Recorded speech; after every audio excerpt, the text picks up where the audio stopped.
Oh, I unironically hit the start recording button instead of stop streaming for once. So, if you can't hear it, that should tell you that I'm still sick. If you didn't see my YouTube community post.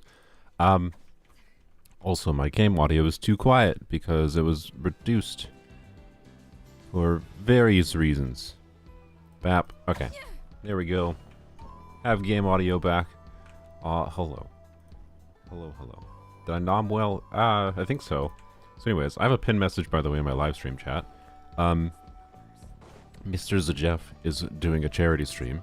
I would have honestly just not streamed today and been like, hey, I'm gonna go hang out in Zajeff's chat for the day because he's doing a charity stream. If you want to join me there. But there's only a day left. They're like this frickin' banner ends tomorrow, and I don't really want to do literal. I mean, I can, if I have to.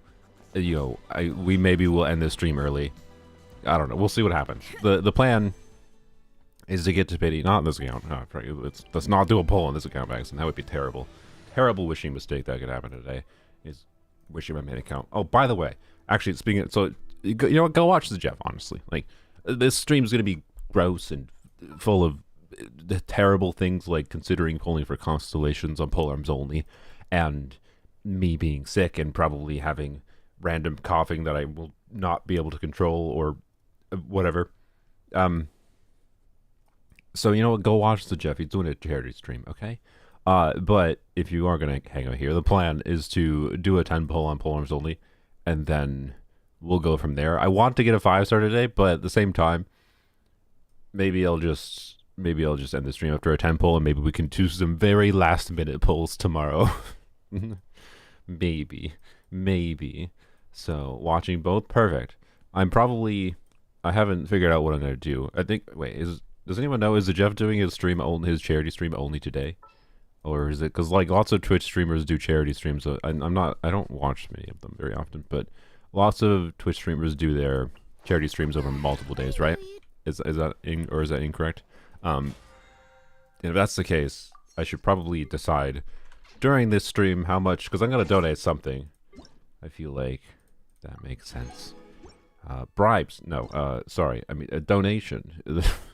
No. Anyways. Can we do an event today? Is there a new event that would actually help? Nope. Okay, that's fine. Oh yeah, I finished this quest. No, sorry. I did finish this quest on polearms only. So I actually have like 5 wishes to start out today on polearms only with the quests I did, which is good, and dailies.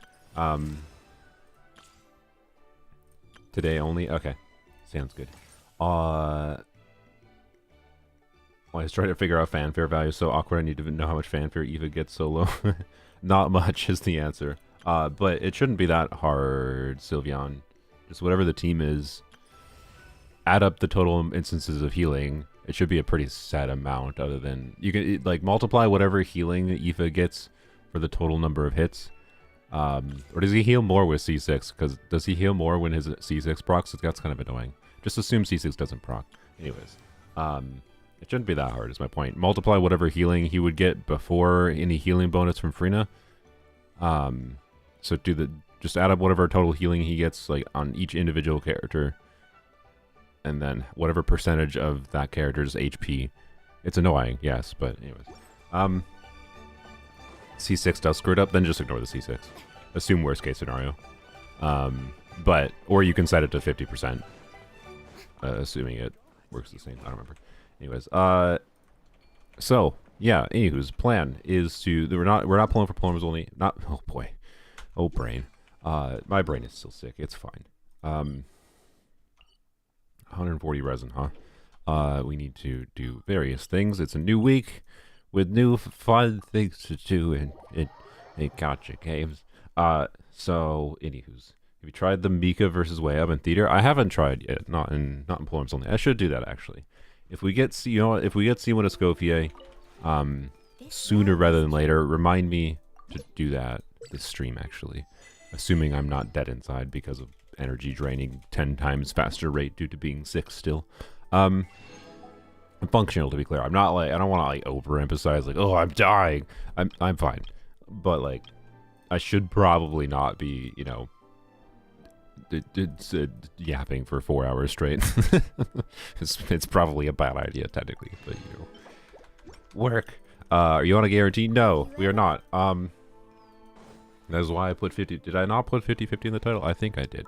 Anyways, we are on a 50-50, well, 50-50-ish. We've lost 2 50-50s in a row, which means there's an increased chance of triggering Radiance. I don't know what the exact chance is at 2 50-50s in a row. It's not guaranteed to trigger Radiance, obviously.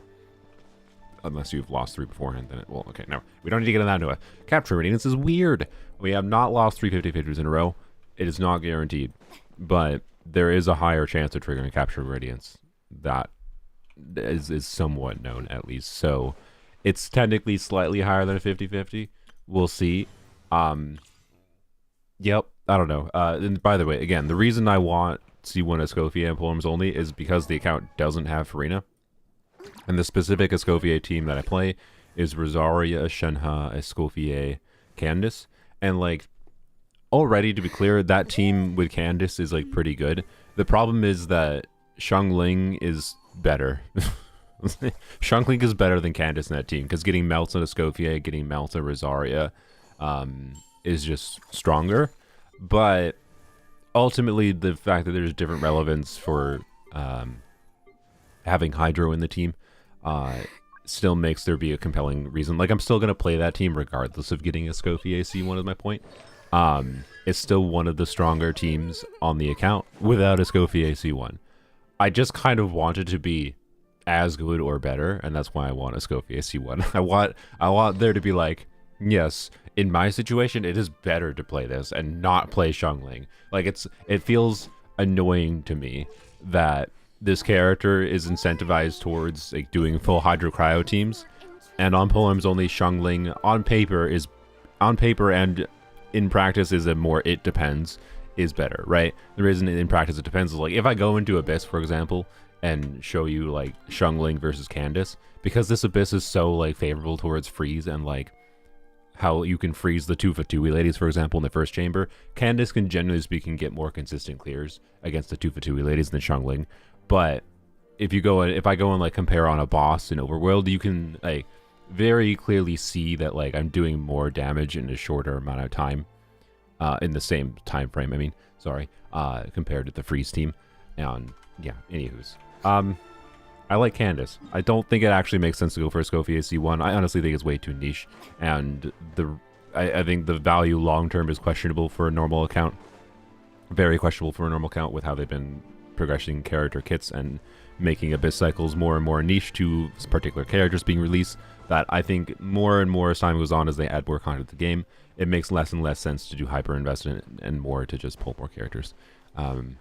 So, you know, I want to say that disclaimer today, assuming we do get C1, because it's important to keep that in mind, that when in my opinion, when wishing for constellations, to encourage people to be more responsible. So anyway, with your decisions. Anywho's, yeah, Yelan's still good. She was good originally, and she's still good. Waiting for Lanyon guide. I mean, it's not gonna be a guide, but it's gonna be. So originally the video was gonna be Ken Lanyon. What am I doing? Originally the video was gonna be Ken Lanyon clear the Abyss. Both sides of the Abyss, and she can. I will probably still demonstrate that in this video, but instead it's just going to be demonstrating that in the video with a different format, which is, it's just going to be like I've made. I'm not. Okay, I gotta think what I gotta want to do the title exactly, but it's either going to be I've mained Lanyon for 4 months, DPS Lanyon for 4 months, and how I want to like emphasize that's a bit of an abnormality for me for 4 stars.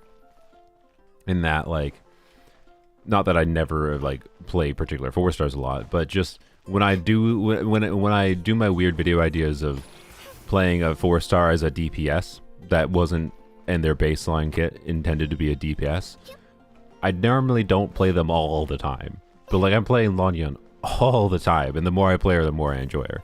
So she's a rare exception. I want to go over like I just want to make a video over things I've learned and whatever. And how I've changed how how I've changed builds in her teams. She was the catalyst to finally convince me to stay on tenacity on Farina. So anyways,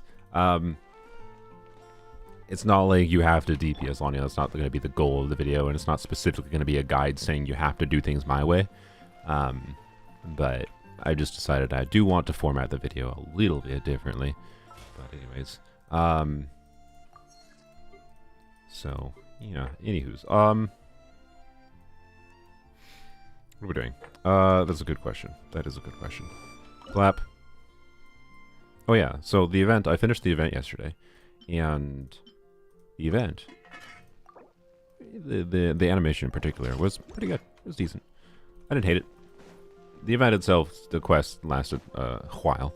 I only completed it on polearms only because I needed the primo gems there, but it was good. I enjoyed it. That's all. I don't have much else to say about it. The animation was cute. That's it. That's what it is. All right. What are we farming today on this account? I want to get off of my main account relatively quickly here. Need those.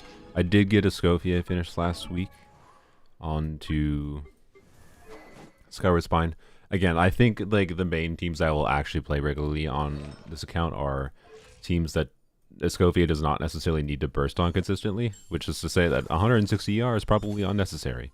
But the thinking is that, okay, if I need to burst on a Scofier on this build, then all I need to do is change the timepiece. I can go, okay. Wait, where is it? Wait. There it is. Sorry. I didn't know where it was. Bap. Done. Fixed. Perfect Scofier build. Right? That's the idea. But sometimes I might still have to switch to Fav because Fav is not valuable just for her energy. Fav is valuable for other characters' energy, right? But anyways, it was finally a reason to level up Skyward Spine, and I figured leveling up a Skyward Spine, freeing up a Fav for someone else is good. So, anywho's. I think I will play a Scofier in teams that I don't have to burst consistently most of the time, so I think this will be fine for me. And this build, by the way, is better than it looks because this is an attack circlet rather than the crit damage circlet. It looks like a cope build. It's actually pretty good. Oh yeah, if you want proof of that, because you evaluate everything for some reason based on Akasha rankings, which doesn't necessarily make sense, but here, let's show Akasha rankings. So I think this is a fun lesson in that, like, hey, even though attack circle is not like a default, this is too big. Even though attack circle is not a default recommendation, is pretty good still. So you can see this is a Fav Lance leaderboard with 150 ER. To be clear, I haven't updated it since I put Skyward Spine on her. It actually might be better now that I have Skyward Spine. You can see it's top 5%. It's perfectly functional. And funnily enough, I think that was actually higher than... Yeah, somehow that was higher than than this build. Right? Most people would probably say this build, this is my polearms only build, looks way better than the other build. Right? But technically it ranks higher. So, you know, yup. Anywho's, to be clear, these are different leaderboards. This is different ER categories. They're not directly comparable to, just in case it's not obvious. But anyways, yeah, there you go. I wonder what happens though if I don't know if this is gonna refresh right now. I can check back later if someone reminds me. But no, that did not update yet. Okay, so. Wait, oh, she doesn't have a Skyward... No, she does have a Skyward Spine leaderboard. Okay, never mind. Oh, my plans doing whatever I feel okay, like, what... so it doesn't matter. Getting distracted. Unimportant. Point being, the reason the Skyward Spine is interesting in that context is because it's a higher base attack weapon. Therefore, higher base attack weapon, you get higher value from attack percent stats. So an attack circlet is actually even better on a Skyward Spine build than it is on a Fab build. So, anyways, yeah, it's a weird circumstance just because I have such a high CV attack circlet and I don't have a compelling crit damage circlet on Golden Troop. So, it's the obvious conclusion. Anyways, 69. Wait, do I have number 69? Look, you know, I didn't even notice that. Perfect. Maybe that's what I should donate for in Mr. Zajeff's charity stream. I can donate for a review on number 69 Arlecchino. Ah, she is. That's really funny. Oh, that's really funny. Okay. Well, I gotta save that image. That's too funny. Like, LOL. Rank 69 Arlecchino. Accidentally deciding to stop improving my Arlecchino build, and Whimsy being added in Strongbox has made my Arlecchino slowly fall from like this Arlecchino's a rank 7 a while ago, by the way. But the build hasn't really changed since then. And Whimsy has been added to Strongbox, so that means more and more people are getting better and better artifacts. Strongbox is a higher chance of 4-line artifacts. So as soon as that happens, it's a lot harder to compete, especially with popular characters. This is essentially a near perfect build already. It doesn't matter. Also, this isn't even the build I use on my account anyways, on polearms only, because C6 gives 10% crit rate, so this is just overcapped. This is specifically just an Arlecchino leaderboard build. Stupid. Anyways, someone remind me later, maybe, assuming she doesn't lose her ranking, maybe I can have Mr. Zajeff review my number 69 Arlecchino. That would be kind of funny. Anyways, but yeah, I gotta decide how much I want to donate to his charity stream.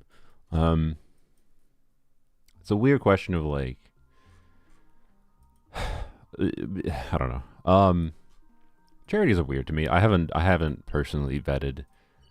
I tend to donate to particular things I specifically believe in, not often to like things like charity streams. Not that I don't have faith in Mr. Zajeff researching whatever his chosen institution was, but you know. Anyways. 706,000 people have Arlecchino. That's 706,000 people that have submitted an Arlecchino build to Akasha specifically. More people have Arlecchino than that. So, anyways.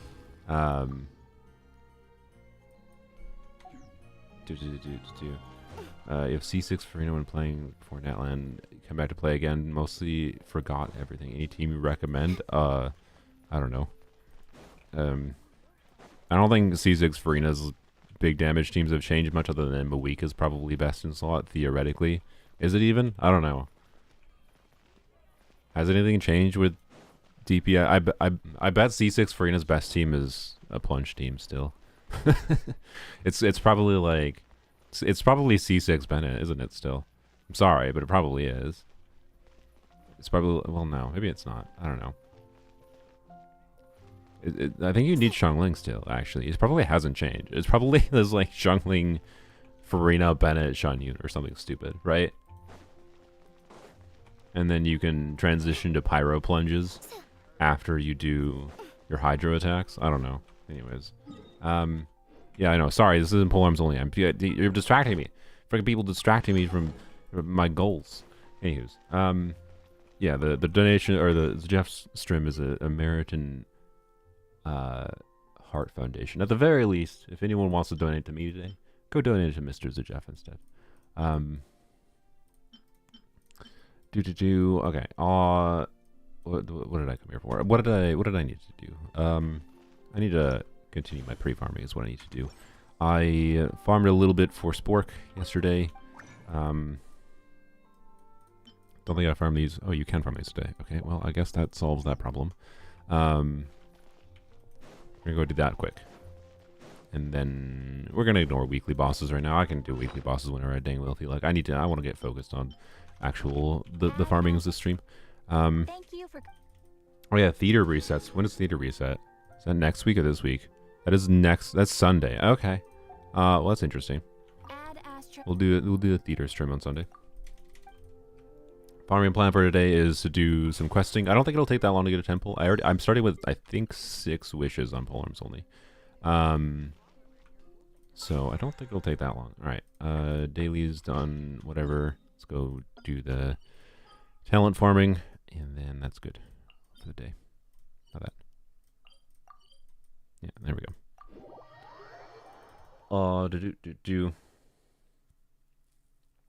I thought I was the only one who's still farming for a Scofier. Nope. I'm sure there's a bunch of people that are trying to do last minute farming. We're just trying to get C1, so maybe not as urgent as you. I think getting C0 with Scofier is a lot more important than getting C1.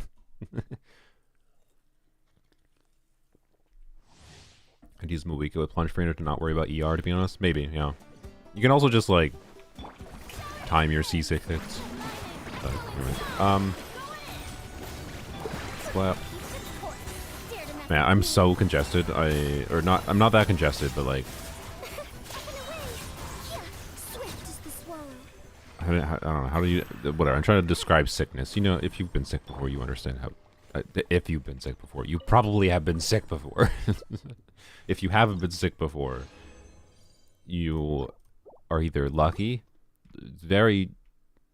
you don't interact with people much at all, or not even you don't interact with people. You don't interact with people who interact with other people. Or you're very young, I suppose. But anyway, man, what does your immune system look like if you haven't been sick before? Maybe, I mean, maybe that's why you haven't been sick before. Your immune system's so garbage, you just literally have to live. You got to be a bubble boy. Anywho's, my brain is congested. Yeah, exactly. So, anywho's, wow. You've been sick before? Whoa, that's crazy. So, anywho's, my brain is in sick brain mode. That was annoying. I really thought I was going to die from a skill. Okay, well, I guess that's what I get for not casting Far's on burst. Yes, this is one of the rare animo, like where your teams where you're playing an animo DPS that can work well with a non C6 Farazon. Yeah, we'll just spend the last 20 resin here. That's fine.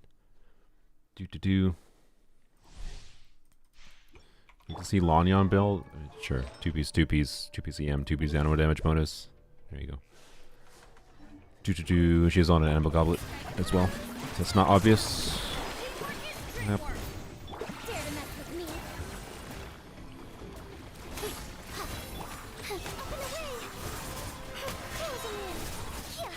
Okay. Well, that was terrible. Did I not Bennett burst? I don't think I Bennett bursted.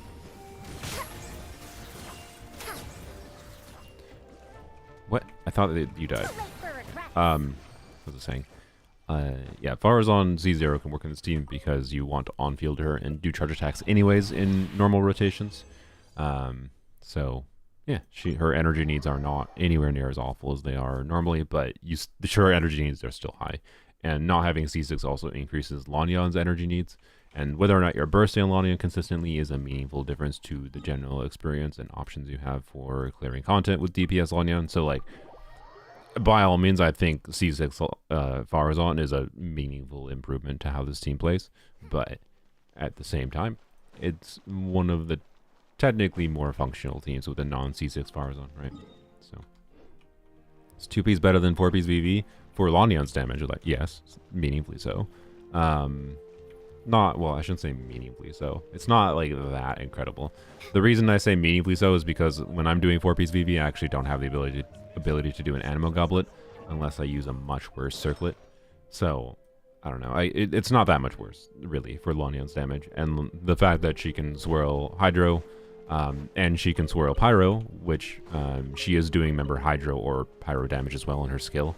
So you actually do increase Lanyon's damage a little bit by putting VV on her as well.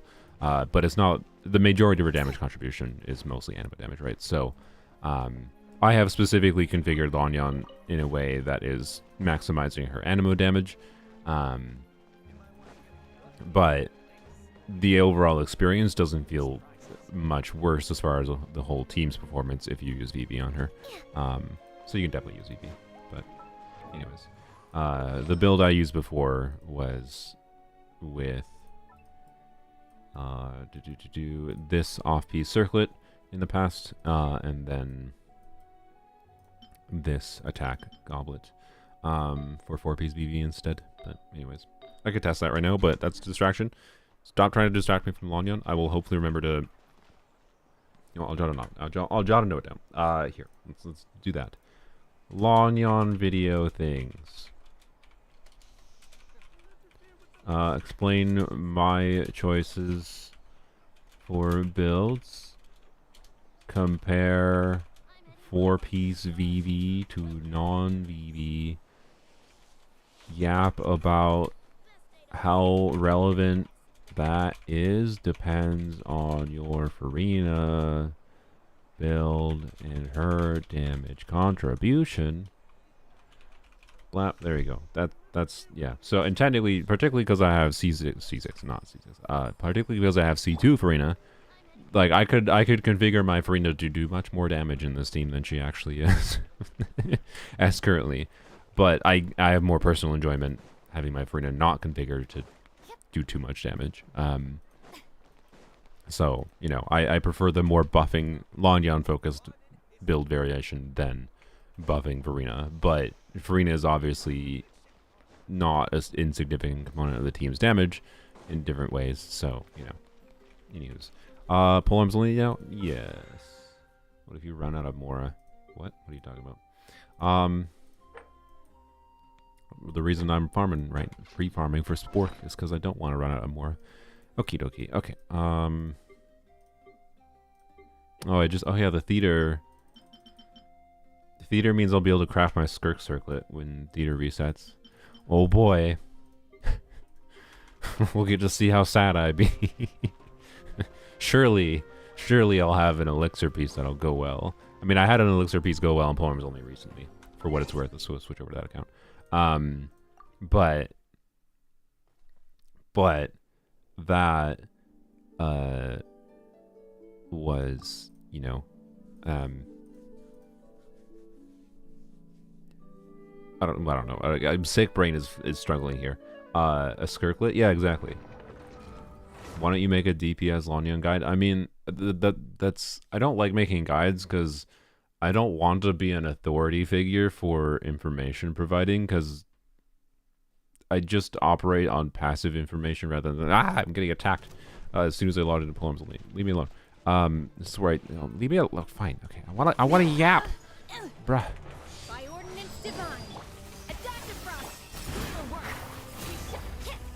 Why did he get charged up so much? Did that thing charge him up?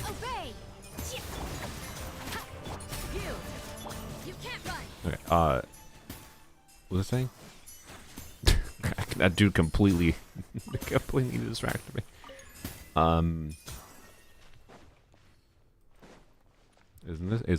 these supposed to go away when you put the things in there?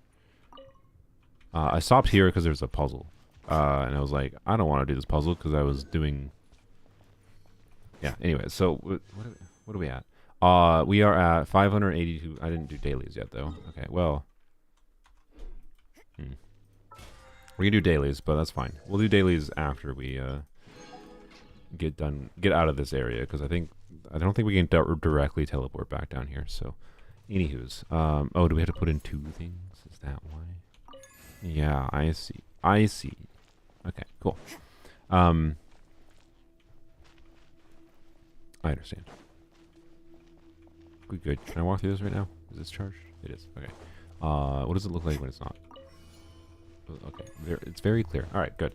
No, we didn't pull yet. So the plan... I have no idea what I was saying, by the way. I was yapping about something. I got distracted as soon as I logged in because the thing attacked me. Oh, Lanyon. Oh, yeah, Lanyon guide. Why don't make a guide? Like, I don't like making things directly, like, presented as guides themselves.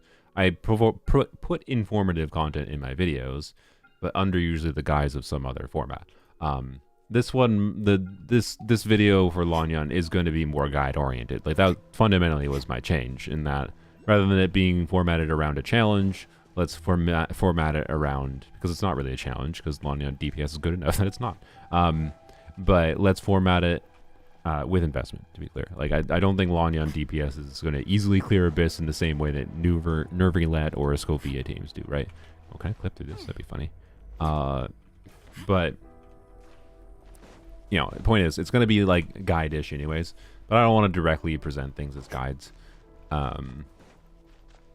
Because I think there's inherent flaws to that format that I don't like personally, and I don't know. I didn't. Sorry, that's my point. Is like I'm fine with people like learning from me, but I'm not trying to be an authority figure, right?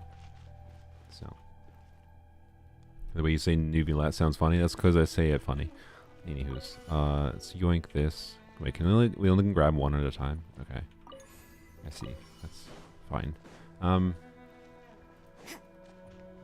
Yes, we're going for C1. We are currently at 65 pity. For those that missed it, I did the 55 to 65 pity 10 pull during the Zenless reaction stream, which I unlisted. It's still viewable, and the link is on my Discord. Jason, thanks for joining my bosses, but also, if you have some spare money today, go donate to the Jeff's charity stream. But I appreciate joining. I was thinking, by the way, this is something I should have done in the past. And honestly, in hindsight, like as much, I don't hate my Discord server or anything, because I figured out how to have a good balance for it, but at the same time, it's been sometimes negative. Like, having my Discord server has caused me to make less videos, realistically. Arguably, it has a negative, it has had a negative impact on my content. But, anyways, we got a Dragon's Bane, which is not that exciting. We're at 65 pity, I think, exactly. So, next 10 pull goes into pity, 74 pity start a pity, so hopefully we just get, you know, we can just get the 5-star at 74 or 75, and we'll see. But anyways, I was thinking of doing a members-only Discord. I'm not going to shut down my non-members-only Discord, but, you know, yeah, we have about 6 wishes. Very close. So, or actually, no, we'll have 6 wishes once we do our daily. So, yeah, we have 6 wishes. So, we need to get about, what was that, 640 more Primo Gems. Should be easy. So, anyways, point being, we're going to farm some Primo Gems here today. ZZZ reaction stream. No, it's on YouTube. It's just unlisted. I unlisted it because the stream, as expected, kind of didn't perform very well, which is fine. I unlisted it just because I didn't want it to negatively affect my other videos. YouTube algorithm things. It was mostly just and I was very tired, and I didn't, the stream also wasn't, it was very tired, and the stream also didn't really have as much information as I thought it was going to have, so I didn't really think my reaction was particularly interesting or worth advertising, essentially. Advertising by nature of the YouTube algorithm, at least. Wait, that one has 2. Did the other one have 2? I don't think it did. The other one was just 1, right? Oops. What am I doing? That's that. Oh, good lord. Well, sorry. ZZZ men's stream is hilarious. Yeah. I don't know, that was just a moment of having a stupid idea for the title. And just constantly joking about the title. Anyways, can I take this back now? No, I cannot. Okay, that makes sense. Flap. I believe one of the things I can do is I can go... Wait, no, that requires a key, doesn't it? I'm just remembering things from when I did this puzzle originally. I don't remember it being particularly challenging, but anywho's. But yeah, algorithm-wise, exactly. Algorithm-wise, I decided it made sense to unlist it. Like, I literally only had like 80 live viewers compared to, you know, 335 is like, you know, normal on YouTube for me. So it would have potentially hurt performance of other videos. Open door. Okay. Yoink. But the 10 pull was not that interesting. So there's only reason to watch that stream is if you care about my reaction to the Zenless stream. But yeah, I don't know. The Zenless stream was not that interesting. I thought it was going to be better. Like, I thought they would focus more on showing some of the new content. Like, they could have spent, instead of 25 minutes talking about events, they could have talked about the Ellen rework, which, and I'm calling it a rework because it is a buff, but it's impactful enough of a change that I'd argue it's a rework of a character's kit, not... Imagine that. Imagine Hoyoverse doing a rework of a character kit, right? But anyway, Star Rail is doing that too now, but I think they're less reworks. Like, the Ellen changes in Zenless are much more rework than like the Star Rail changes. Anyways, No IFA calcs. That's why I say IFA. I will. We did all my IFA calcs. C6 Dahlia definitely better by a fail point over Mika. Okay. You were assuming C2 Freyna though with Dahlia, right? Though. So, anyways, I think with a C6, I don't know. The problem is he doesn't heal any. Well, I don't. If you have Key of Conscience too, I don't know. If you're talking whale BS, I assume that's the complicated part of what you're trying to calc with C2 Freyna and Aoife. I don't know. I might try to help you out with that later, Sylveon, because I think that's interesting to explore. Your point about Mika being better than Bennett in your experience at least. I don't know if he actually is on paper if you play things better, but just playstyle wise, flexibility might be better. Anyways, go up here. C0 is a side grade, no heavy, yeah. No heavy weapon, Mika, yep. Makes sense. Place, blap. Yeah, as far as like factoring in weird 5-star weapons, there is some weird nuance to like DPS Aoife maybe being better without Bennett, which is interesting. When you get to high investment situations. Extract. Oh, I see. Can I still activate this? Why? Windows, stop doing this. Oh. God, you know what? It actually might be my freaking mouse, I feel like. Because, like, I uninstalled my Logitech software after... okay, let's still activate. I uninstalled my Logitech software after finding out that my stupid wireless charging mouse mat, the Logitech PowerPlay, was not sponsored. In fact, very not sponsored. I'm saying don't buy this shitty product. Finding out that stupid thing was interfering with my microphone. I think that's when this stupid issue started. I think. Maybe it hasn't. I don't know. But I've had this annoying problem where like Windows has been alt-tabbing basically without me actually hitting alt-tab. And it's not just in Genshin, it's been doing this for other games too. And that's extremely annoying. Because it means like I'll lose control in my video game randomly and arbitrarily. So, anyways, another day of shilling Linux. Yeah, like I said, I'll probably try moving over to Linux when I build my new PC. Can you not be a dick, Mr. Hillytro? No, lore. All right. Am I feeling better? I feel slightly more energetic than I did yesterday, for what it's worth. But it probably won't be the case after streaming, to be honest. Is my guess.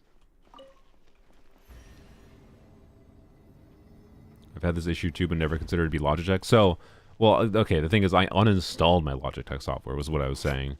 So it wouldn't surprise me if the Logitech software maybe fixed some kind of bug with the mouse, is my guess. But I don't know if that's actually the case.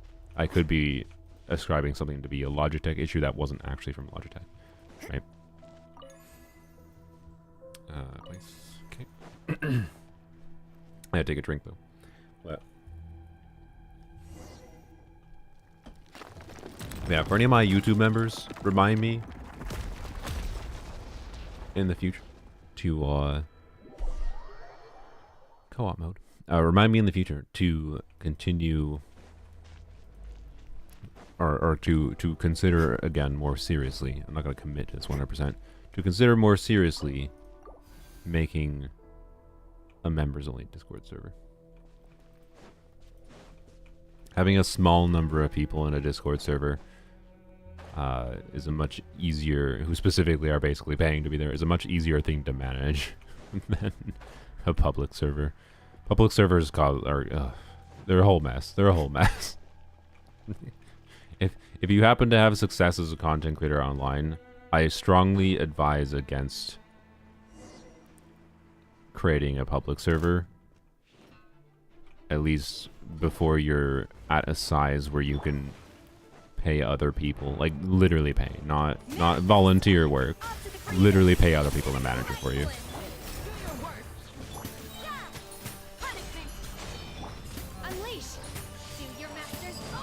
Yeah. I don't think I needed to grab that thing, did I? Did I put it down anywhere? No. I don't see it.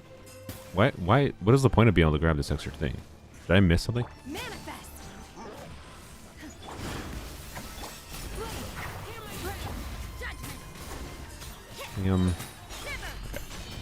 Unleash. Okay. Cryo incarnate. Manifest. A burst of flavor. Yield. Oh, that dude's helping. Unleash. Grant us your blessing. Flip. Judgment. Punishment. Chip. Manifest. A dash of frost. Okay.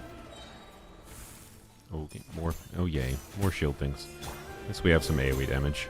By ordinance divine. Obey. Talk bad about Lanya straight to jail. Exactly. That's the kind of moderation I need. No. Just in case it's not obvious, that is not what I'm saying. 4K subs on this channel. Yeah, I agree. Discord server is a bad idea. I've been asked to make one, but I don't because I can do YouTube school at the same time. Yeah. Anyways. No, we did not get it yet. We're still doing questing. We got to get to a temple.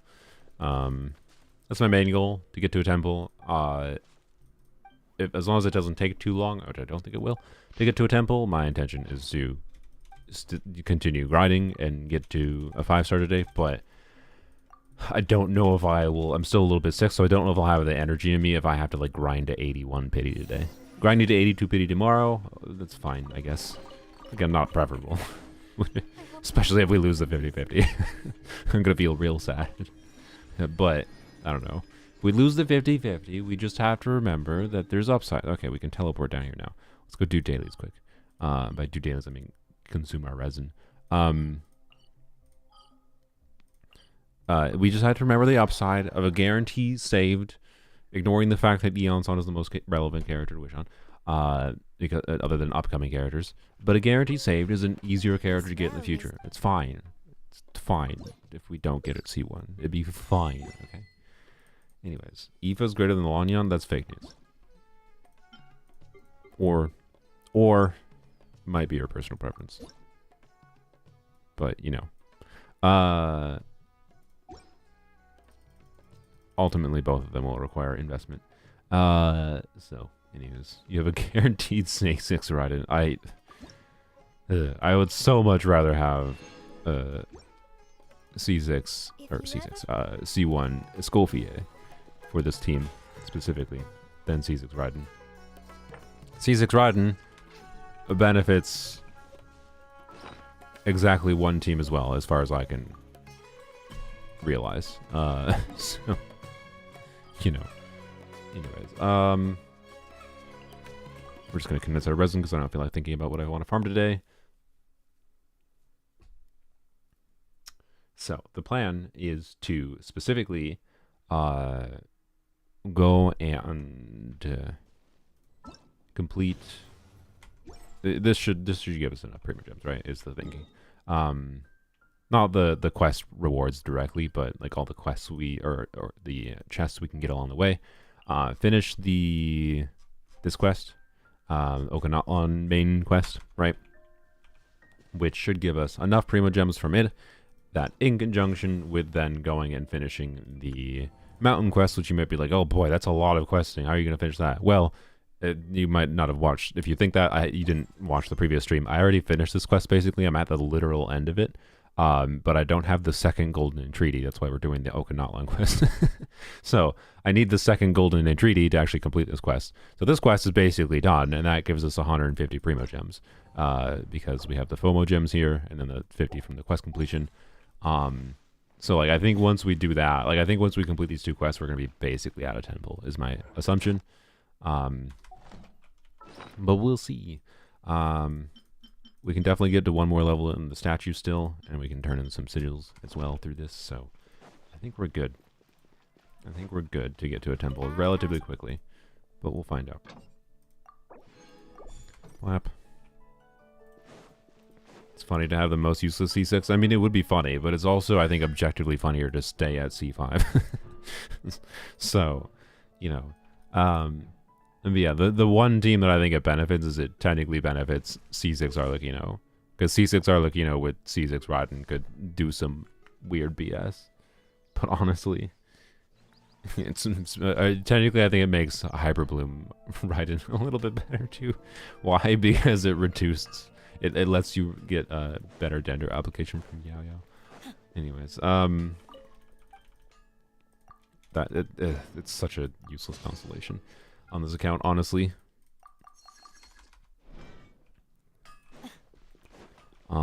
And maybe in general, but at least on my main, if you know this is on my main account, accidentally having C5 Raiden by sheer stupid chance over time, you know, then I'd maybe consider it, because on my main account, C6 Raiden plus C2 Shalom. What, did I not consume enough resin? Oh, I didn't consume any resin. I'm stupid. That was just from exploration.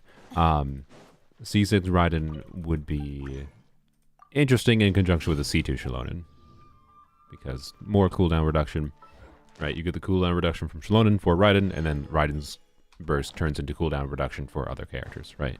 So there's shenanigans to do with that, but that doesn't mean it's worth it. And I would only have considered it if it was like, if my main account was in the same situation where I just happened to have C5 Raiden because of stupid situations of going for 4-star characters in my main account, getting me these constellations over time. That's what happened on polearms only. I liked getting Raiden constellations. I probably would have gone for C2, C3 Raiden regardless. Like if Sheffers didn't exist at all, probably would have gone for these, right? Like intentionally. C4 and C5 Raiden were definitely not intentional. It was just like, well, Toma is run for the first time ever on polearms only.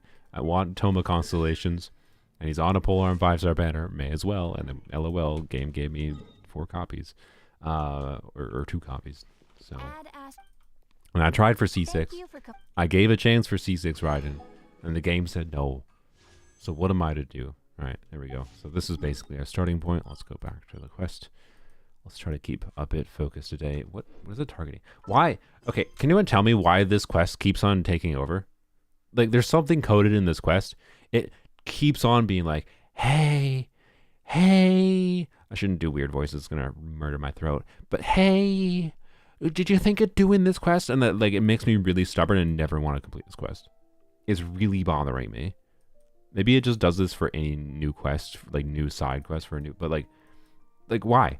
Like I literally, I had this quest, the world quest or whatever, in the main area. like why is it not, like, what? Anyways.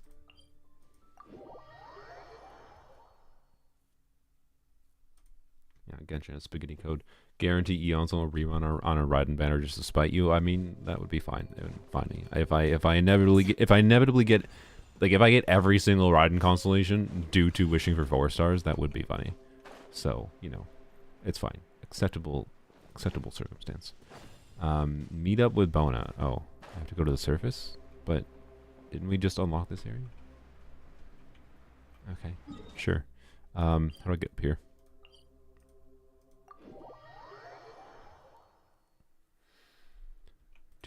Close by world quest always trigger now. But I didn't go over to the volcano area. It was like it's been doing that on polearms only too. Like go talk every time I log in, it resets that quest to the default quest. The tribespeople quest. Go talk to the tribespeople. I don't understand why. Like I'm not selecting that quest. I'm not in the area. So, anyways, how many polls do you have right now? We have a little over 6. And we have 65 pity. So we're going to get to pity today. And hopefully get see a 5-star. That's my intention, at least.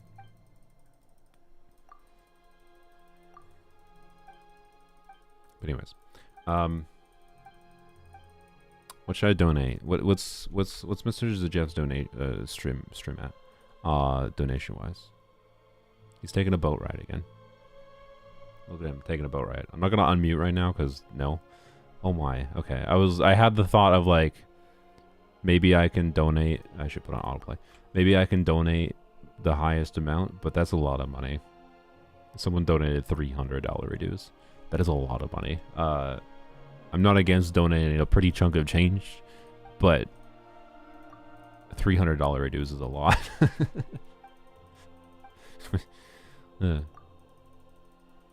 I would feel like mentally for my brain to justify that, like, not that you need to justify donations. I know, like, that should be why you're doing it. But if I can, what would I want Zjef to do for $300 reduce? Donate $500 right as a tax. I mean, any donation can be a tax write-off. Anywho's, or tax reduction, whatever, same thing. Play Lanyan for a month. Yeah, I mean, actually commit to building DPS Lanyan. Yeah, because I got my hopes up, like with someone saying that Zjef said he was gonna build DPS Lanyan a while ago, and then he just didn't, because he's a betrayer. He's a coward. No,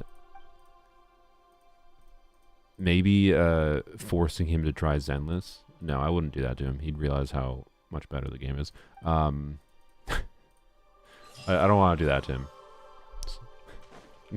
we don't need we don't need Zjef to do the same thing I do, where I just get confused and sad about how much better Zenless is update over update compared to Genshin stagnation as far as combat goes specifically. Obviously, exploration is very different. Anyways, I don't think I would do that. I might. It would have to be something like Genshin related. Would make sense, but it probably would be something like forcing him to build DPS Lanyan. But anyways. The problem is I'd have to like set conditions for her. Otherwise, he would just like do the bare minimum of leveling her to 90 and like leveling her talents, being like, she's built. I'd be like, no, you have to like commit. Anyways, so I'd probably not donate $300. Probably not, but we'll see. I'll mull it over.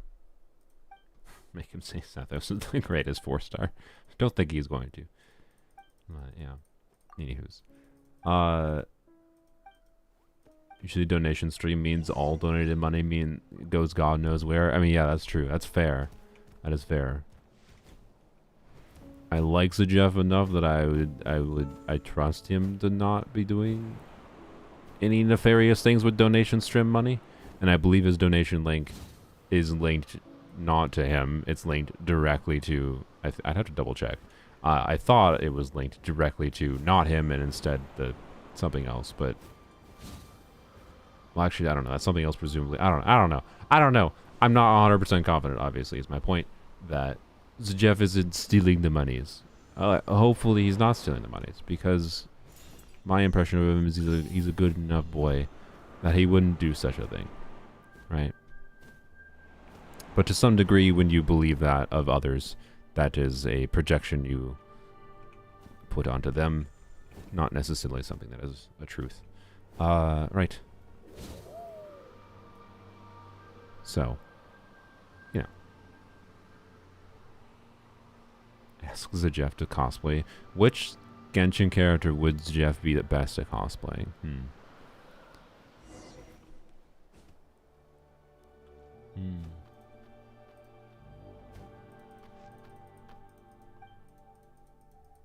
$36 with DPS. Okay, but 36 starring with DPS Lanyan isn't that hard, because I don't know.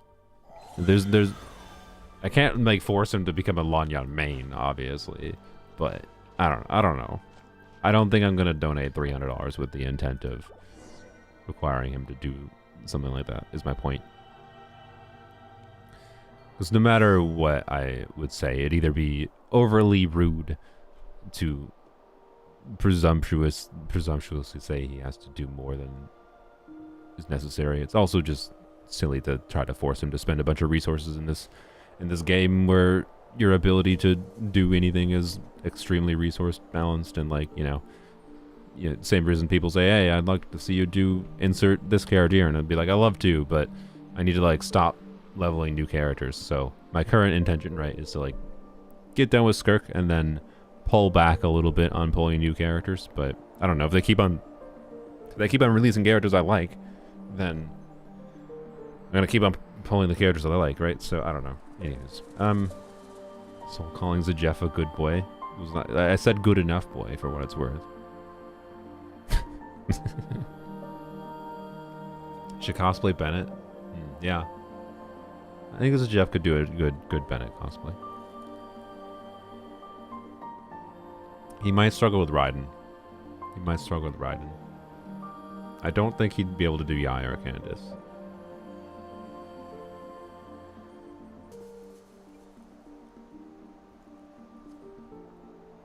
Could see an Arlecchino cosplay, yeah. I feel like Arlen's Jeff would look really weird in an Arlecchino cosplay, I don't know why. Just a funny visualization in my head. Alright. I don't remember how... This is the end part of this quest. I know this is where it ends, I think. Wait, does it end here or does it end in a different... There's been a lot of random things in Fontaine that just take you up into the sky. Asia Hawk cosplay. I like that, yeah. Not Paimon. Yeah, Golba would work too. Golba would be the simplest cosplay he could do. So, anyways. Did I say Fontaine? I meant to say Natlan. Oh, that's the waypoint on the map, and I was confused. All right.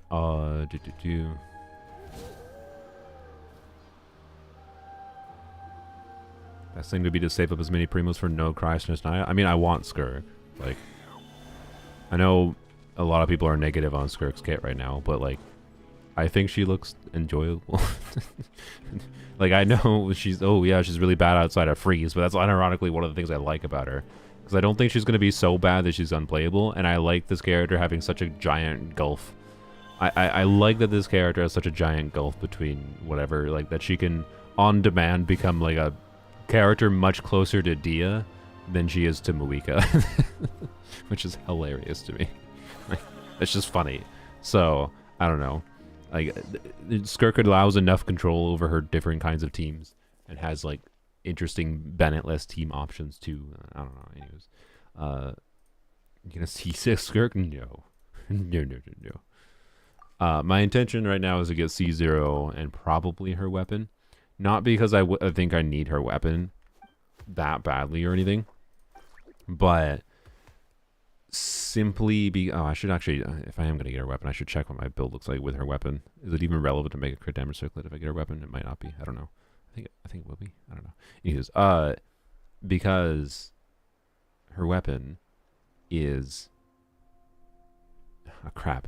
If I'll remind me to double check that in the future, not today, but her weapon, the reason I want it is because I want a max base attack weapon that can be a stat stick for co-op Bennett.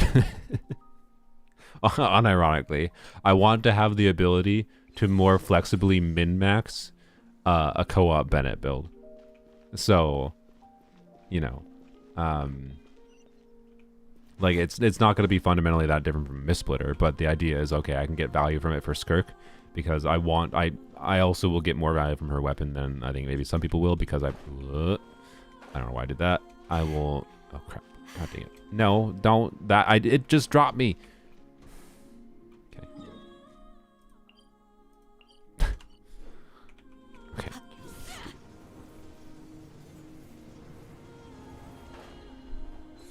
Anyways, what was it saying? Yeah. So co-op Bennett, like when I realized, oh, I can get value from this weapon for co-op Bennett, and I very likely, if I'm doing co-op things, will be more than fine with becoming the person that does weird min-max builds on the supports to get some decent damage contribution from the supports, while also, you know, doing maximized buffing potential is, I think, pretty important. But yeah. So C1 Skirk, I think, would actually be more fun on a gameplay level for enabling Skirk things. In particular, C1 Skirk should, I think, actually be most fun for uplifting Skirk's damage in non-freeze teams. Like C1 Skirk still has a limit on its utility. Like if you're playing Skirk in melt teams, even if the C1 Skirk 500% multiplier can trigger melt, you have to generate the Void Burst, which means triggering non-melt cryo reactions, which would be a little bit iffy and kind of weird to do. But there will be weird ways to do that even in melt. But outside of melt, though, right, like Super Conduct Skirk, I'm doing Skirk, Fischl, Kazuha, Seat Lolly, that, you know, hey, I know as meme as it is, that will work, I think, with C0 Skirk. but C1 Skirk should make it like properly good, right? So, and that's a temptation for me. But anyways, would you try to consider the Inazuma Chronicle? Would you consider the Inazuma Chronicle worth it? I mean, it's your opportunity most likely to get the characters that are on banner.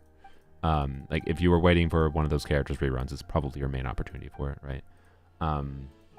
But I only think the banner is worth it if you have enough to guarantee the characters, because you can get really boned over by the Chronicle banner by there being no capturing radiance and no guarantees that you can save for a future banner. So, yup. The Inazuma Chronicle banner is just, do you want one of the characters? And do you have 150 or 160 wishes, whatever, but to guarantee the character? In the with the factor that this one is, I think, slightly easier to take a risk on because of the fact that there is only limited banner characters on it. Like in my case, this is the Inazuma Chronicle banner that has the highest number of characters I don't have, right? If Skirk weren't an interesting character to me, I'd be tempted to wish on it. Like, there's some people that I think will like Ayaka more, for example, and like Ayaka in a Scofier teams is going to perform similarly enough to Skirk that maybe you're considering choosing to get Ayaka over Skirk, right? Which is fine if that's your consideration. I think Skirk will have more flexibility in being played in different teams, and I think I will enjoy more that I'm going to prioritize Skirk, right? So, anyways, I also personally would actually rather lose my 50-50 to Dia rather than any of those limited banner characters. Not that I would hate the idea of losing my 50-50 to like Chiori C1 or Yai or Ito or Ayato or whatever. I wouldn't hate that, but I would rather lose my 50-50 to Dia. So, yeah. Anywho's, I don't remember what you're supposed to do here. Nah, crap. Oh yeah, I see. Okay. Was I supposed to go to a particular one first? I feel like I was supposed to go to the one over there first. I just did that for no reason. Perfect.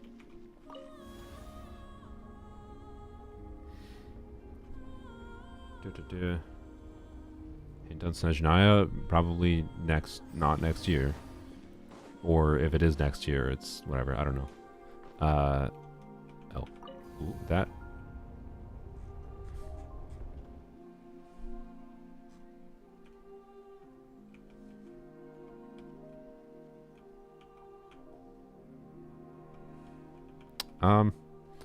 I would like to be able to re-trigger this consistently, because unironically, this is kind of this is like a perfect bug for like thumbnail poses potentially, right? Like what a thumbnail pose bug this is. Like I gotta take, first of all, I gotta turn Bloom off real quick. Gotta turn Bloom off for thumbnails. Blap.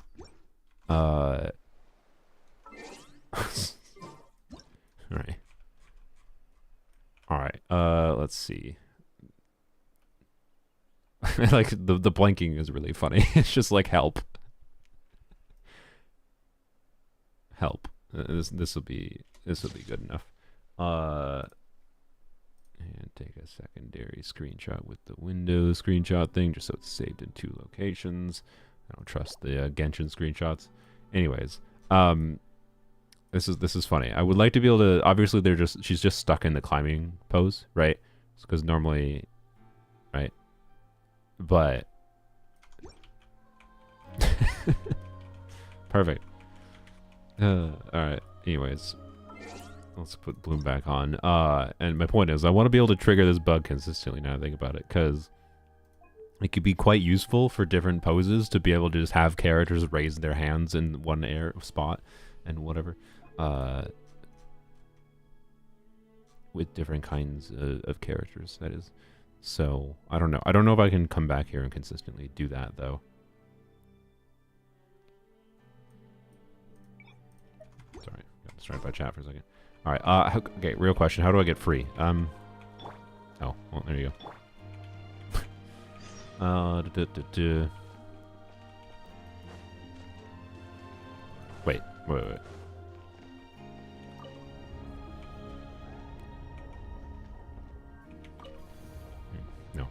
what I think it is, what I think it was I tried climbing as like at the same, like within a certain number of frames from triggering the climbing animation. Oh wait, you can't even climb here.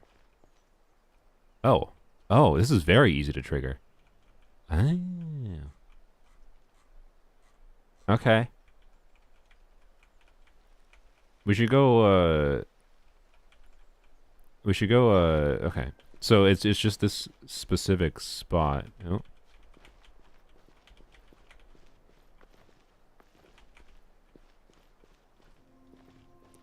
It seems to be they don't want to let you climb here. Oh, maybe it's not that easy to trigger. Maybe I just got lucky.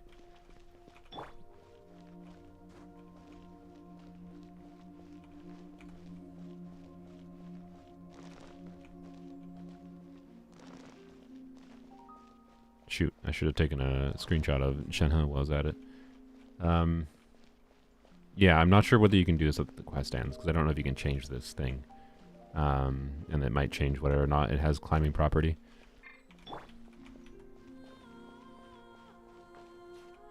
Oh, no, let me climb it. That's interesting. Tomorrow's patch incoming, yeah.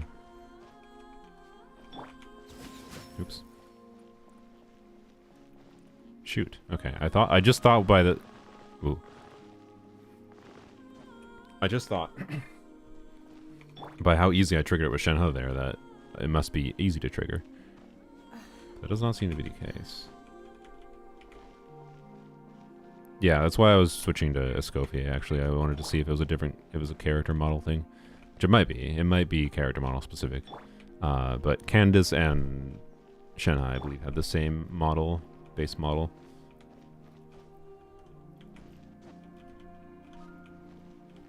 We're farming for a Scofier C1 on polearms only. Obviously, we're very focused on that right now. Weird. Okay, I can't get it to do it again.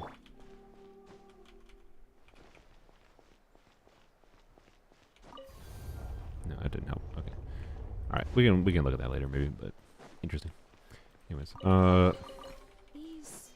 trying to climb out of cryo jail. She might have successfully done that.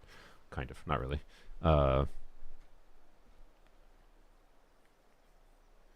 don't have any supports for Skirk? Do a pull for her? Do you like her? I maintain she's going to be more usable than people expect in her bait. Like,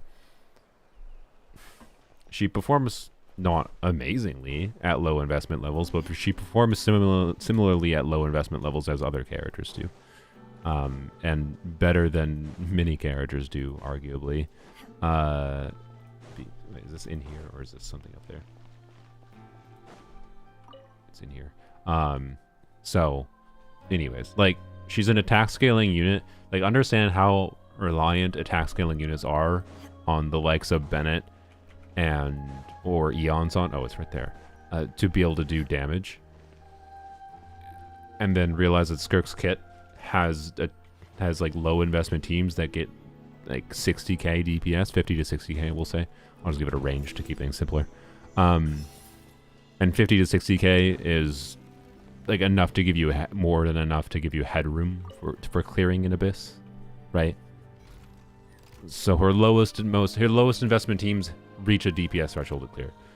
I'm not saying they'll be the same exact experience as her highest DPS teams. As Scofier, Farina makes a difference. But what am I doing here? I assume I have to actually climb up there. So, you know, do you pull for Skirk? It's the only same question as always. I mean, she's a main DPS that if the kit seems fun to you, that is the reason to pull for her. If she seems like a fun character to you. She's fundamentally, I'd say, like pretty much every other main DPS.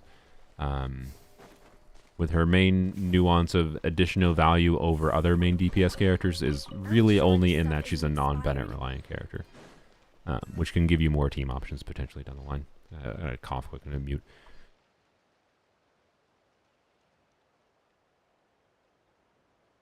Blech. Oh, that was a big cough. Anyways, open. I think as a free to play, it's reasonable to pull in the weapon banner. How long have you been playing for? Are you focused on, because like anything high investment only really makes sense when you have like gotten to a point where you have very specific teams that you know you're going to commit. Like it makes sense to wish on the weapon banner as a free to play once you get to the point that, you know, if you're on like a polearm only equivalent where you have a specific subset of characters that you're primarily interested in playing, and like these characters are already all really good for each other, there comes a point on an investment level where it's hard to see much improvement happening with new character releases for your existing characters. So arguably it's just better to you know, do high investment things, getting weapons, constellations, whatever. But at the same time, you know, characters like a Scofier being released, like you could have said that was the case for Ayaka before Scofier's release, is my point, right? You could have said that it, you know, okay, clearly Mihoyo hates freeze. They hate cryo units. They're never gonna release units that they've gone so out of their way to make cryo not have synergies with new things they're adding in the game. No cryo dendro reaction, right? Which, by the way, cryo and dendro functionally do kind of have a reaction, but we don't need to get into that indirectly. Yada yada, right? So, like Scofier makes a C0 Ayaka potentially perform like a C6 Ayaka. And it's not really, that's not a joke. That's basically what it is. And so that means, oh, was it actually worth going for Ayaka signature weapon constellations, whatever? Like, obviously no. Particularly if you just, like, particularly if Ayaka had recently rerun. But thankfully she hadn't, and at least, like, yeah. Like, right now, if you have Primo Gems and you're considering getting Ayaka weapon or something, and you skip to Scofier, no, get a Scofier for Ayaka over her freaking weapon, right? So, anywho's, and then, like, if you don't have Shenhe for Ayaka, get Shenhe for Ayaka. Shenhe's apparently going to rerun next patch. So, like, you know, that's the priority for her, like, 90%, 99% of the time. So, I don't know. But Ayaka's also a case, to be clear, where, like, Ayaka's constellations, I think, are kind of garbage. I don't think they're very good, if I recall. Like, they're not to the same standard as, like, current main DPS constellations are. Is the more simple thing to say. This is kind of garbage. I'm pretty sure this is pretty meh as well. And I think this doesn't, yeah. Scalings. That, I think, is probably her strongest constellation, I suspect. And then this just makes her charge attacks do a lot more, right? So, like, C4 and C5, and then C3, C4, C6, whatever, right? So, yeah. Anyways, so yeah, she's on the better end, even of that. That's true. So, I don't know. It's weird. Like, does it actually make sense to do any high investment things as a free to play player anymore? Is my point. Now that they're potentially releasing hype, like, it's not, I mean, Scofier isn't even that niche, but we'll say very targeted units, targeted buffers that are at their strongest in a particular niche. If they're doing that, then nothing's off the table, right? Right. So, I don't know. I don't know what kind of buffer they release, for example, that makes a non-C2 ride-in. That's an interesting conversation, right? Is there a buffer that makes that they could release that makes a non-C2 ride-in have like a 100k DPS team? Potentially. I don't know what that looks like without also just power creeping other characters and like increasing the DPS ceiling for Mawika, for example. But I don't really want to do this one first. This is the most annoying one, isn't it? Wait, are you supposed to? I think you're supposed to do this one after, anyways, right? Yeah. Okay. You know what? Let's just go ignore this one. Where did the creature go? I don't know where he went, but anyways,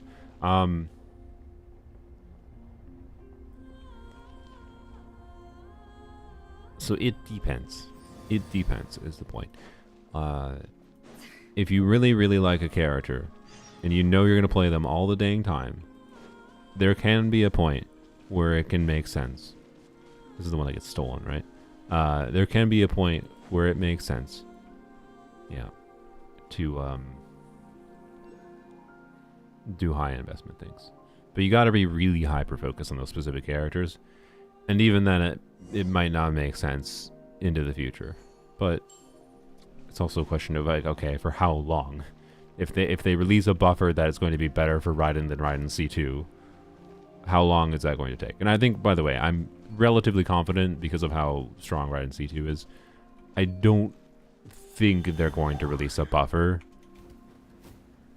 for Raiden C2 that, sorry, for Raiden that makes a C0 new character better for Raiden than Raiden C2. I don't think that's going to happen for Raiden main DPS specifically. I should stipulate. But it's also possible they do. I don't know.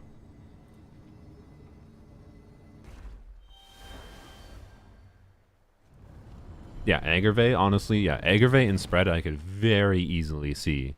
I could very easily see an Scofier tier character being released for Aggravate and Spread in the future. What the... What? Why the frick am I down here? That would be kind of interesting, actually. If they do an Scofier tier character locked to Hydro Dendro teams for full utility. But... yeah. So Aggravate, yeah, I do think Aggravate and Spread teams are a good example of, like, you should probably, in my opinion, hold off. If you're like, I really want my, I don't need to go into that. I really want my Alhaitham. What am I supposed to do here? I really want my Alhaitham to perform to the tier of newer characters. Should I get his Constellations as weapon to help him out? Or should I get Nahi to C2? No, in my opinion. Maybe Nahi to C2 is still worth it, arguably, but then you always have to do Nahi and Alhaitham together, and it's like, I don't know. I think you should hold off, because I think it's likely that there's a good chance they'll choose to target that archetype in the future. So. I would buff the shit out of Chlorinde, and that's fine. Chlorinde Aggravate is not so strong that it would be a problem if they buff it. Not for what the current damage dealing is in the game. Goose on the loose. I was just in the mood for some goosing. I'm sorry. I thought he was going to return automatically, so I was getting confused why he wasn't moving.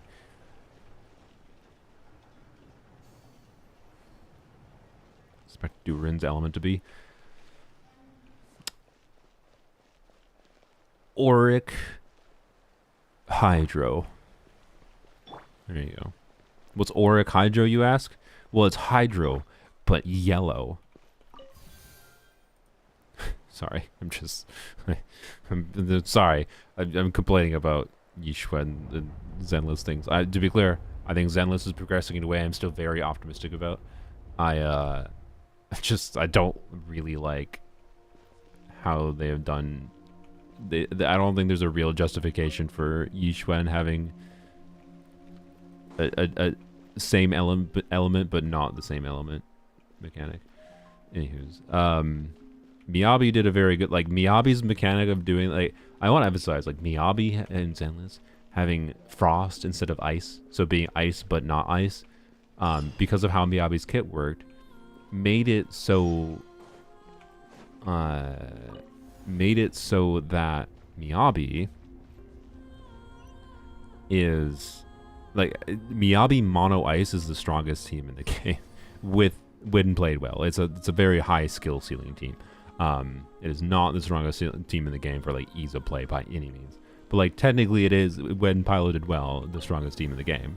And if Miyabi didn't have her, like, frost instead of ice, that wouldn't be the case. And in fact, that wouldn't be a team at all. And that's cool, in my opinion. I see. Oh. Was that what I was supposed to do? Was I supposed to... What? You know, I don't know if this is the intention behind this, but I'm going to do it anyways. Right, and, like, my point with that is, like, Miyabi's frost, like same element but different element, technically matters, right? No, oh crap. Man. Can I just climb over here? No. Rude. Alright, well. There's probably a simpler solution to this problem. I am like 90% certain I'm overcomplicating this. Okay, I'm going lower. Okay. And it's like, anyway, so wow, hey, the gimmick has mechanical relevance, right? That's all I asked for. The gimmick having mechanical relevance. Arguably, Yi Xuan's gimmick doesn't even do anything other than negative things for her. So, like, really, is the waypoint all the way over here? Ugh. Arguably, Yi Xuan's different element gimmick only is negative for her because she would actually be able to generate more of her resource for herself, for her kit to work, if other units like could help her trigger corruption. But only she can trigger corruption, so it's just inherently limited. It's only a bad thing for her, technically, on a mechanical level. I can't really think of an upside to it right now.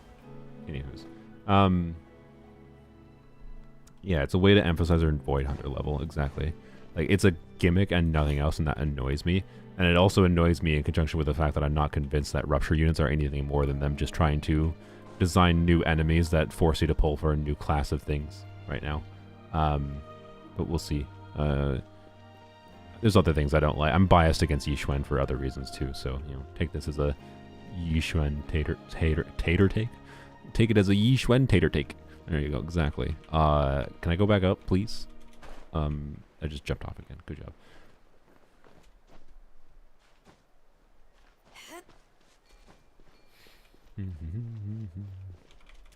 Oh my god, why? Brain, can you stop walking off? So sad she got this treatment. I mean, she's a good character. Oh, what is happening with my brain?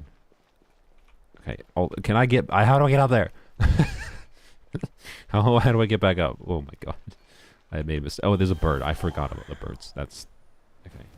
Is this bird even going to be able to reach?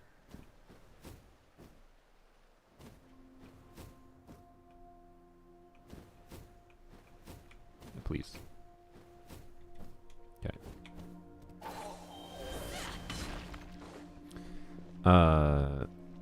Okay. Did you... Yeah, to be clear, I think the Rupture units are a little bit more justified as a separate class than they did with, like, Remembrance and Star Rail, if you're familiar with Star Rail.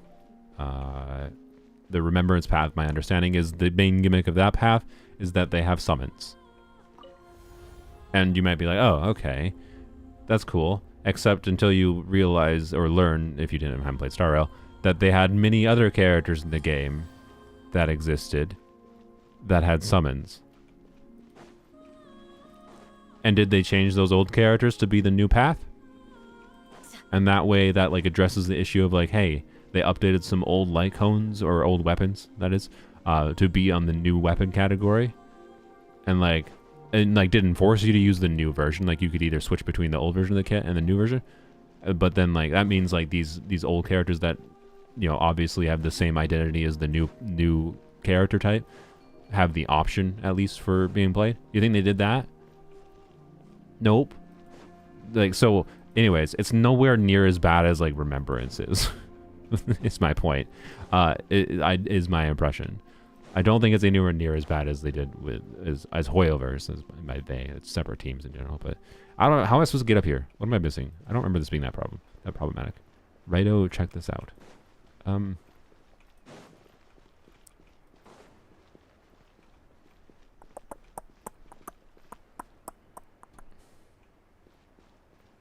The summons are different. They have much better quality of life, and that's it, you know.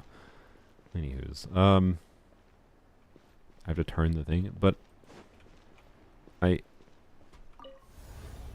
oh, yeah, you're correct. I forgot you can turn it on 2 axes. I got too busy yapping. I'm sorry. So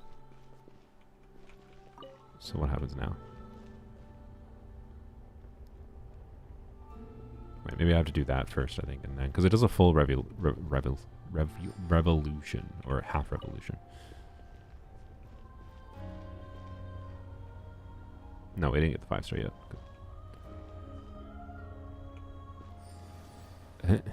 Okay, wait, that didn't do anything.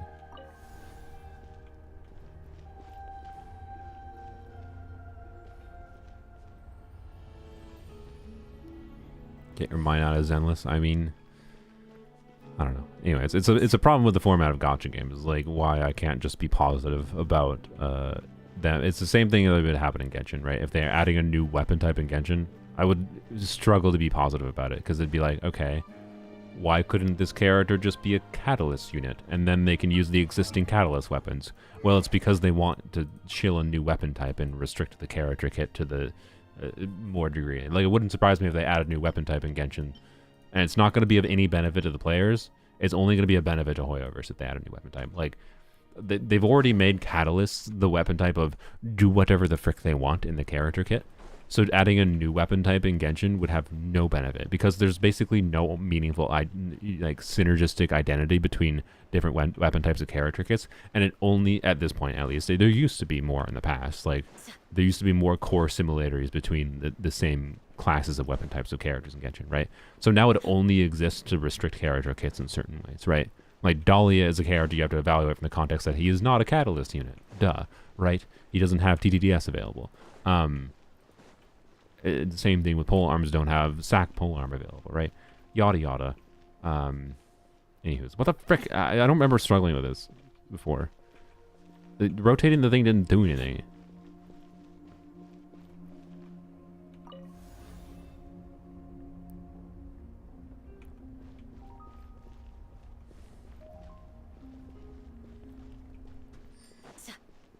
I'm struggling to get a sense of... Is there something I'm missing? Like...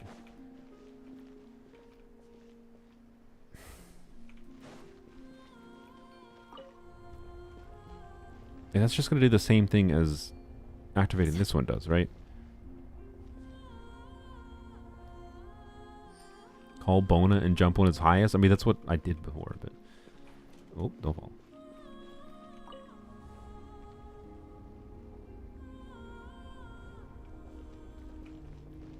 But that's not the intended solution. I was trying to do the intended solution because the non-intended solution was clearly jank.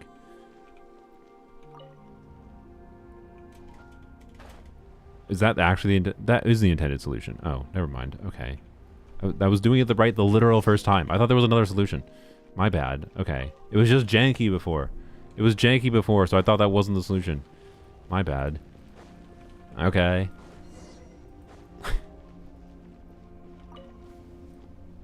My bad. That's probably why I didn't have a problem before. I probably just succeeded the first attempt on my main account. Do your master's bidding. Off to the freezer.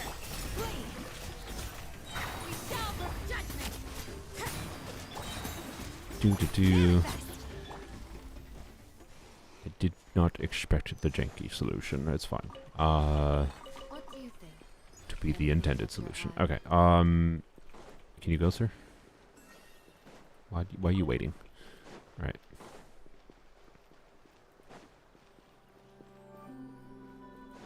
You can use the other island to raise the platform. I feel like that's what I might have done. I don't know. See, I don't remember having to do that. How should I farm for mats in Zenless? I'm going back to Disc Gamba. I mean, you got to stop the Disc Gamba at some point. Zenless is still a gacha, and if anything, that's Zenless' biggest problem, in my opinion, is how many different resources you have to farm. It's just as bad, if not worse, than Genshin. I mean, in many ways it's better, but, you know. The thing is, disc farming is so much easier that you should not over-prioritize disc farming, is my overall vibe. Discs are artifacts, for anyone not aware, but... Anyways.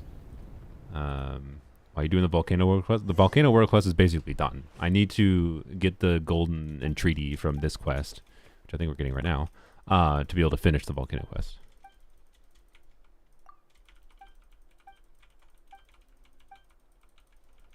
I expect remembrances of sell more over more lore reasoning. Yeah. So, anyways.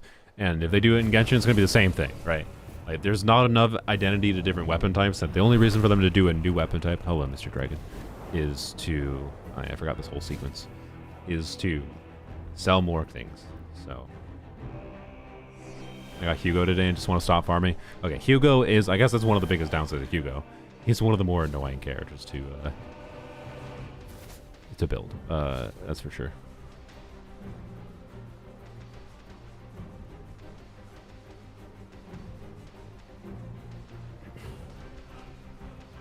How about new element? No, new element I'd be completely fine with. Because new element can apply to existing weapon classes and doesn't... Yeah, so like, new element I'd be fine with because it changes the existing relevance of old characters, right? Because the reaction system in Genshin is such that it's just dependent on how they choose to make... If they made a new element that only interfaces with something new, like if they made... Say they made, you know, light and dark element, right? They made... so Skirk, instead of being Cryo, Skirk is darkness element, and then, or Skirk is light element, and then they release Dane's Life in a few weeks, and Dane's Life is the reverse, and these elements only interface with each other. That's lame as f*** if they do that, right? But if they make it interface, if they use Genshin's reaction system, like they did with Dendro, and they make it interface with elements that are currently in the game, aka previous characters, like functionally they're just giving new characters reasons to be played with they're giving old characters reasons to be played with new characters by releasing a new element, right? So no, I'd be completely fine with them with how Genshin's reaction system has been made, assuming they don't specifically make it only work with the new things, and they do make reactions actually react with the old elements. Then yes, I think that's a very good idea potentially.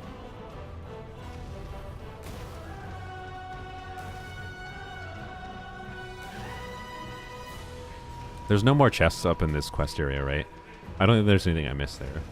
I think you get all the chests from this quest line in the sky area, I mean, automatically, so. There's plenty of exploration we can still do in Okinawa, obviously.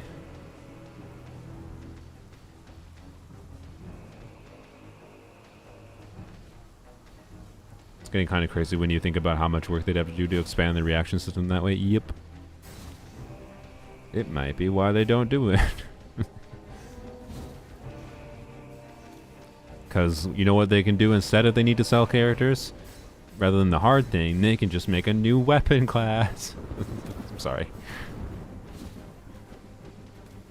This is why I get annoyed at people asking for weapon classes, particularly now. Asking for new weapon classes in the past in Genshin, I understood more. Because there was more of an identity between weapons. So like you could be like, I want to have, you know, a great axe class. But like... Or I want to have a whatever weapons, whatever fantasy weapons you want to make up. Gauntlets class, right? But the fact of the matter is, with how they've been designing characters very loosely to their weapons, you don't need that. So, the Gauntlet characters exist. They're called Catalyst characters.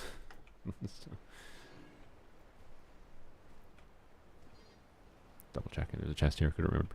All right. Don't think there is. Down we go.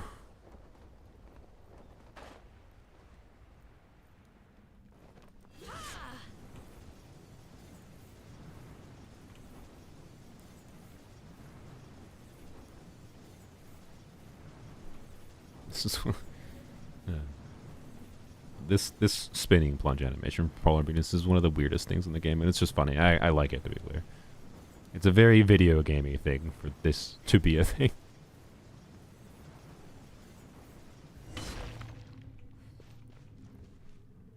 Oh, I took a look yesterday at what my scroll pieces would look like, because theoretically scroll... Well, okay, so there's two options. I think actually the best option theoretically for Candace on this account would be 4-piece noblesse, which I think I might look at in the future, because 4-piece noblesse on Candace, and then Shenhe can use 2-piece attack, to min-max buffing value, right? If nobody else is on noblesse, then Shenhe should be on noblesse, right? So, anyways. Problem is I kind of like Candace doing as much damage as she does. What is that, Hydro Goblet? It's okay. I mean, I think you should have higher standards for your Hydro Goblets. Like, let's be real. You could have 5.8% HP here, And if this flat HP roll was an ER roll, I think it'd be a lot better. But, you know, don't lower yourself to my standards. Sorry. Anyways, point being, I was mucking around with a scroll build yesterday, and I don't have a dysfunctional, like, I have the ability to have a functional scroll build, but, like, my emblem build on Candace is kind of perfect, like, for this team. I remember you have Cryo Resonance and Rosaria crit rate buffs. This is like 80% crit rate. And the reason, and that's with an HP type is even, right? So the reason is because I have like, this is like such a perfect artifact. Like, and then have ER here, have some ER here, have some ER here. With Fab energy, I can hit 200 energy recharge. And like, I don't quite need that much to be clear, but I can't hit that balance of crit stats and keep ER like I can with Emblem. So like scroll didn't really make sense, but I haven't taken a look at Noblesse yet. I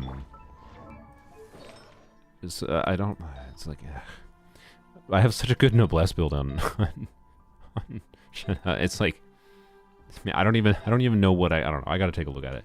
I have many an option for 2-piece attack, to be clear, because this is 2-piece attack and this is 2-piece attack. So, and then Gladiator and Chiminawa. Like, I have many options for 2-piece attack. So, like, theoretically, that should be my ideal in this team, is actually doing 2 attack on her, and 4-piece Noblesse. And I might do that in the future. But, anyways, I hate Noblesse. I'll never farm that. I mean, funnily enough, I actually think Scroll being a relevant artifact set has, in a weird way, made Noblesse even better. But, anyways, whatever. Well, I have plenty of Noblesse artifacts on this account. I just don't know how compelling my Candace build is on Noblesse. Bit of Genshin is the best Archon quest. Archon quest specifically, I'd say Fontaine as the strongest overall. It's not perfect by any means, but that's my personal vote. Second place goes to the most recent Mondstadt quest for me, still. When will a Scofier rerun? That's a good question. She will rerun if there's a Hydro or Cryo unit released in 6.x or whatever they call it. It seems like they're not going to call the patches after Genshin 5.8 6.0. Like, I think they're going to save 6.0 for Snezhnaya, which I freaking hate. Because it means the next year in Genshin, we're going to have to call it, like... Because it's so easy to be like, yeah, Genshin 5.x patches is, like, the Natlan year, right? So, I don't know. The reason I'm assuming that is because they've been very specific with their wording, saying, like... They haven't been saying from Genshin 6.0 onwards. They've been saying, like, after Genshin 5.8, right? And, like, I think normally in the past their verbiage has always been, like, oh, like, whatever, from Genshin 3.0 we'll do this, kind of thing, whatever. I could be wrong on that. I hope I'm wrong. I want them to just call it 6.x, or 6.0. I just don't know if they will, is my point.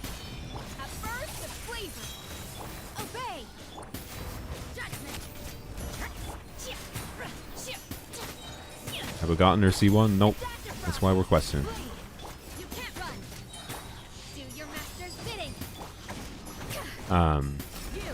So anyways, point being, I look forward to how they structure next year, regardless. That's not like, it's not me doom posting for the next year of Genshin. I'm just saying it's an annoyance if they don't. If they don't call it, if they go 5.9, 5.10, 5.11, 5.12, because they want to save 6.0 for Snezhnaya, it's just going to be really annoying to refer to the next year of Genshin as like 5.9 plus.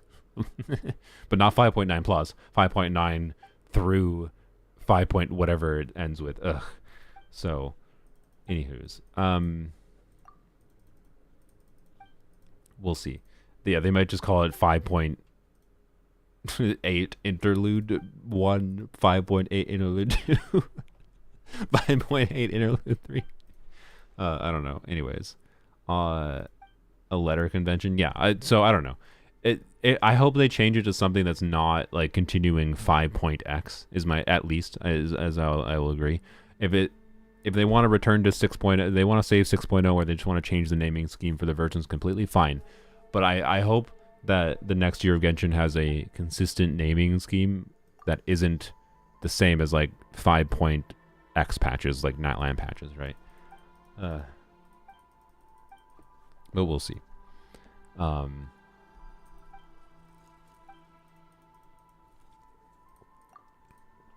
I feel like there's a reason I started talking about that originally. That wasn't to complain about that, but that's what popped in my head. Anyways, oh, Archon Quest. Yeah, that's I think what I got on it. So I don't know. I look forward to the Archon Quest structure. I think next year, or in the coming months. Not really next year. This year, because of how much stronger, generally speaking, I have found in Genshin, but in Hoyoverse games in general. How much stronger I found Hoyoverse writing when going through quests that are like much more their own thing and like not they can be connected still, but less directly connected, right? In all of Hoyoverse's games, the less connected to the grand scale overarching plot it is, the more I find I enjoy their quests. So, you know. Yeah, presumably we get the last Natlan area in 5.8.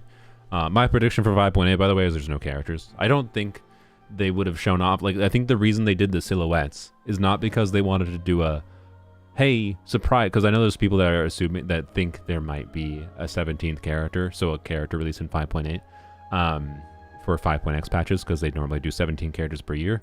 But when I went and counted that a few streams ago, there was one patch where, or one year where they only released 16 characters. So it's not even really that set of a pattern.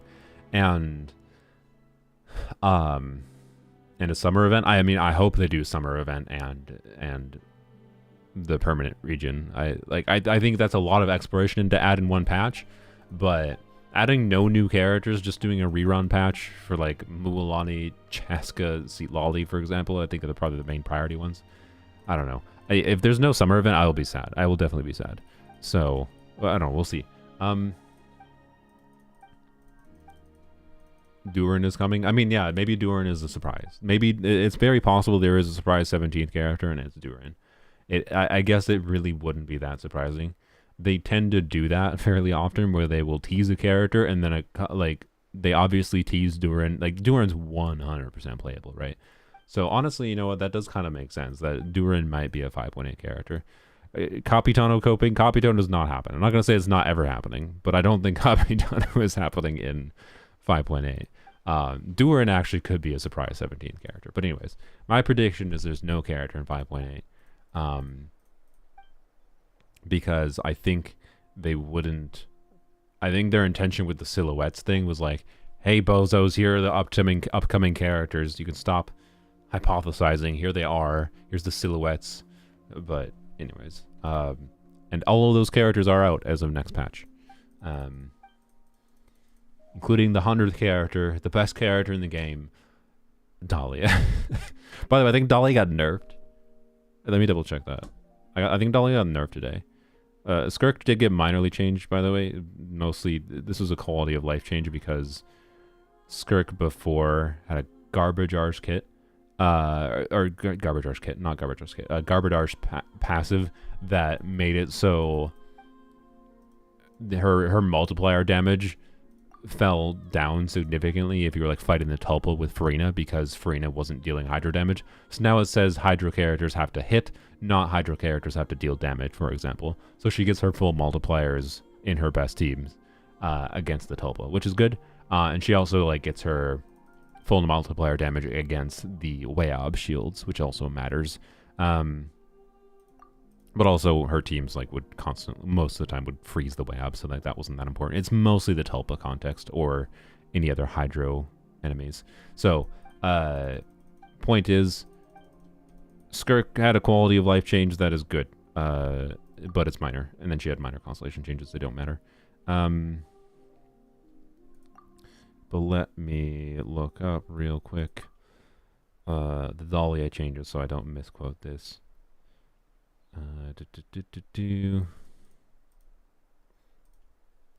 So I believe his passive was changed where his attack speed... Oh, no, never mind. I think this was a buff. Okay, never mind. This makes him easier to build. I lied. I'm sorry. Misinformation. I don't know why I thought this was the case. I think I thought it was the reverse direction. My bad. Happy 60k. Thanks. So I thought the his attack speed buff required more HP now, but it is not. It is less HP actually. Now wait, this was the same. Never mind. This is just the changes from last week. What? I got ganked by a post. This is just the changes that happened last week. Never mind. There's nothing. There's not even anything to talk about. Never mind. Whatever. He still requires 40k HP.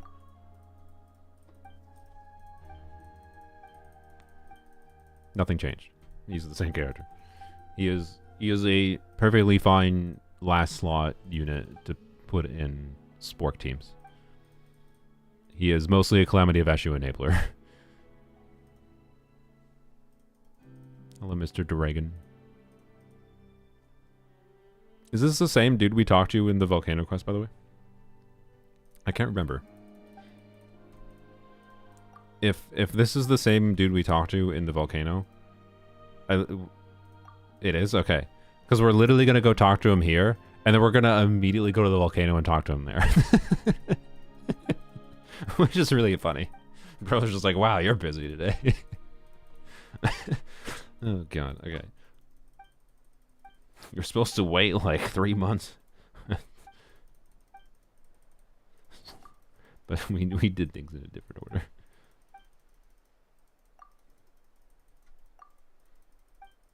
Yeah, Dahlia is definitely a power creep nubilet. Why didn't they just like give Dahlia HP scaling damage or something? Like, they at least did that for Candace, right? What is happening with time? Oh, never mind. I understand what. Yeah, never mind. Like, I don't know. Anyways,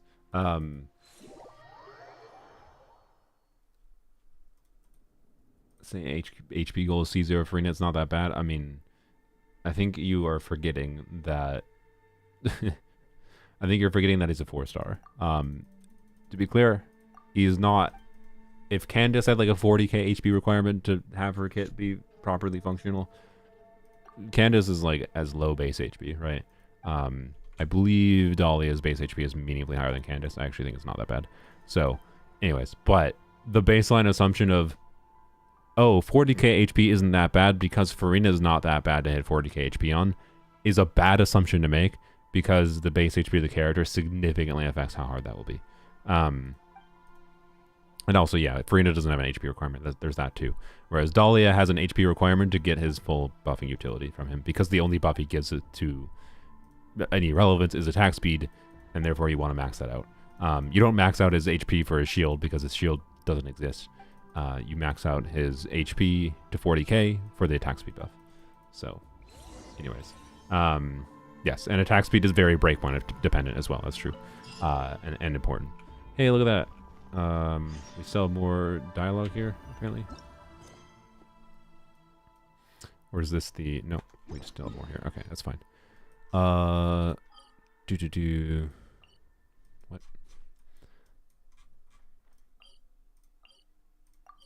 No, that is underground. Oops. You gonna do Dahlia shenanigans? There's like so little to do with him. I don't know. Like, you can use Sack Sword on him and do like double skill plunge. I don't know. If I do Dahlia shenanigans, I have to find someone else's account. I'm not gonna level him up on my account. Dahlia just has like, he has like he's not gonna be hard to see a big number from, to be clear. But there's not enough that you can actively do on field that's that engaging, and there's not that many methods of actually scaling hits damage in a way that I think is interesting. So, oh yeah, it's true. His skill doesn't hit. I forgot about that. No, I think technically his skill does hit. Oh my god, this character. I think his skill technically does hit though. Frick me. If I think his skill technically does hit. Why do you have no flogies on? God freaking dang it! I hate these birds. Bro, I can't fly over here.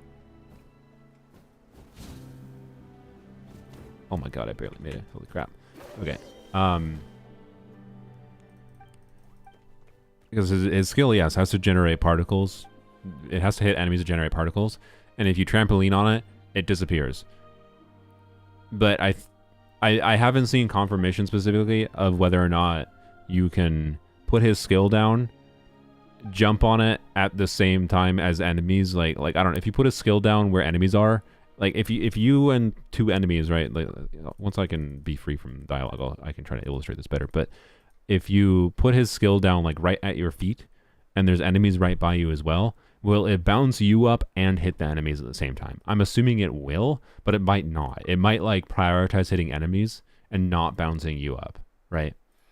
That's kind of the expectation, but I don't know. And yeah, weird like fall damage carry things. Yeah, so like do double skill, bounce the enemies up, fall damage in the worst case scenario. I don't know.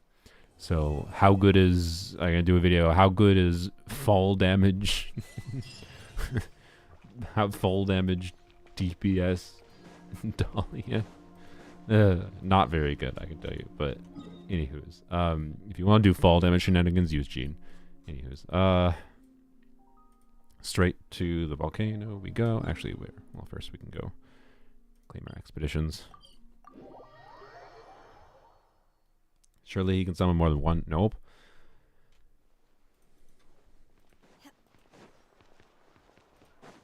Hence Saxhord shenanigans, which, yeah, limits him significantly. So, yep. I level up Dolly, give him a total build when you make a video on my account. I mean, I don't want to ask someone to level up Dolly if they weren't already planning to. But if someone already does, and you have an invested account in other ways so that I can mess around with shenanigans, you know, I'm not, you can feel free to message me or whatever. But I'm not going to, over prioritize it right now. I'm sorry. I don't think, I don't know. I don't think Dahlia is that looked forward to of a unit. And there's not enough of compelling ideas that I think is that fun to be worth over prioritizing. Wait, why does it say I only have one? Uh-oh. No, I have two. There we go. It's just they're listed separately. I got concerned. For a second. Okay. Let's go to volcano. Blap.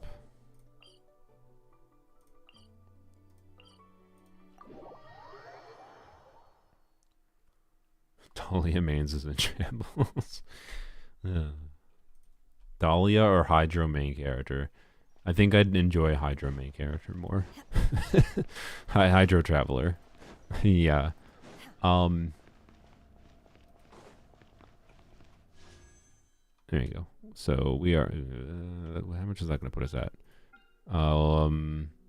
Assuming we get 150 Prima Gems here. There might be chests at the end of this. I don't remember. 150 Prima Gems.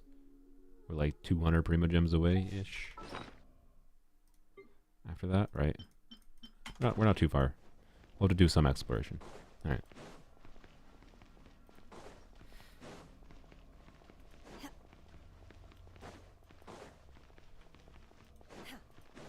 Alright, goodbye, cool red looking area.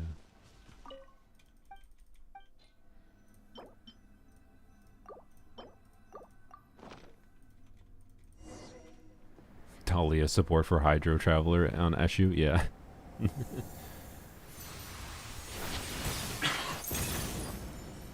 Oh, the sickness.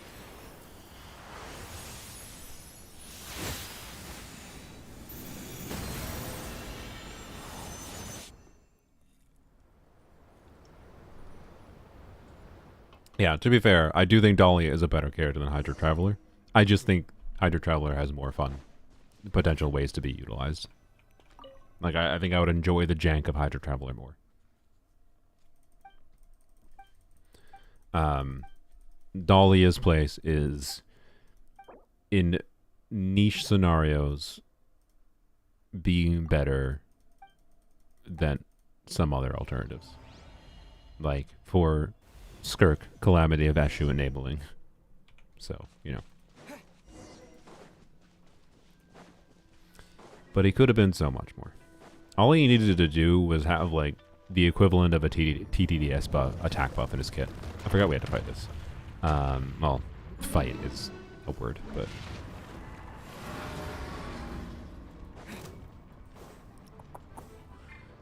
Stars for that name to say these things, yeah, definitely. Alright. I missed.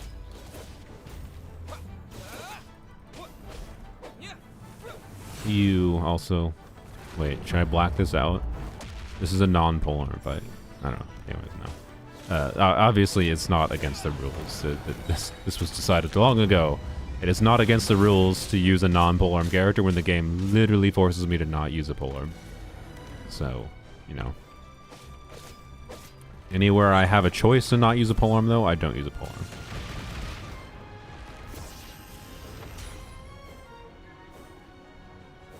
Rip. Wait, what? I actually have to succeed to some point at this? Oh, no, you don't. Okay. I didn't remember that it did that screen. Blah, blah, blah. Did you forget to press T? I don't think I could press T yet. Because I haven't finished yet.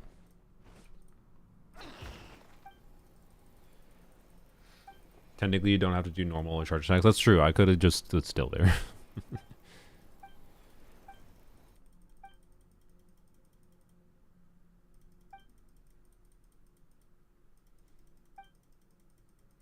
Man, you can't rock and polearms on these stuff. Yeah. To be clear, rock was because I was annoyed when coming into Natlan for the first time, and it immediately forced me to do like a quest-related thing when I would just wanted to like do some initial exploration, unlock some waypoints, and it forced me to do a quest. So I named him something insulting. That was the first thing that came to mind, and I saw rocks on screen, so I named them Rock. And then Stone was named Stone because I thought it'd be funny to name them Stone since the other one was named Rock. Rock's a good name, though. Rock is pretty good. Stone is definitely worse. Who am I going to pull next phase? I'm not pulling anyone next phase. I'm assuming you're talking about Inazuma Chronicle Banner. I'm not against the idea, but I'm looking more forward to Skirk, and I don't really want to spend money right now in Genshin.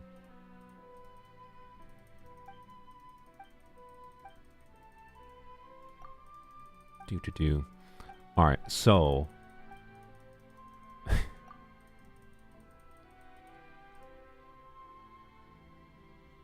I'm tempted to do something silly here.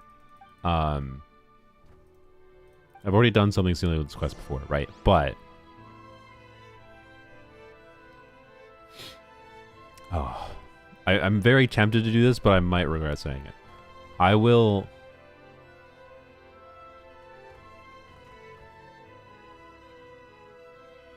Because I probably doing it...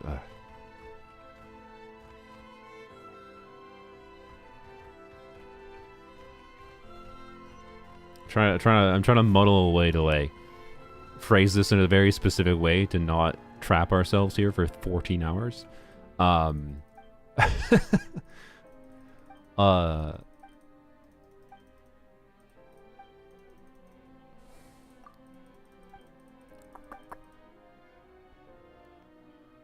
So this would cost me money, I want to emphasize, because YouTube takes, I believe, 25% of donations. I'm going to put this at a maybe slightly unreasonable amount. No, I don't really want to do it this way. Never mind. Okay, so never mind. I'm not gonna do it this way because I don't like the idea of just giving YouTube money for free, essentially. Right. What I was gonna say is that whatever you guys donate to me, I will match with a little bit on top donating to Zajeff's charity stream. So functionally, your donations to me would turn into donations to the charity stream, right? Just funneled through me, and that would basically just be costing me money because YouTube takes a cut, right? And I was gonna say, for every $10 you donate to me, I would end the world. I would end the world. So, you know, if you chose to like if you chose to like do $200, I would match $200, right? And then we'd have to do this 20 times.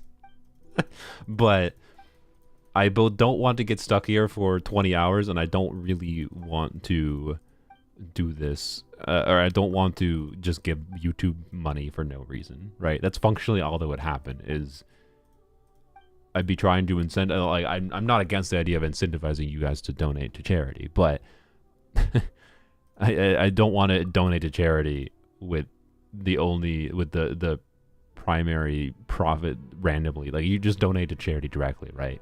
Don't go to Zajeff's stream. I have it linked in the pinned comment, rather than donating to me and then doing this rigmarole. As funny as it would be, right? As funny as it would be to do that, and maybe I don't know. The reason that could make sense is because maybe doing that gimmick would make people.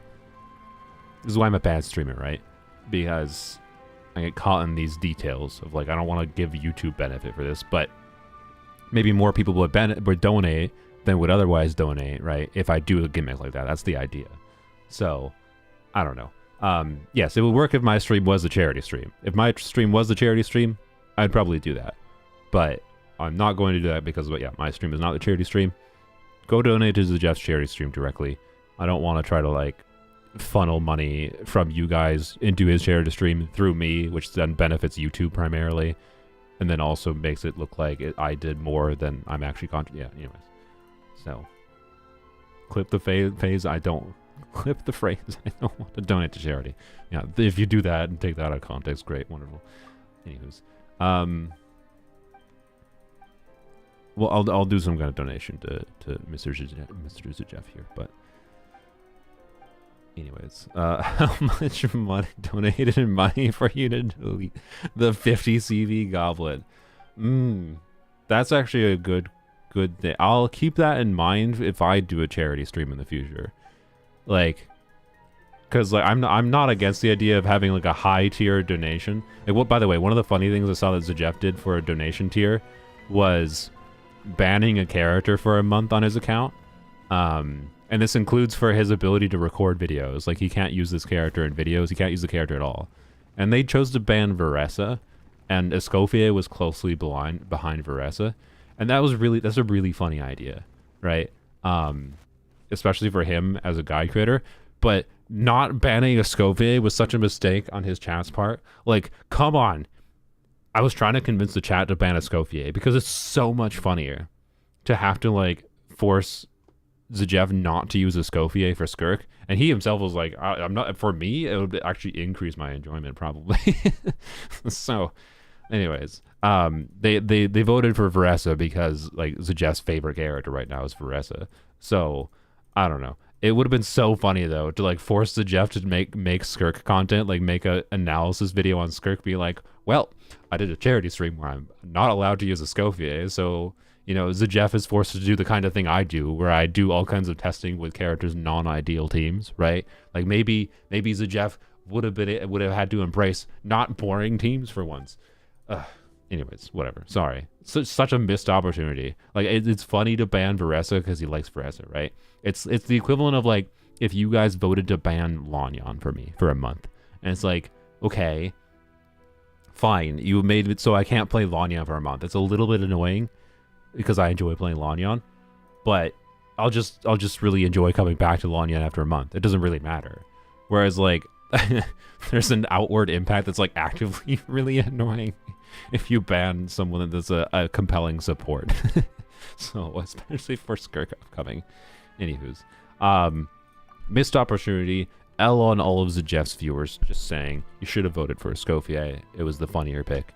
Anywho's. Or banning Xiangling, exactly. Yeah. It's fine. That's a funny idea. But yeah, deleting. I'm actually like I don't think it would be that big a deal. So like it would have to be a high tier reward because I think it'd be I think it'd be interesting. And I'd also like consider like throwing other things like deleting some 5-star weapons from my main account. I'd be specific ones that like I don't want to get rid of, but like aren't the end of the world to get rid of kind of thing. So like a freedom sword, actually, for example, I would survive without having either of my freedom swords. It's nice to have it as an option, but like, really, do I need freedom sword? Not really. Yeah, one where you delete an R5. That'd be really funny. Have like one tier that's like fairly high be like delete R2 freedom sword, and then like a tier above that is like delete my R4 aqua. I'd be fine. I don't. That would probably be the high, maybe one of the higher tiers. Delete R4 aqua 4 5 stars, and then above that would be something really painful like deleting a fab. the meme tier would be like, this is worse. This is worse than deleting Aqua Simulacra R4. Is deleting one R5 fab sword. Don't make me do that. That's horrible. Anyways, it would be actively more harmful. So anyways, if I do it, inevitably I will do a charity stream eventually, and I might have reward structures like that. Deleting things. The 50 ZV goblet could definitely be there, and then a couple weapons on my main account could definitely be there.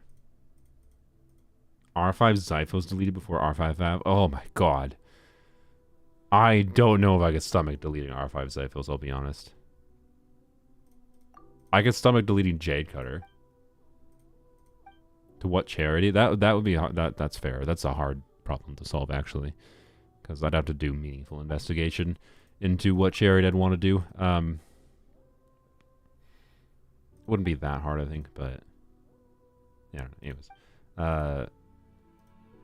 let's not bring gacha only 4-star weapons. I mean, it's more specifically Zyphos, and like. It's like God forbid I enjoy Kazuha, right? I'm sorry. Like asking me to throw away Zyphos is like asking me to just never want to play Kazuha again, because I'm never like, to be clear, the general experience playing Kazuha you don't need Zyphos R5 for, but my build doesn't work on Kazuha with R5 Zyphos if I want to burst on Kazuha consistently. I'd have to switch to Fav, and it's just, I don't know, it'd be fine. So, anywho's, like,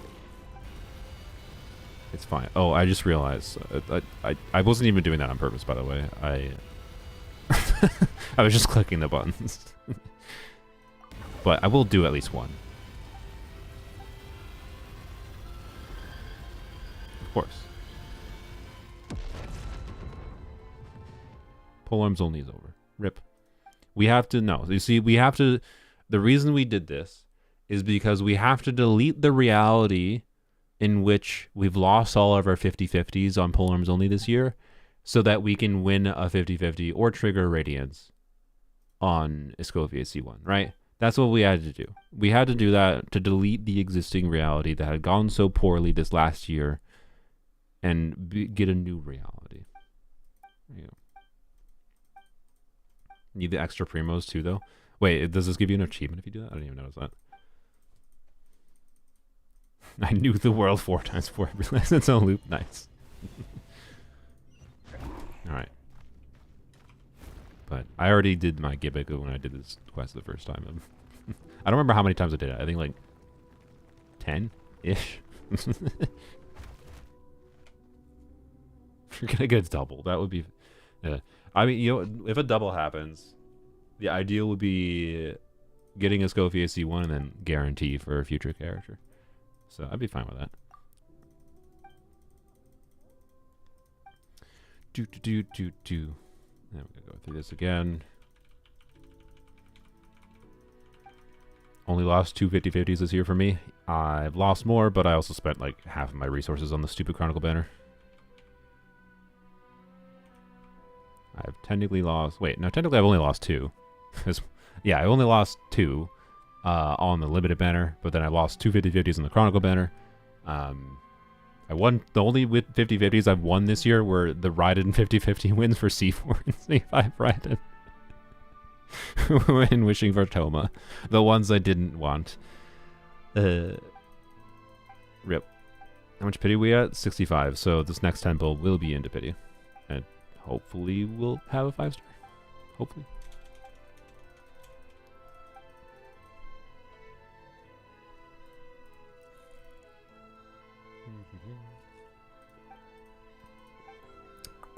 Cancel. Fine, I'll complete your forced quest.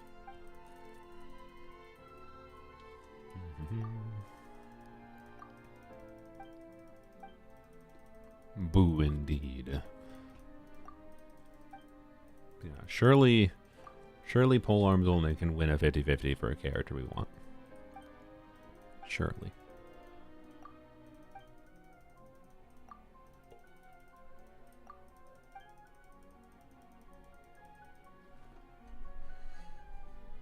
$65 to $75 means you have like a 23% chance with, yeah, maybe. There I think is an increased chance of capture radiance, but it's not quite a 75. Off we go.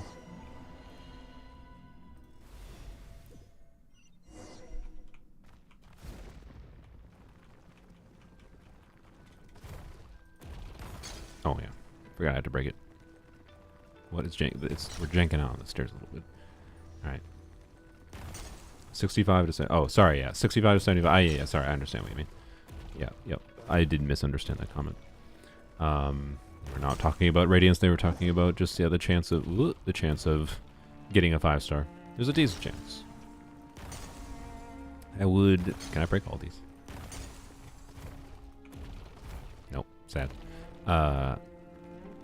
I would definitely appreciate not having to go past 75.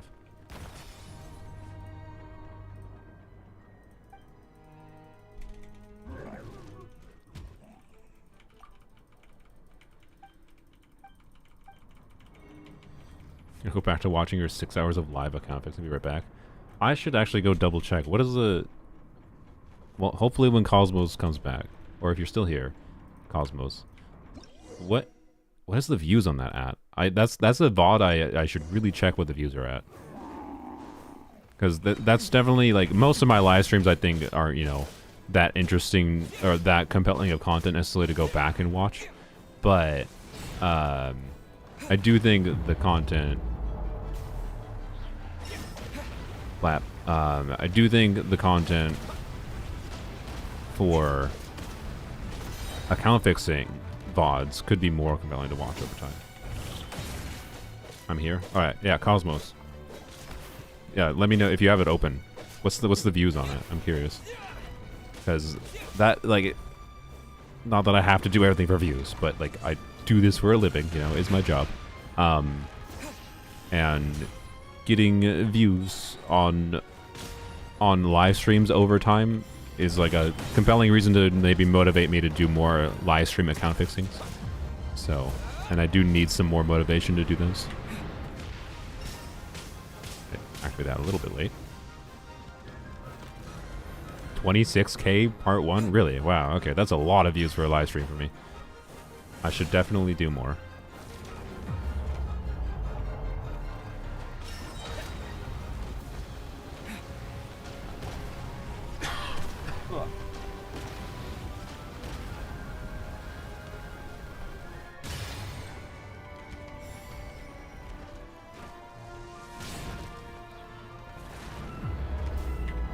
Spend on a banner as your job, you can use it as a tax write-off. Yes. But tax write-off does not mean free. Just an FYI. I'm still spending the money. It just means it's taken off of my taxable income, right? So if I spend $100 in Genshin, that means I'm minus $100 from my taxable income from the year, right? Like, spending $100 in Genshin saves me, like, $25 on taxes. Kind of. Like, I'm still costing me money. So, you know how a tax write-off works, so that's good. But a lot of people don't. Also, what am I doing? Well, let me die. Sad. A lot of people don't understand that. Like, yes, it does help justify the business decision of, like, pulling more characters for content. And, I don't know. If we... Ooh, I should not forget to... Where are you? That's my bad. Oh, boy. Do I have to redo this from scratch? Oh, my God. Brain... Okay, just pay more attention. Stop yapping. Ow.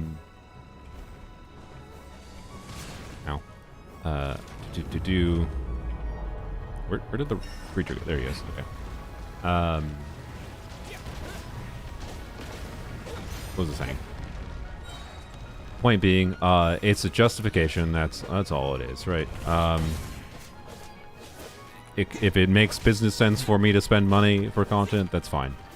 Will I spend money, for example, to get C1 to Scofier if I lose a 50-50? I don't really want to. I don't know. I'm not saying I'm 100% not going to. I have a... Assuming we lose the 50-50 today, I have, like, time to decide, but, like, I really don't want to. We don't need it that badly, I don't think, so... You know. It's not like I need to make a video on it or anything. On C1 to Scofier on this account. It's not that interesting. It's a want... Why am I forgetting to do this? Yo, dude, I pressed T. Bro is bugged.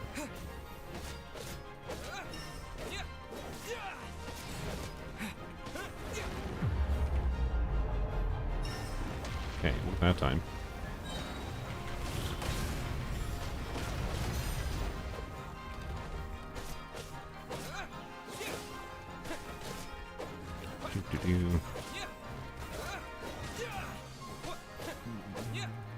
Don't let Hoyo know you can spend money for C1 to Scofier you want in the 50-50. I mean, that's what I'm saying. I don't think I'm gonna spend money. I'm like 98% certain. Well, I shouldn't say 98. Realistically, it's probably higher than that. But why brain? Forgetting. Okay, let's be less stupid. Stop yapping for a second.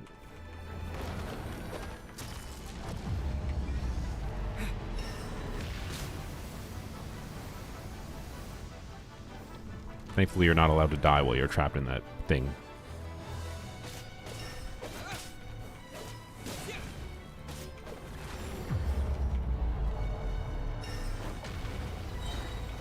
Wow.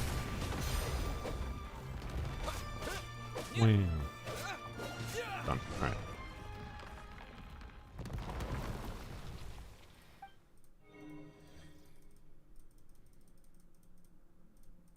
Yes, we did.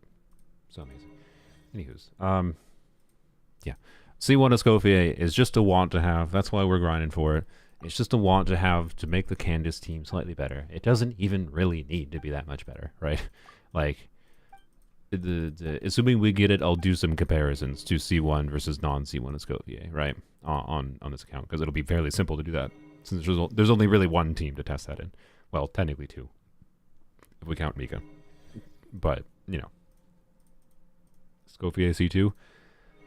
I mean, it's a flat buff. I believe it's a flat buff only for the active character. And it's a larger buff than you will get from, like, Shenhe, but it has less total stacks, I think. If I recall. I'd have to double check it. I don't know. It's kind of like Shenhe buff. RIP.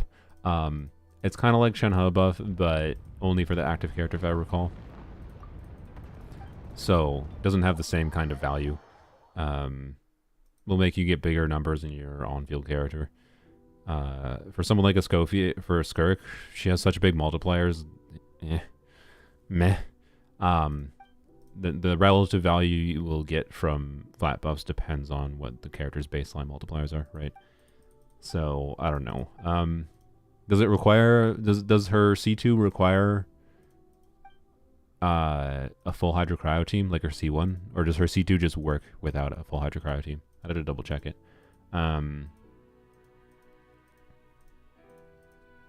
I can't remember.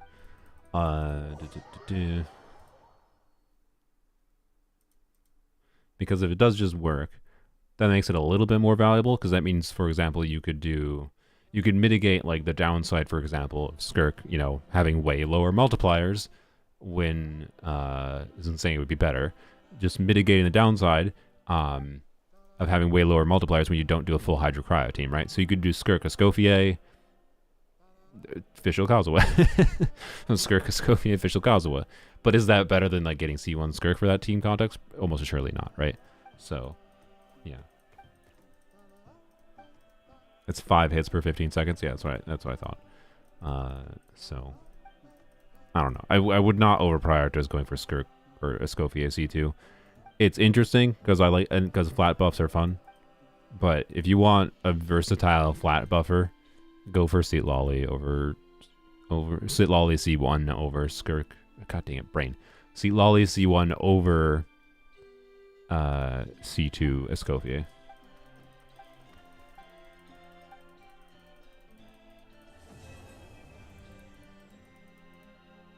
Yeah, but my Dahlia nuke will be lower. I mean, if that's your priority, then you do you. Alright. Claim FOMO gems. There we go. Yay, how exciting. Alrighty. And get this red dot out of my face. Go away. Alright. What are we at? Oh, do this quick. Get our achievements. Claim. Claim. Alrighty. Claim. Wonderful. What's up here? Last hero of Cinder City, and oh yeah, the dragon thing. Alright, cool. We are at 1,050 Primo gems exactly. How exciting. So that is 6. We need to get. What do we need? I'm sorry, I have a stroke. We have, that's 50, that's 90. We need 160 plus 70 more, 200. We need to get to like 1,300. Just keep things simple. But let's go check a couple of things quick.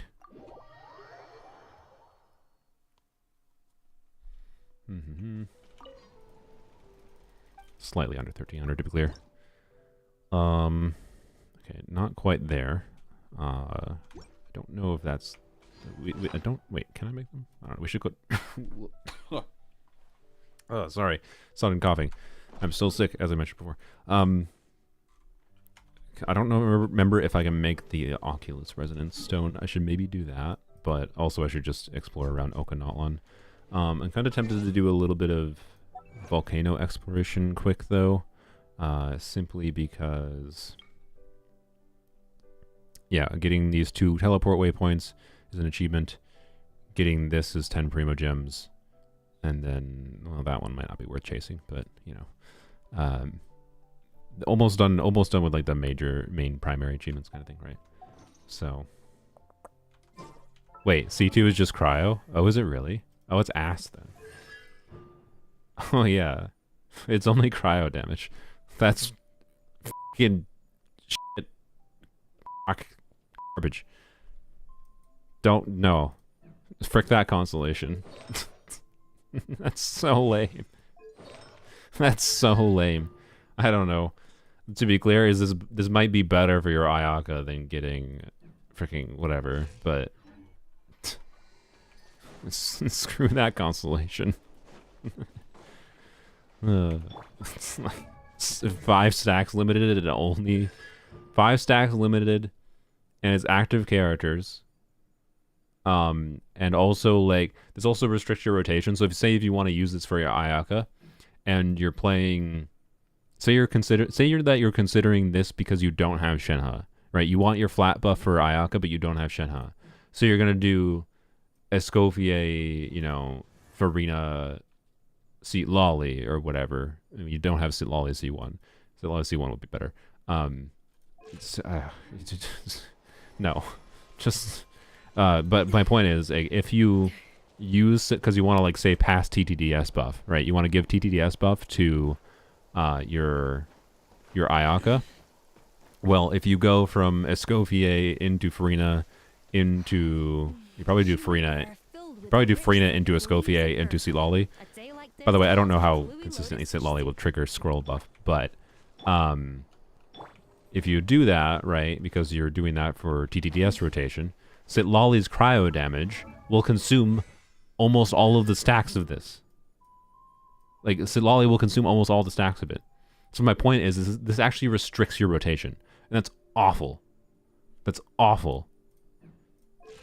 So it's like one of the major annoyances of Sitlali buff being only on-field damage is any on-field damage, if I choose to rotate to activate Sitlali burst before going to the main DPS unit, I'm using up stacks of Sitlali C1 before the main DPS. Most of the time I've been fine with doing that because I don't care.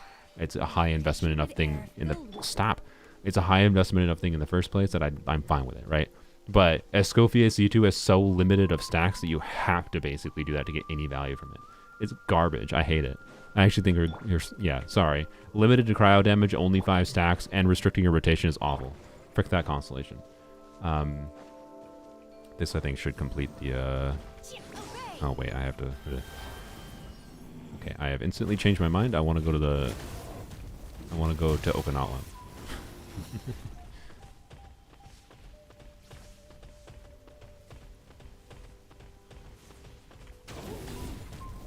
What?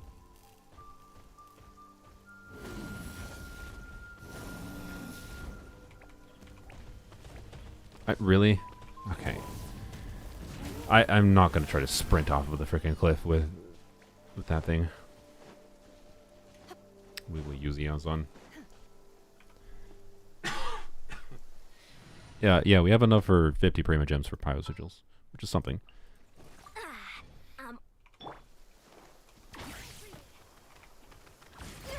Keep pushing.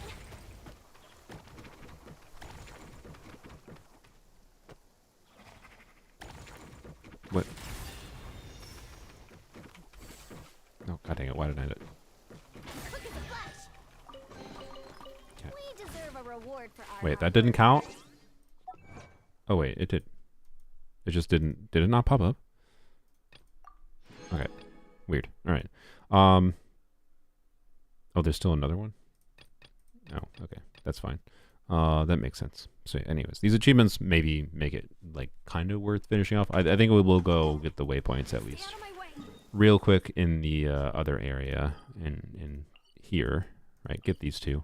So I think that makes sense. And there's some chests we can get here too, relatively quickly. And then obviously the priority will be Okinawan. Yeah, but yeah, let's go see. This is that. It did pop up? Oh, okay, I'm blind, it's fine. Did the cat die or is it just a skin? It's a hat. I thought it was funny. Oh, speaking of, we can exchange. What? Why was that invisible? That was invisible for me. That's bugged. Okay, here. Oh, you can't see it.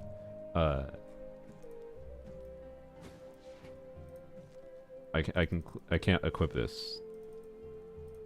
Here's the ghost. I just got a bugged item. Interesting. I wonder if I can sell this in Steam.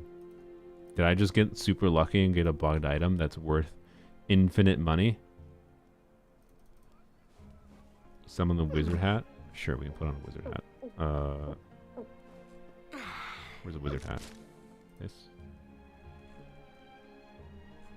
I like the other one more, actually, I think.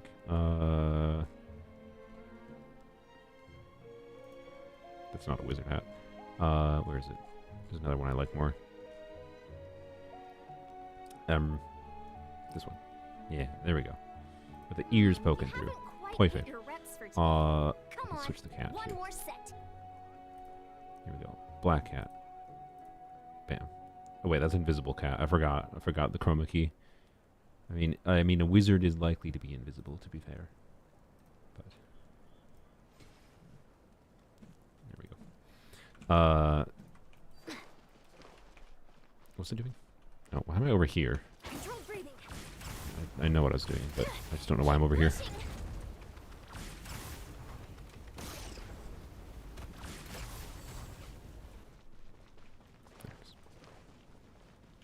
Flap.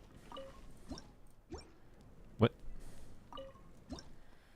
Okay, a catalyst build, extremely useful. Alright, I was hoping for a key, but How far away are we from a key is the real question. Standard wish, how exciting. Key is very far away. Alright, cool. That's fine. We will get a temple before we get the key, but we might need a couple wishes after the temple, so that's fine. Alright. Let's swap Candace out for Eon's on instead. Make While sure we to finish keep up some volcano stuff here. Blamp. We are at 65 pity. Let's go here. Let's go get this one first. It'll take less time. Oops. What in the world? Please. What? What? Please. Okay, here. I don't know.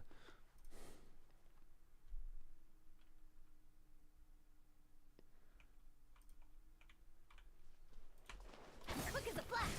But yeah, anyway, remind me to go get or see if I can craft a Oculus resonance stone. Keep pushing. I'm gonna have to fly over there. I'm gonna fly over there, aren't I? Maybe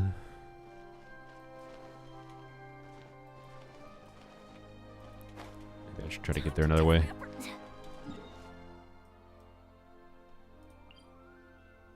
Yeah, it's gonna be easier.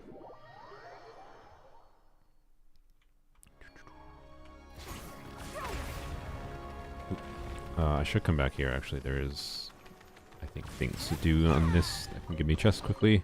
Hey, you want to try? I'm gonna prioritize getting the waypoints first.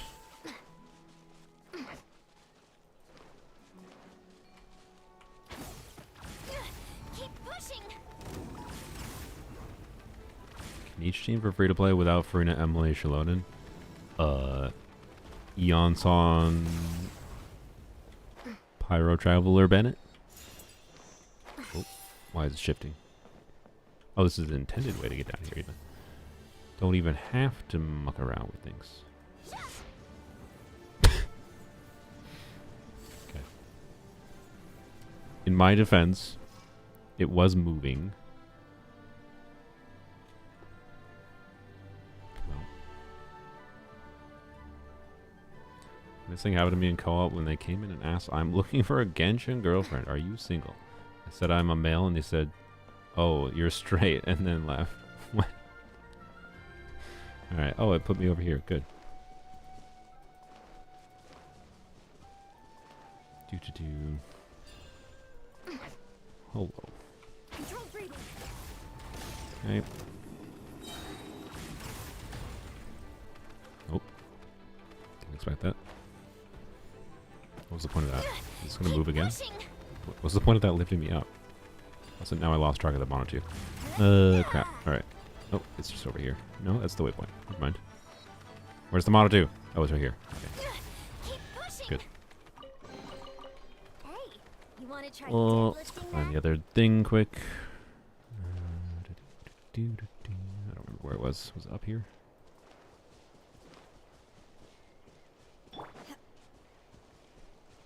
Shangling with Bennett is decent, but yeah, that's fair. Yeah, you can, as long as you can have a decent-ish Shangling build. Get her burst back consistently, not too bad. With the Fab, that is, at least. I don't think it's that bad to build her for a Kanichi team. Quick as a flash. But Pyro Traveler can give scroll damage bonus. You care, and Pyro Traveler, you could do scroll damage bonus. You want someone on Deepwood, right? So Eon's on Noblesse. Wait. Huh. We're gonna have some redundancy actually, set wise. So I guess Pyro Traveler does not need to be. Or no. Yeah, you put Eon's on scroll, Bennett on Noblesse, and Pyro Traveler in Deepwood, right? Yeah. Stronger. Keep If pushing. you use Shungling instead, I don't know who you use, but you know. Yoink.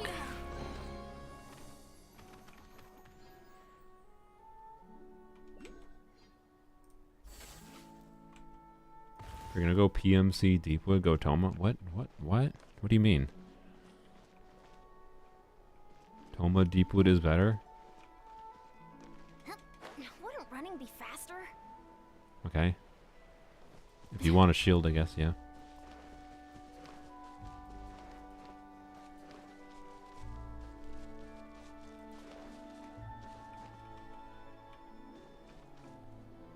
definitely gonna be more annoying to build. What am I doing? Was there supposed to be something I took up there? I think I just skipped the elevator up there. Good job, me.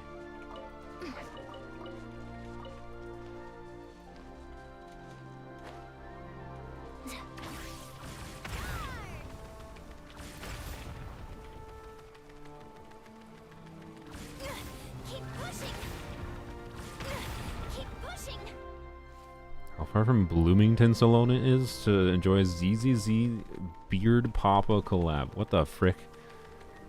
What is this? What? I'm not that far from Bloomington.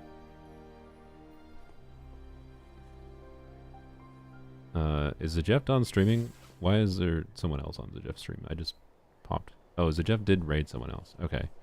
I see. Jeff is done streaming. Well, rip. I guess I'm not donating to Jeff. I thought he'd stream longer.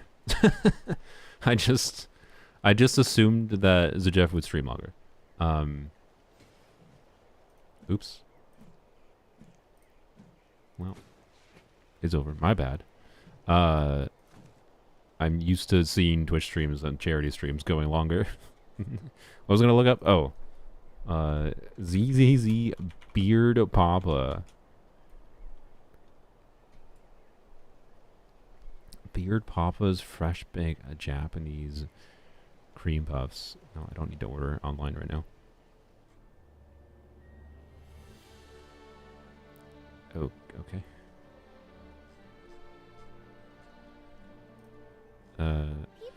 June 8th through July 15th. Here, turn on. White. I see. With good technique.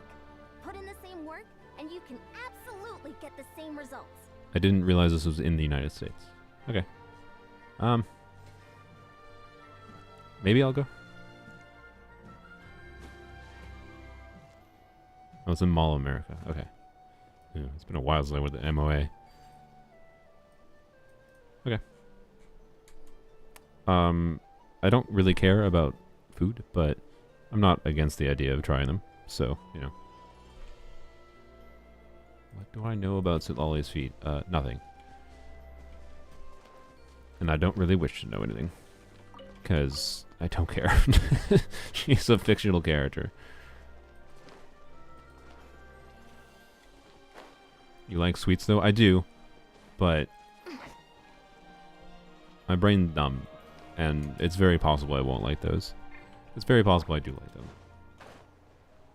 So, anyways. What am I supposed to do here? Did I skip the elevator? What?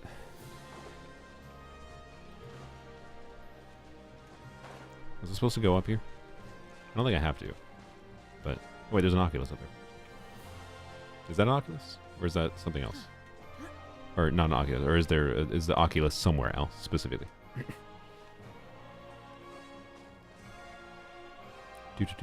Do.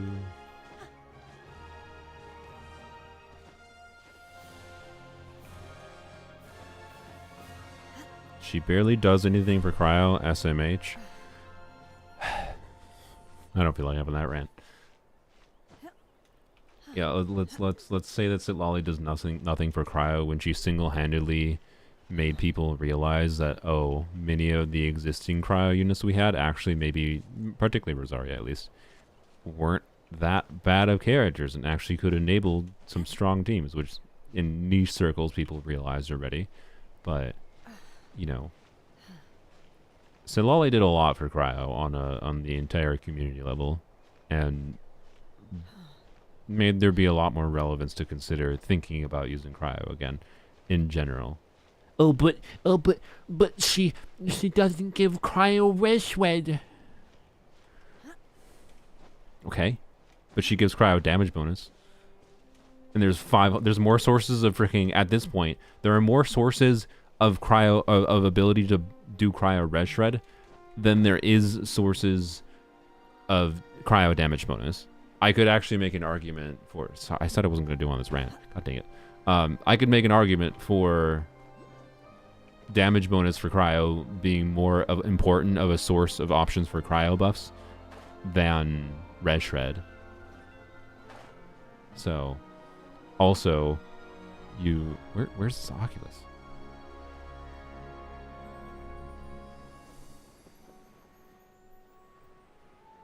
Where the frick? What? What? Where is it? Anyways. I missed it. Oh, kill me. Alright. Hopefully we can take an elevator back up. Let's do this quick.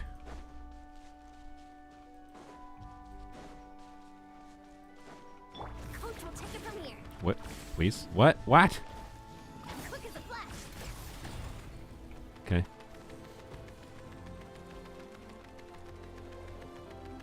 Full speed ahead. Keep pushing. Yay.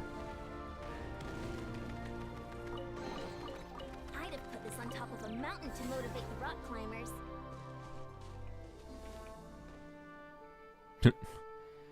I'm glad I jumped on that. Oh, it put me off. No. It dropped me off.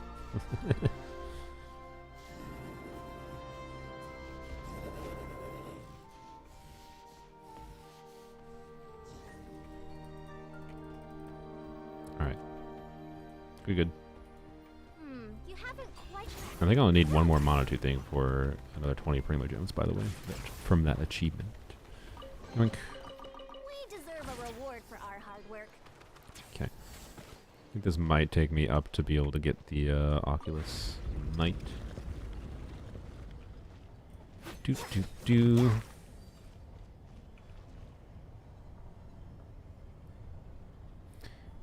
Oh yeah, Silali can also buff cryo units by TTDS.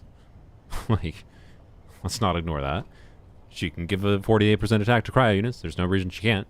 Like, providing a shield, giving 40% cryo bonus, and 48% attack, or if you have a signature damage, more damage bonus, is buffing cryo units. Like, even in her baseline kit, it annoys me that people have this rhetoric of like, oh, she doesn't have cryo reshra. That's so stupid. Why can't she buff cryo units? She does buff cryo units. She enables Ashu. Yeah. Hey, you want to try Like, deadlifting now? oh, Silali doesn't buff cryo units. Then why is she one of the better options for the last slot in Skirk teams? Oh, she doesn't buff cryo units, huh? Well, clearly it's because she's buffing Farina. That's why. That's why she's one of the better options for Skirk teams. Anyways. That's not where I wanted to go, by the way. That's annoying. Alright. Get this Oculus. And then, let me double check quick. I think we were one Monotoo away, so make sure, if someone sees a Monotoo thing, let me know. Yeah, one Monotoo away from 20 Primo Gems. Definitely want to get that at least. Control breathing. Also, Superconduct Silali. Superconduct is cryo damage. So, you try, wait, can I not take the elevator again? Oh, god dang it.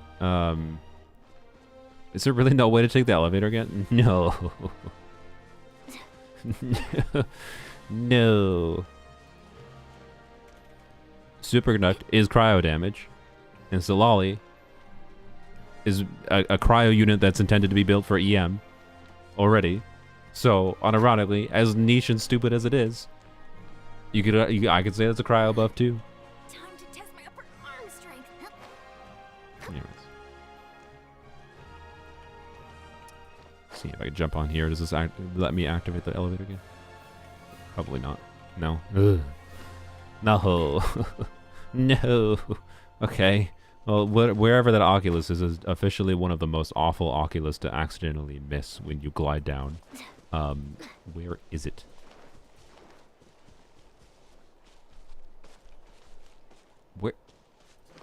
Where is it?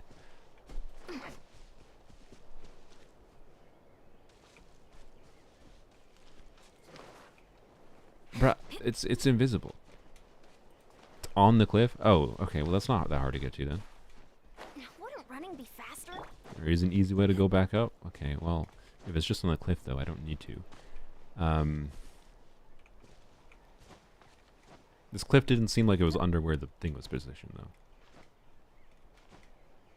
Oh, frick. I need the stamina.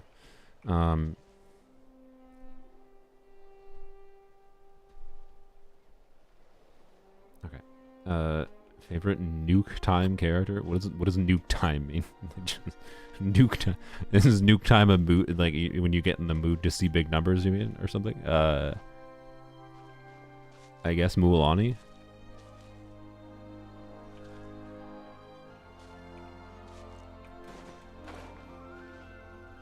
Nuke type. Ah. Yeah, I guess Mualani. Because she has multiple satisfying big numbers on screen. It's not here.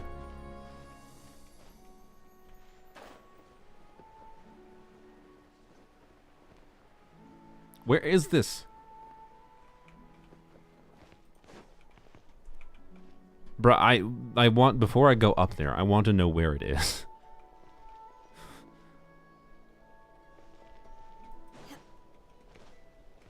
Okay, how the hell do I get back up?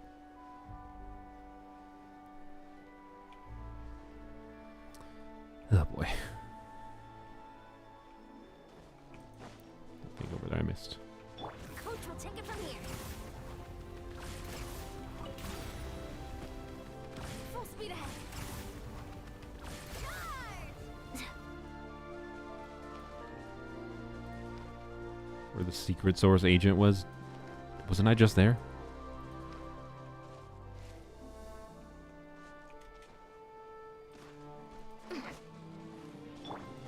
Hello.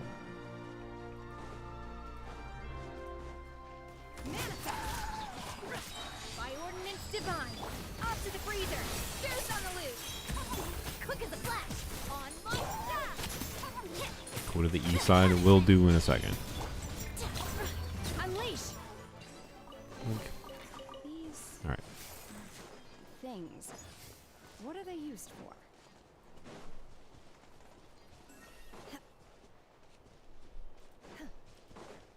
Lose as a goose. Yeah, please don't use that statement. No. Do not misquote Goose on the Loose. That is inappropriate.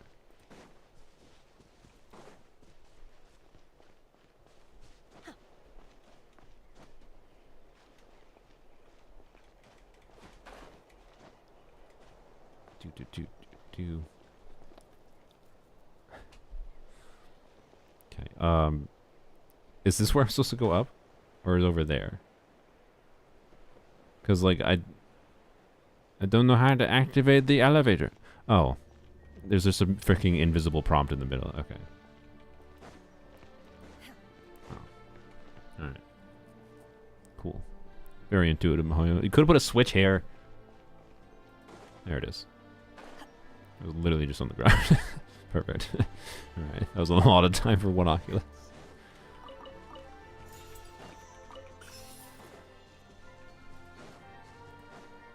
I blame Mahoyo for not just putting a dang switch on the ground. Who puts invisible switches? Do you want invisible light switches in your house? No.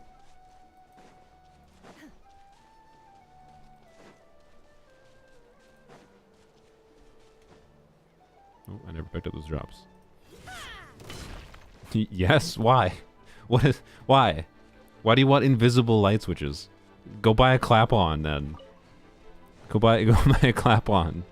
Then you can remove your light switches, I guess. Except no one actually does that, because no one actually wants invisible light switches. A strap-on? No, a clap-on. Clap-on. Good lord. Only I would know where the light switch is. Okay. A little removed. Coach will take it from here. Let's. You can't run. Strap-ons are for turning on other things, okay? Cryo incarnate. Unleash. Have burst of flavor. Judgment. I had to muddle over whether or not I wanted to make that joke for a second. Obey. Shift. Adaptive rise. Control breathing.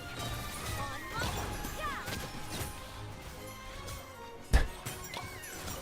my I don't think anyone actually gets turned on from it. Well, I mean, I'm sure someone does. Never mind.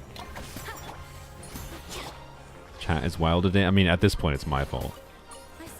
wasn't too much trouble. Look, I can't resist a good joke. You can't run.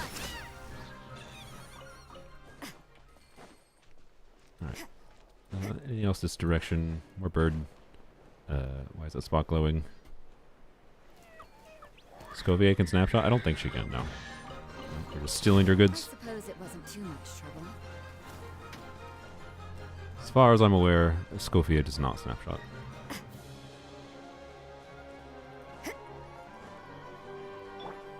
Okay. Yeah, please don't be too weird in chat just because I made a stupid joke. I'm sorry. Let's keep things a little under control. Okay. I'm gonna go over here quick. I think there's more I can do here as well, but over here quick because I know there's a couple things. Coach will take it from here.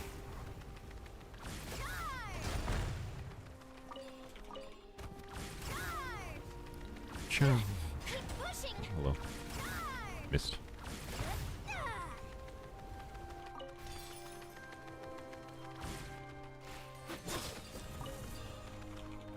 Stay out of my way.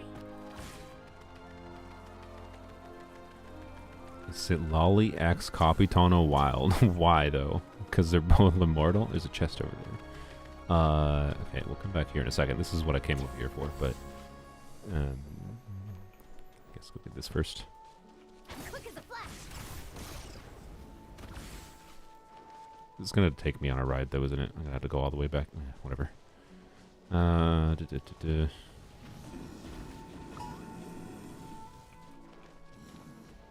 Leave me alone.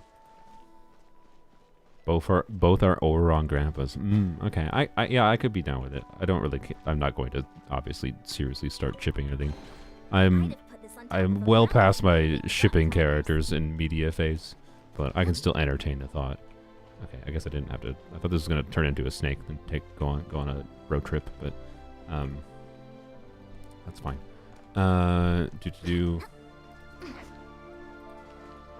Yeah, chat summary said we're discussing strap-ons.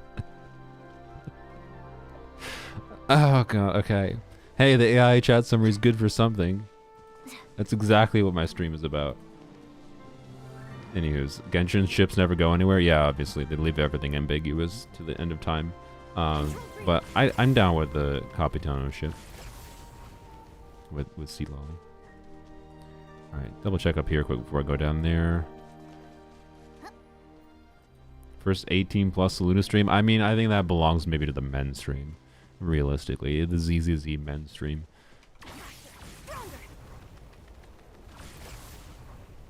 It wasn't really 18 plus. It was just Mimi. In a slightly adult way. But anyway, this is my first time in a stream. I apologize. It's not normally like this. Okay, I don't think there's anything meaningful over here.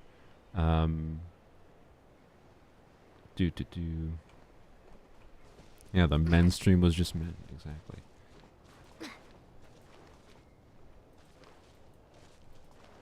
Quick as a flash. Yep. Oh yeah, for some reason speaking of the ZZZ stream, I don't think I'm not gonna say I'm not going to. Surprisingly, I thought there would be like negative reaction to me doing the Loot Bar sponsorship, but I don't know. People seem to not care. And the Loot Bar rep hasn't contacted me saying like, hey, you know, we didn't really like how you were like too honest about the sponsorship. That's why I'm cursed to to never be a good person to sponsor. I'm too honest, but I just can't help but give my honest opinion, especially in a live format. But they didn't contact me at all with any problem with that or anything, which is good. So I was slightly worried they're gonna be like, hey, you know, you said too much and this is breach of line 43 subsection D in our agreement. The agreement is not that long, but you know, therefore you have to now, we're canceling the sponsorship and you have to now pay for the top up and whatever. I'm like, okay, right. They did not, but then I got a message from the Loot Bar rep last night. It was like, hey, how are you doing? I'm like, what? Why are you, what? Why are you messaging me, how are you doing? If you're gonna message me about, like, results from the sponsorship, whatever. Like, what do you, why? So I'm just gonna ignore them. I'm going to ignore them. Why did they message me, how are you doing? Let me go specifically pull up what the verbiage was and the spelling. It was specifically 2 separate messages. Hey, H-A-Y. H-E-Y. Not hey as for horses. the normal. That would have been funny, though. I meant to say E. That was my brain. That was my brain, not them. Put in the same work, and you can absolutely Oh, boy. get the same results. Oh, boy. Oh, yeah, maybe they, I don't know. Yeah, maybe they saw my post about being sick. I don't know. And then they said it separately, how are you TD, as in today. So like this wasn't like a they put in high effort message. This was like a I'm gonna write this so quickly that I can't even write the full word of today. Gotta subtract those 3 letters. Like it was like, you know, if I recall correctly, being shortened to IIRC, or as far as I know, like those are 2 like shortenings I use a lot in text conversation. Because those are a lot of words, and it's a lot better. It's a lot simpler to say IIRC if I recall correctly, or AFAIK for as far as I know, right? But like shortening today to TD is like, all right, you're not putting that much effort into this, and that's fine. It doesn't matter. You don't have to. But like, why did they go out of their way to message me this in the first place? Is my confusion, right? And then I don't know, whatever. Which video was the loop bar stream? It was the Zenless stream. If you wanted to watch it, but yeah. I'm too old for this acronym shit. I mean, the acronym stuff that I just mentioned is like TD is a little bit uncommon. I don't think that many people shorten today to TD, but I should use the bird. I do think. Where does this go? Oh, yeah, I remember. Okay. And the things like AFAIK, I actually get a surprising amount of people that don't know what that is, because it's like, it's actually a little bit old at this point. It's a relic of IRC chat, I believe. So, anyways. Maybe they meant this day, not today. I mean, that's true. Maybe it was this day, not today. That's fair. I guess I was making an assumption. I didn't even think that it could be this day. It means the same thing, to be clear. But if that's just a normal, it might be more of a normal thing wherever they live, or whoever they're talking with, to shorten, to say this day instead of today, and then to shorten that to TD. That's fine. But anyway, the ultimate point, that's not important. Ultimate point is like, why were they messaging me? What is your goal in this? Because you are a sponsor. I'm assuming that the sponsorship probably went okay enough on their end that they're like, this is just like them trying to pester me, to be like, hey, how are you? So, would you like to do more sponsoring? And I'm just gonna ignore them for now, because right now, I do not want to have another video sponsored by Loopar. But maybe in the future. Or maybe if I need to spend money for C1 at Scofier. No, probably not. Can we get a real opinion on Loopar? I mean, my real opinion was actually in the stream, other than, like, I didn't discuss, I was specifically, like, I did not discuss competitors to Loopar. But, like, the number one reason I went with Loopar is because I used them in the past. Like, that was not a lie. This is not sponsored. I used them in the past. Before they contacted me, and after they contacted me without being sponsored, because it's fine. Like, it works. I don't know. I've seen posts from people that like were giga whales that tried to spend something nonsense like $3,000 and had their payment not go through, or didn't get their primo gems or whatever. I don't know. I'd have to go and like that one Reddit post. The person like there's some flags about like I don't know, sus things about that Reddit post, but there's a Reddit post I saw like about someone who tried to like do the C6R5 guaranteed pack or whatever, which why? Don't do that. That's stupid. But like I don't know. Anyways, so don't be dumb and spend $3,000 on the damn servers. Why the f are you doing that? Don't spend that much money in this damn game in the first place. Also, if you're doing something like whaling for C6R5, don't buy the guarantee pack. It's going to give you way more wishes than you need. Right? Like, look at actually what you're buying before you buy it. Like, think for a goddamn second. But also, that apparently, like, they had to use a payment processor that wasn't like a normal payment processor. And like, yeah, okay, I don't know. That's a little weird if they even like force you to do that at all. If they have to like, I can get why they have to do that because like payment processors don't really like really big purchases. So I can get why they restrict payment processors a little bit. But if they have to restrict payment processors to a degree where like there's no buyer protection, they shouldn't be offering them, right? They shouldn't be offering those expensive products for sale. Like there might be a legitimate business reason why they have to do that, but they shouldn't be offering them. I'd have to go double check that. But anywho's, like what exactly was going on with that? First step, contact your bank. Well, that wasn't the problem. The problem, like supposedly according to that Reddit post, and there was no actual proof of this, real proof of this happening, by the way.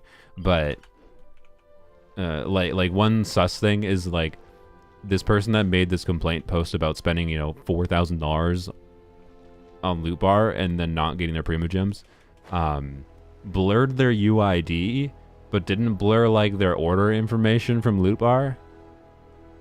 And like, it's not that I don't think they needed to blur their order information from loot bar, but they blurred their UID and they refused to give their UID as proof. They refused to give their UID as proof of like, so I'm not saying they were lying because maybe they weren't. I don't know. I'm just saying it's likely there was probably something else going on. Anyways, because like they could have easily given their UID and then someone could check their profile, and see what characters they've acquired and whatever. And like, anyways, yeah, so I don't know, but all they did was like show the loot bar receipt being like, hey, here's a purchase I made that definitely was a real purchase, and here's my UID that I removed, and no other information actually proving this actually happened. So I don't know. So I'm mentioning it because like I presume there's a grain of truth at minimum in there somewhere about some problem they had with loot bar, because I don't think they would be making that. I don't know what motivation they would really have to make it up, is my point.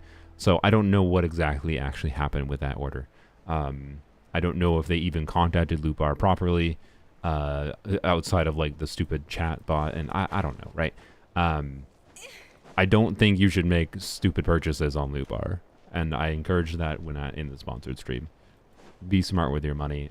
I think I even specifically called out the guarantee packs as stupid. I think I specifically said that it doesn't.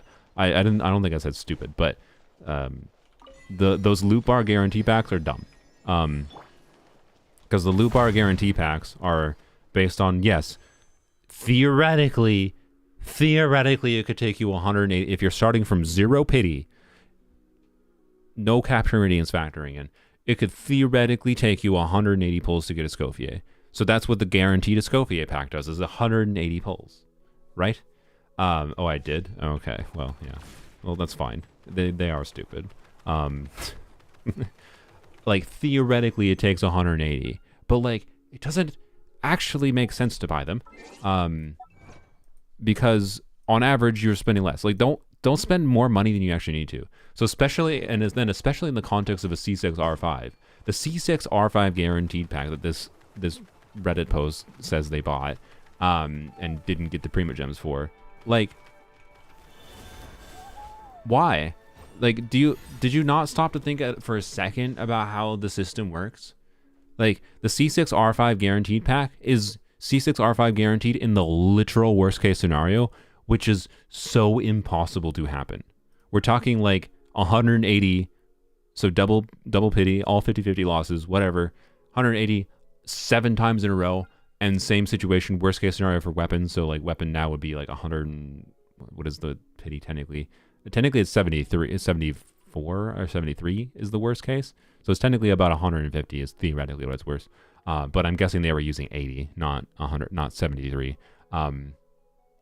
Actually, it's sorry, it's 77. I'm misremembering. Yeah, it's actually literally impossible. By the way, yeah, it's literally impossible to go past 77 pity on weapon banner. Anyways, 77 pity is the equivalent of 90 pity on this banner. It says it's 80. It's not. It's a lie.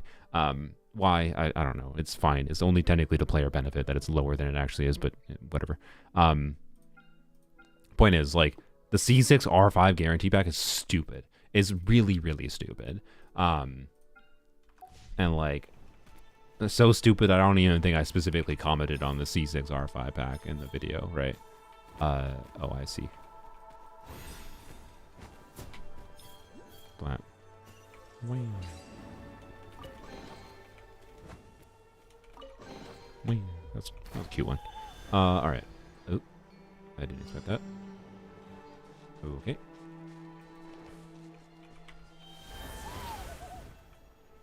I just immediately failed, didn't I?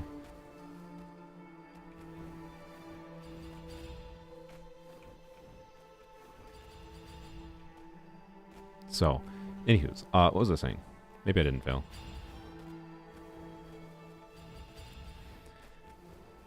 I've used loot bar before and I've been fine, but I've always done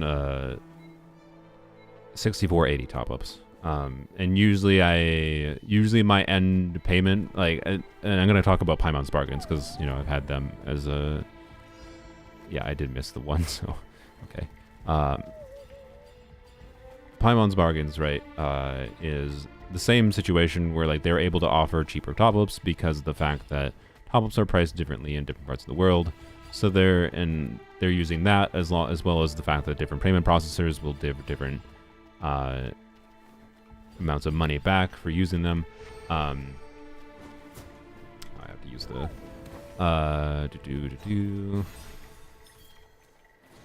So like Paimon's Bargains can offer cheaper prices more consistently, by the way, than Loot Bar, for what it's worth. But Paimon's Bargains takes longer to fulfill orders because it's like it's actual individuals manually fulfilling orders, as far as I'm aware still. The only reason I wanted to consider doing Loot Bar instead of Paimon's Bargains is because I think for a lot of people something like Loot Bar is going to be a better service. Why? Because they get their Primo Gems immediately, and that's all there is about it. So I don't know. I think he mistyped his UID and tried to get the money back. I looked through his post and he's suspicious. Yeah, that was my kind of vibe too. But you know, just I don't know, yeah. It gave me vibes of there's something else going on at the very least, and that I think is probably the most likely thing. Again, it could have avoided that problem if they had, like, say, bought top-ups individually, bought a couple at a time, which would have made a lot more sense if they're going for C6R5, because, like, you don't actually need to spend $4,000 to get C6R5. In fact, it's on average much, much, much cheaper than that. It doesn't mean it makes sense to buy, but it's much cheaper than that. Anyways, where's this freaking Oculus? Is bugging me. It's gotta be up above. So I don't know. I haven't actually seen any real problem with them, and for what it's worth, I'll give this information. Maybe I might get yelled at for giving this information. When I pestered Loot Bar about specifically, like, because I was curious, like, how they, and I was asking this because there was other services. There's plenty of services like Loot Bar, right? That also do this. How were they able to, because think about it for a second, how can they give you top-ups through UID if they are not an official service, right? Because UID means they have to interface. If they can give you a top-up to your Genshin account, they can take payment from you and then give you your Prima Gems, and it's not an official MiHoYo service, how exactly are they interfacing with MiHoYo's computers, with MiHoYo servers, to give you the Prima Gems? Right? So, then this is where the nuance comes in. They're not an official partner with HoYoverse, but they partner with official partners of Hoyoverse. And in this, and I'll just lay it out specifically, Loot Bar uses Razer. So Razer is one of the official partners of Hoyoverse, and I think most of these services, by the way, I think most of these the ones that do it automatically, Paimon's Bargains, like who I previously had as a sponsor for top-ups in previous wishing videos, is using Coda Shop because they just manually fulfill the orders in their region. The Oculus disappeared.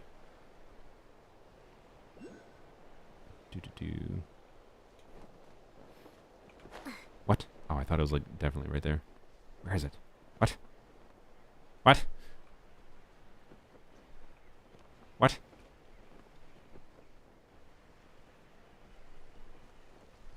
I'm so confused. Where is it? They manually fulfill their orders. Anyway, so Paimon's Bargains manually fulfills orders. Loot Bar and most other services that you can find that actually advertise, sponsor, aka, don't manually fulfill orders. They automatically fulfill them through partnership with companies like Razer. I don't know if Coda Shop has partnerships that they do this, but Razer definitely does. So Razer's an official partner with Hoyoverse, right? And then Razer lets companies like Loot Bar interface with Razer's system to connect to Hoyoverse's, you know, like have Hoyoverse has APIs that Razer has access to, where they can just give a UID to give the top-ups. So basically, what happens when you purchase on Loot Bar is you pay Loot Bar, and Loot Bar is paying Razer, and Razer's system is the one actually interfacing with Hoyoverse's system to do this. Like, so that's like how, that's why they have UID access. So they're like not official, but they're connected to an official service, right? Because they couldn't do UID if they weren't connected to an official API on some level. And ultimately it just means they got access to this theoretically without approval from Hoyoverse. Like, Hoyoverse doesn't officially approve that Razer does this, but they don't disallow Razer from doing it. Because, like, if Hoyoverse wanted to, they could easily stop Razer. They could very, very easily prevent Razer from, like, letting whatever companies partner with them have access to Razer's system to do UID top-ups. They don't, because MiHoYo knows that they make money from these companies existing. Right? So, yeah. Anyways, where's this Oculus? Oh, I see. Point being, I don't think there's any real problem with these services. Some people are sketched out by them because, oh, they're not on MiHoYo's official list. And yeah, they're not. Why? Why doesn't MiHoYo officially say they work? Because MiHoYo gets less money from them, and they would much rather you use the official ones. But also, MiHoYo potentially has agreements in place with the likes of Apple and Google, in particular, mobile stores, so therefore MiHoYo can't really say publicly that there's a legitimate way of getting... Oh, okay. There's a legitimate way of getting... This does nothing. What? Oh, god dang it. There's a legitimate way of getting cheaper top-ups, because that would likely break agreements that they have with Apple and Google. So, point is, if you're topping up, in my opinion, it does make sense to use one of these services. Why can't I do anything with this? But also, don't spend money on that shit game. Yeah.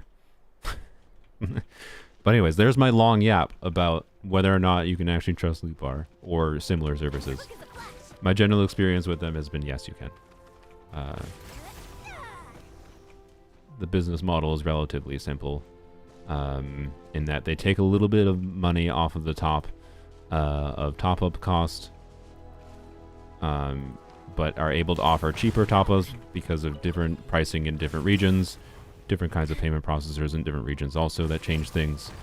So, like, is it a gray area type thing? Yes, but it's a gray area type thing that, like, everyone benefits from existing, and there's no real reason for MiHoYo to get rid of them, and they're the actual ones that would get rid of them. And the only reason I could see MiHoYo taking action to get rid of them is if Google and Apple got on their ass.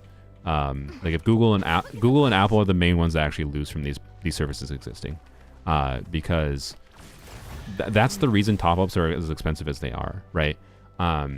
Is because Google and Apple take nonsense percentages out of in-app purchases, right? Oh, I already pushed it. I see. That's why I can get in here. Oh, god dang it. Gotta break this one. Okay. I'm gonna have to, yeah, whatever. And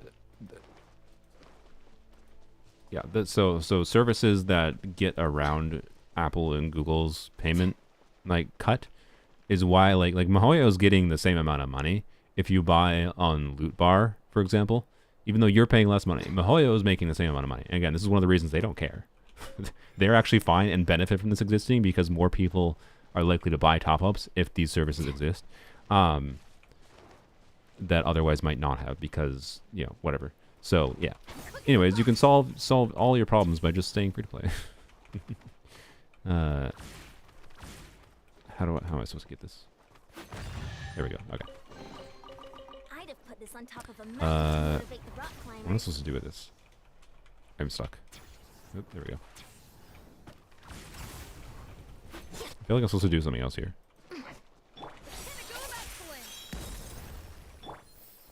But yeah, easy solution, don't spend money on the shit game. But, I don't know, if you do want to spend money because you are weak-willed like I am, I do think it kind of makes sense to use one or another of these services, and that's why I'm kind of fine with having them as a sponsor. Because I used them before, they're fine. I'm not going to buy top-ups directly through this, because it's just paying extra money for no reason. So,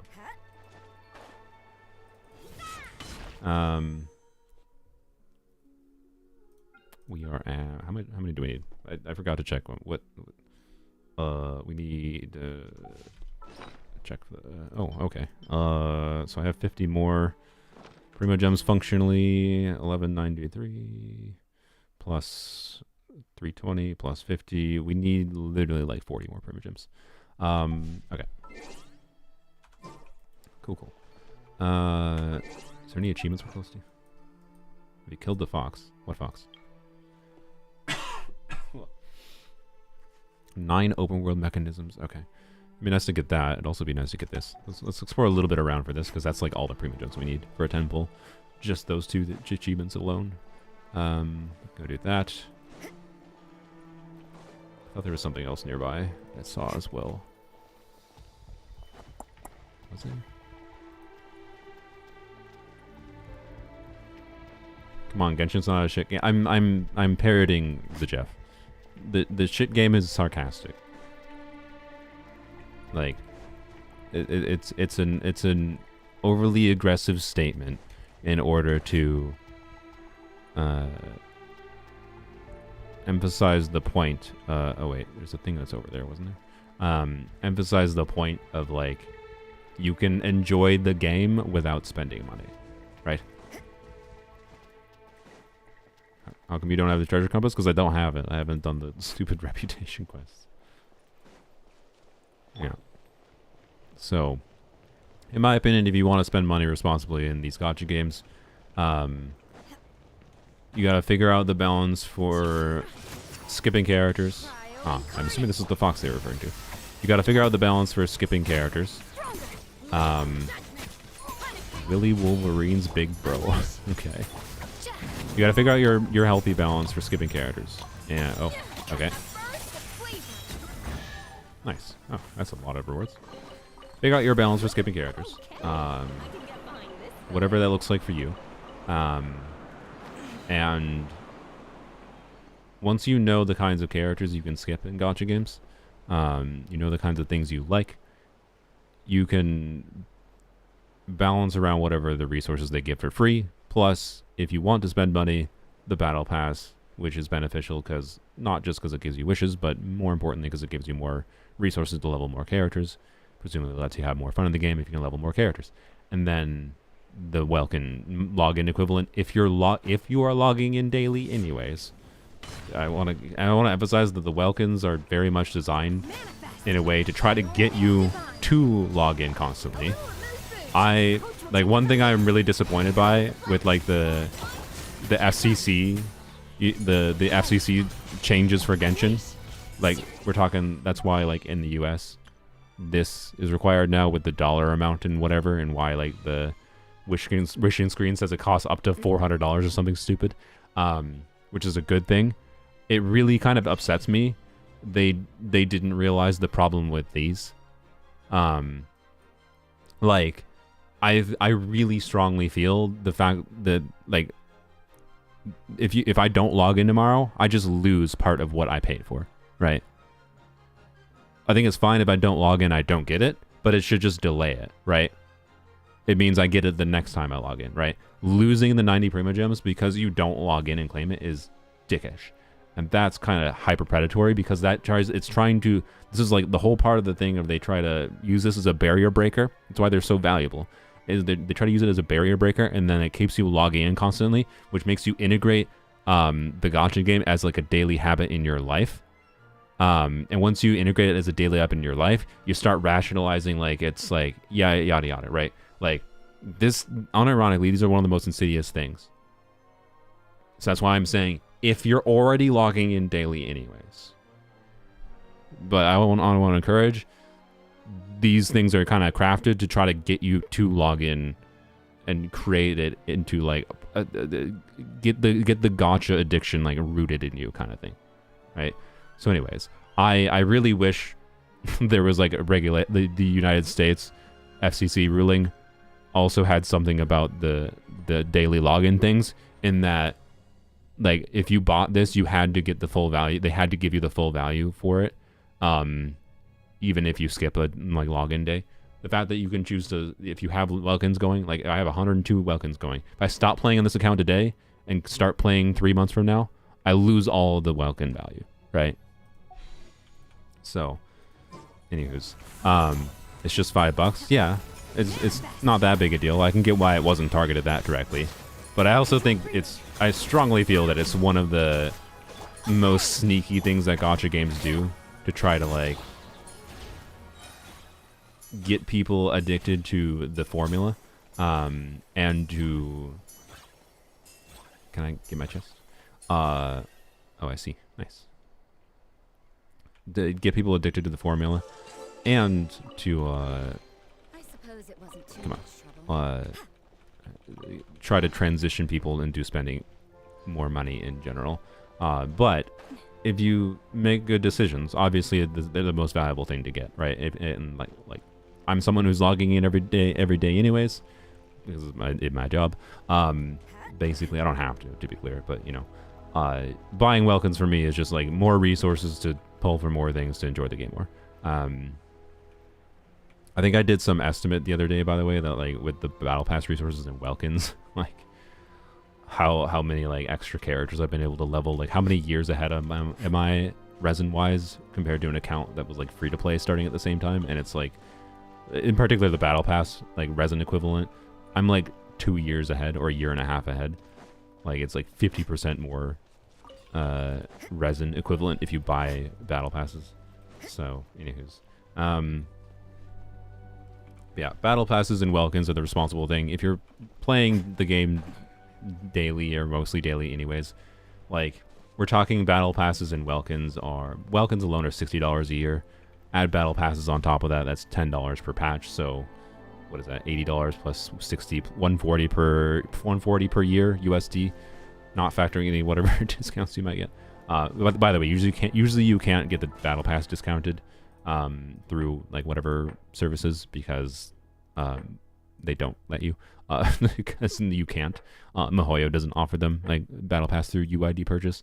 You can get Welkins, but you can't get battle pass. So, you know, anyways, point is $140 per year, so like a little bit over 10 USD a month. Like for a game you might be getting a lot of enjoyment out of, and that's getting regular updates. I don't think there's any inherent problem with spending $10 a month on the game, but as soon as you consider buying top-ups, even with the top-up bonuses, even if you're like, oh, I only buy the top-up bonuses per year, you shoot up to like $25 per month on average, right? Which is a lot more. You're like, whoa, you're paying $25 a month for this game? Like that's the way to think about it, in my opinion. So, Samsung gets a discounts. Nice. Okay, well that's good. So that's the way to go. Buy an Android Samsung phone so you can buy battle passes on Samsung.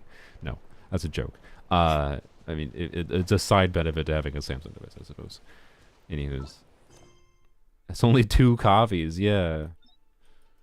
So, anywho's, the healthy balance is obviously battle pass and Welkins.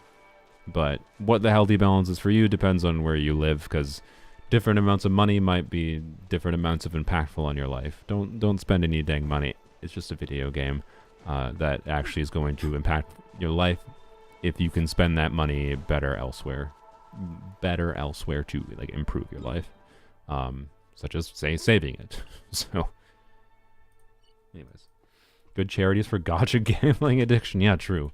That's a good question. I mean.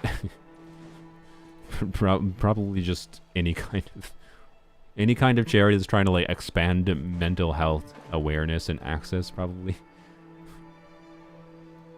Or maybe charities trying to encourage using math. I don't think this exists, but well, maybe it does.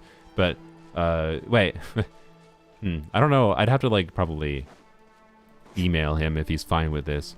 One thing I would be very down with potentially. Anywhere specifically to it? Oh, this is such a mess. You know, I'm gonna go over here. Oh, okay. Never mind. I'm just gonna wander for a little bit because I want to find one more mono too. Hank Green. He's doing a campaign right now for Crash Coin. I'm not doing a charity stream for them right now or anything. Crash Course brain. The Crash Coin is a physical coin that he is selling as a funding initiative, to be clear, for Crash Course, which is an educational program that Hank Green and John Green created a while ago that I think has had a very positive impact on the world. And I'd actually be, it's not really a charity per se, but it is a non-profit organization, I believe. So I don't know. I wouldn't call it a charity stream because it's not a charity. Charities are fundamentally different than what Crash Course is. But anyways, not Hank Green doing a shitcoin. It's not a crypto coin. Are quarters, nickels, and dimes crypto coins? Good God. Like, I imagine he must be really no, he's probably not because Hank Green's too chill. But like, it's not a crypto coin. Just because it's called a coin, just because a coin exists isn't. Anyway, sorry. I know you're being funny, but it's fine. No, it's not a crypto coin. It's just, it's literally a physical coin that you can get. But the point is I'd be down with partnering with Hank Green in some form and doing a charity, because that's something I actually strongly believe in.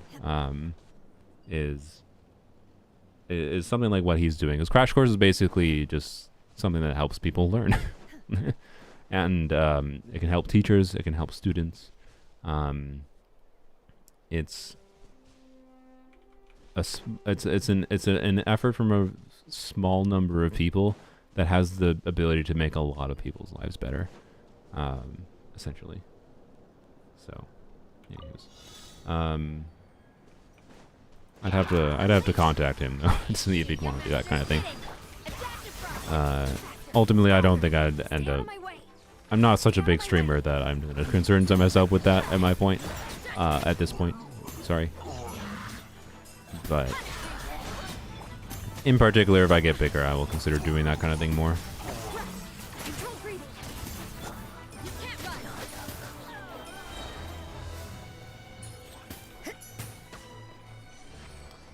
Not specifically with necessarily him, with Hank Green's Crash Course, but you know. I love coins, not crypto. Yeah, me too. Pretty good. As long as I don't have to use them for currency. Coins are better to collect than they are as currency. Okay. What? Oh, nice. I got one. Oh wait, no, that was a different one. Okay, never mind. Oh, I just realized there's a local legend I didn't do. Here. Not right here. But in the general area. Okay, well, we can go get that. Yes, the Scofier is C0 and polearms only. And my mannequin, but you know. Anyways, not doing a charity stream or whatever stream anytime soon. What am I supposed to do to break this? Oh, this. Yeah, never mind. Manifest.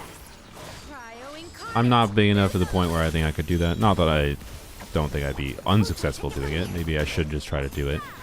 But no, okay, this is a delay. I was confused. All right. There are a few interesting trinkets. I don't know. Anyways, I know it might seem weird having what? Yeah, 450. That's a lot. Having 450 viewers for anyone, for everyone. I didn't expect me to have this many viewers. For anyone waiting for the temple, soon TM.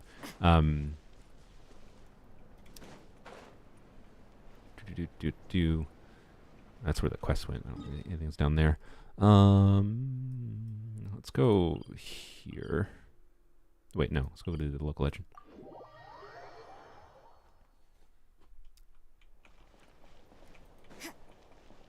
Yeah, this dude. Let's do. Wait, does this thing punish? I don't remember if it does. Is an overload good against this? Let's see. Well, let's see if we can do it without overload first.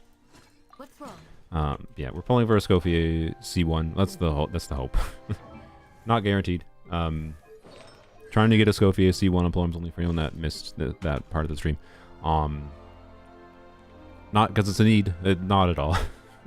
It's just a want. Oh yeah, that's why. Ah yes. Okay. Well, wait. No, Candace.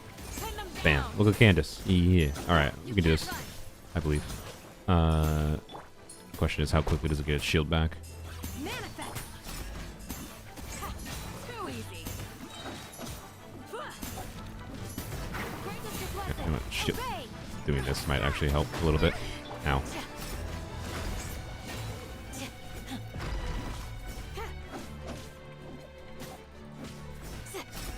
Wait, does it punish Hydra on it? That'd be a problem.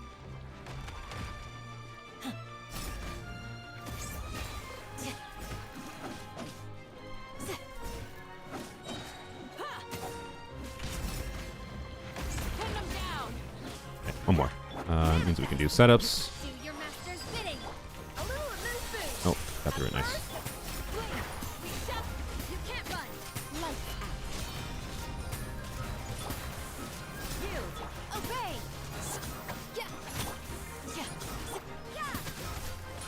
Manifest. Okay, this thing is cryo resistant.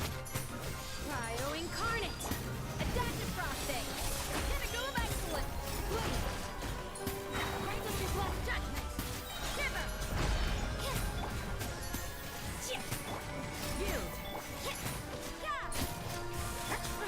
Obey. Shiver. Just burst of flavor. In your dreams, Ow. do your master's bidding. Do your work. Hear my prayer. Judgment. Punishment. Unleash.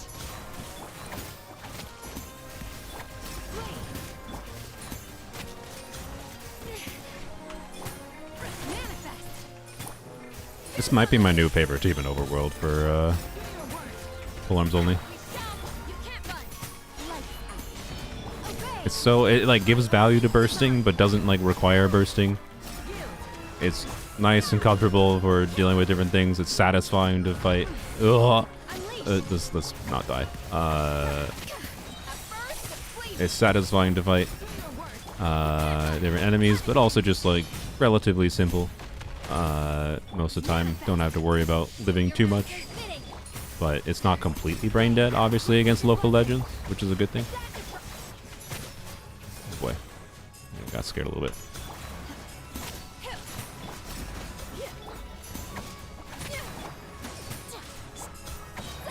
on the loose. Yield. Hear my prayer. Judgment. Lights out. Unleash. Cryo incarnate. You can't run. It's satisfying to play. Why do you think? Okay, like, man, I don't know.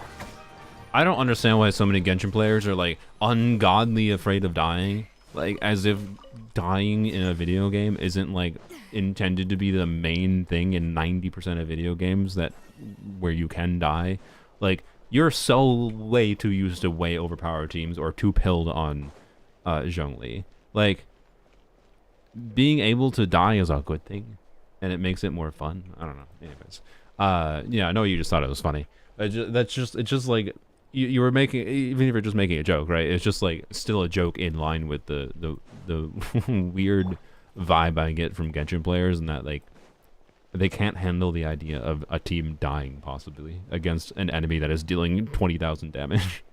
Like, anyways, this is a very, very survivable team, particularly in Overworld, because you still have a healer and you can perma-freeze enemies. Like, I don't know.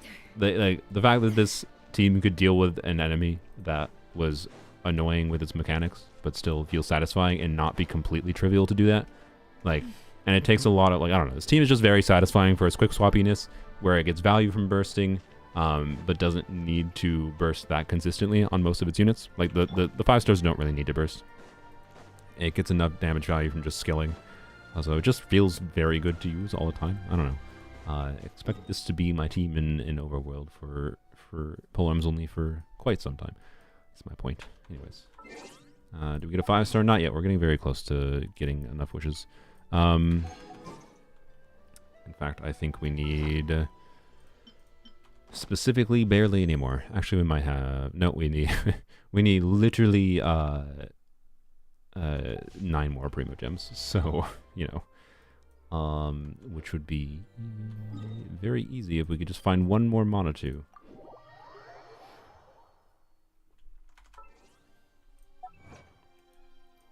Or 7 more chests, apparently. 1 more Monotoo, 7 more chests.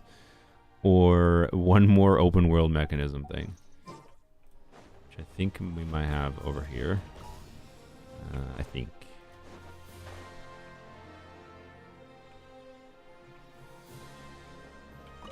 We don't even need 7 more chests. The 7 more chests realistically would be progress towards the next thing. But anyways. This is 5 out of 9.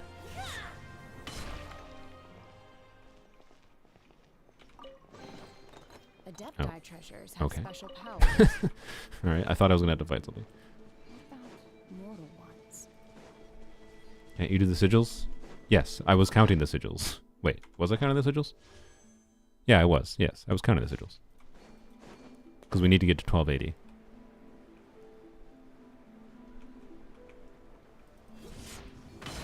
Oh, that was a weird camera shift.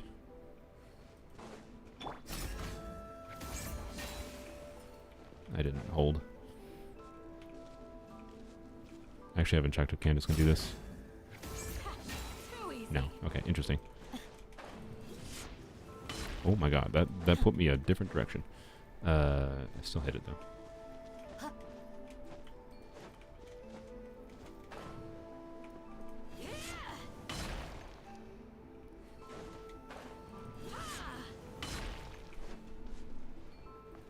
Okay.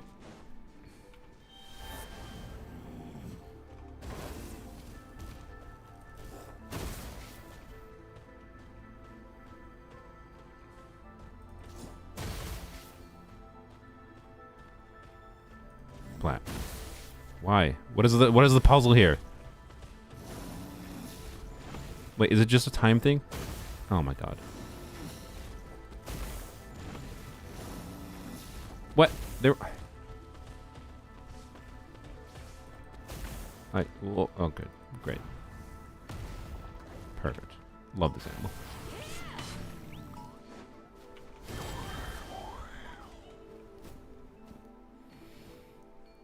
Look down. What do you mean look down?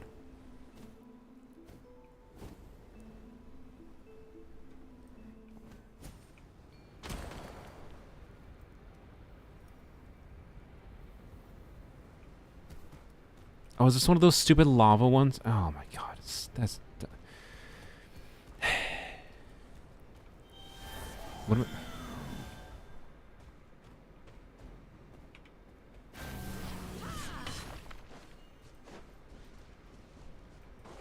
What are we supposed to do here?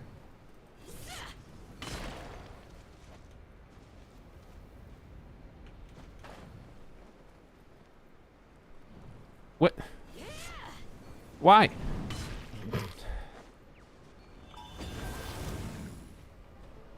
Bruh. The bird's gone now. Okay. Frick that puzzle. I don't care. Actually, frick that puzzle. I don't care. Supposed to escort the chest? Well, if I didn't get randomly kicked out of floating in air while I was looking at the thing, maybe I could do it.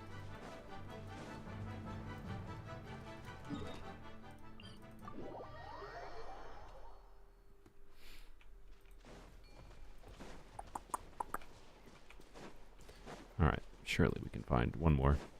Should switch back to Yeonsan for this region, but whatever. Alright. What's my percentage in this area? 94%? I see. Okay, that means I should probably look for some time trial things in other regions. I just thought that it's more likely I'd be able to finish here. Seems to have not been the best approach, to be honest.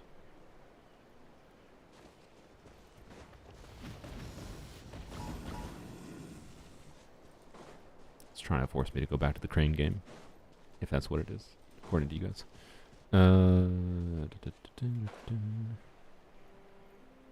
Please, there's not one more thing.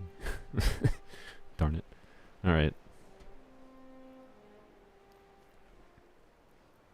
It's more a pile, not useless, but not really the priority. Okay. I don't want to do the crane game. There was a Monotone earlier? Wait, where? Really? Where?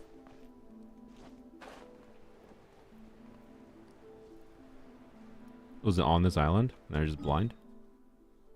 Do you have any non-limited 5 stars in this account by accident? It's frickin' Chronicle Banner that did this, but yes. Wait, where are they?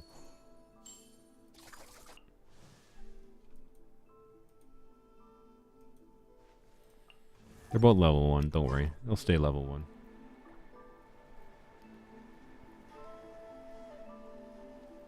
Okay, fine, we'll try the crane game. Yeah, where was the Monotone? So, anyways, yeah, freaking dang, the Shenhe Chronicle Banner incident. I so badly would have, like, it really kind of quite annoys me that they're rerunning Shenhe after rerunning our own Chronicle Banner. And they try to make up, oh, we're so nice for breaking our own words.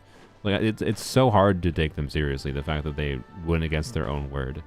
And, like, my mod was planning on things with Shenhe not being ran on Chronicle Banner, but then wished on Chronicle Banner anyways, because thought that was, you know, that was their opportunity to get her, right? And then they're going to rerun her anyways, like, a few months later. What the like, it would have been so much better for this account to just wait and wish on Chronicle Banner, or wish on Limited Banner, rather than Chronicle Banner, but it's such a dick move. I saw a chest over there, by the way. Where was it exactly? It was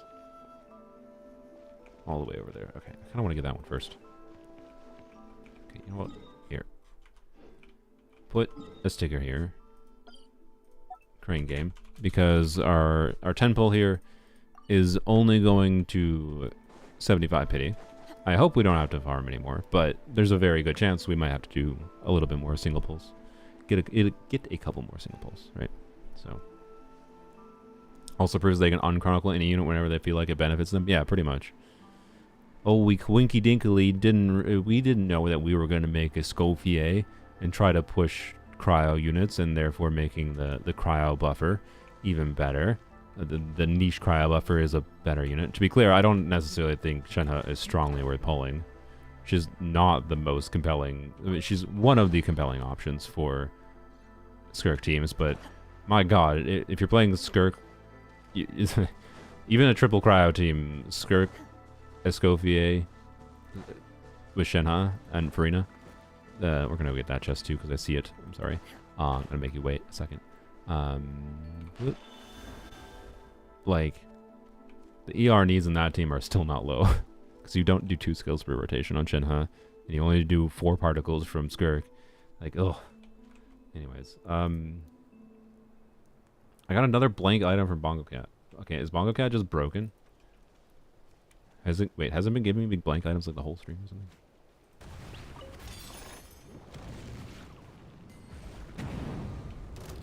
Okay. Unleash! Do your master's bidding!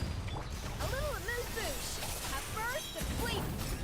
Found it on a guide. Go to the waypoint on the second to top level. Okay. Oh, that was already dead. Ow. I suppose it was. Stop. Okay. Waypoint on the second to top level. Sorry, I want to remember this. No,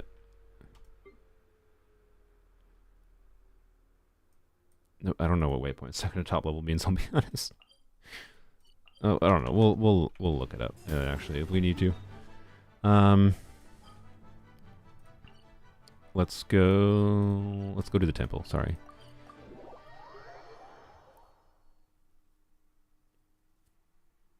I don't know how much handholding you want. I mean, don't worry about it. Saying that it's in that general area helps me.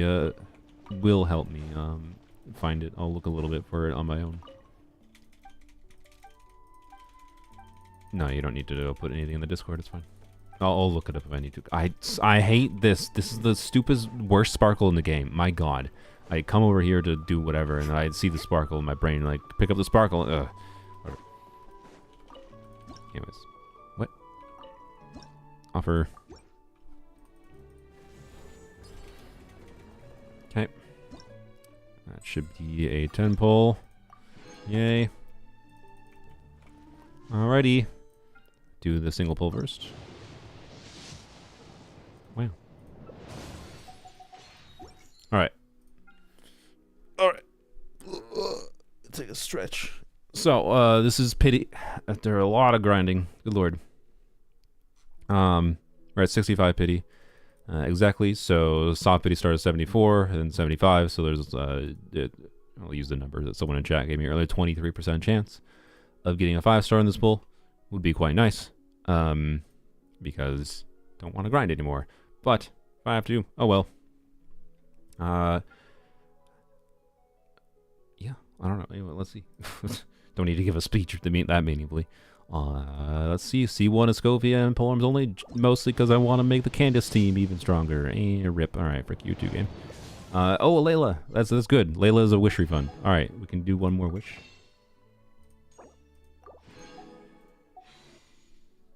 $76 pity. Ah, frick you, game. Oh, I'm sick, Mahoyo. I don't want to.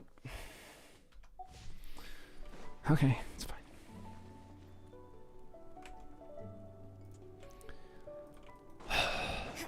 Okay. Next one. What is this? Next one is 77. it's gonna be. I'm gonna put in all this effort. It's gonna be a 50-50 loss. And oh.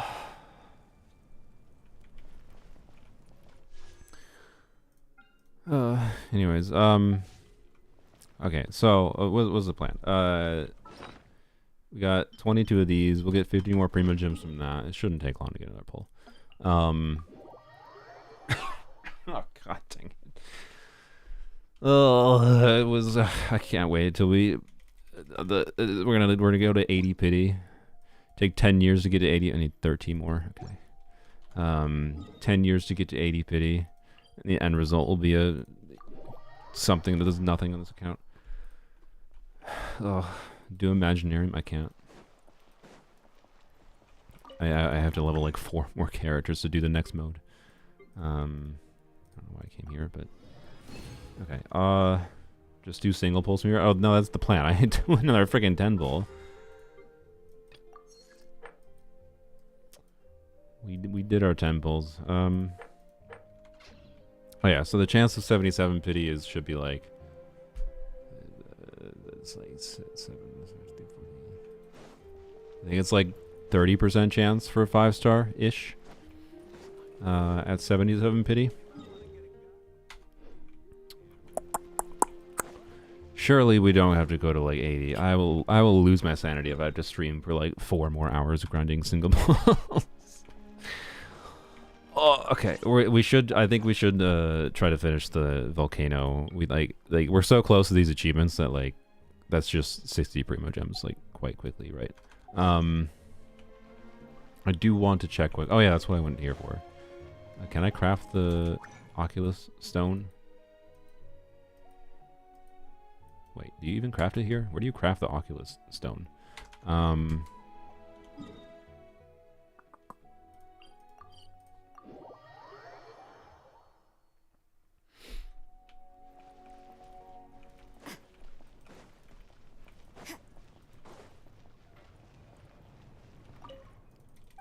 Yeah, I really would not pull Shenhe for... Oh yeah, yeah, I don't have the Oculus Resonant Stone. What am I thinking? Derp. Why are they all freaking... I don't think the structure of these makes... I don't know, never mind, I think it's fine. Like, I think the intention is you do a bunch of exploration on your own without your hand-holding resources. And then once you do enough exploration, once you do enough content, you can get the hand-holdy things, right? Yeah, treasure compass, resonant stone is, yeah, okay. Oh, cool.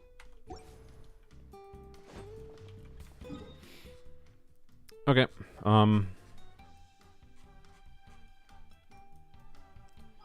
let's go back here.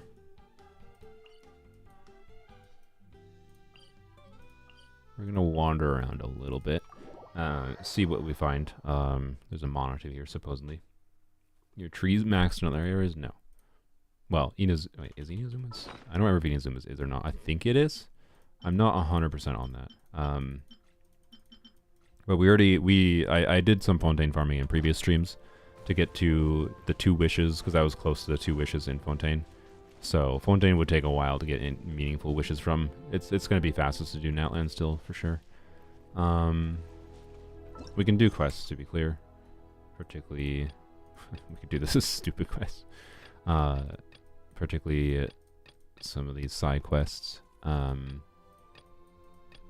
If we need. But right now, I'd rather just do the exploration anyways. I enjoy it more. You can claim an Inazuma. Again, I think I might be maxed out in Inazuma. I think I prioritized Inazuma. When I did Arlecchino farming. Yeah. I'm pretty sure we're maxed out in Inazuma. I could go double check, but let's wander around here a little bit and then you can remind me.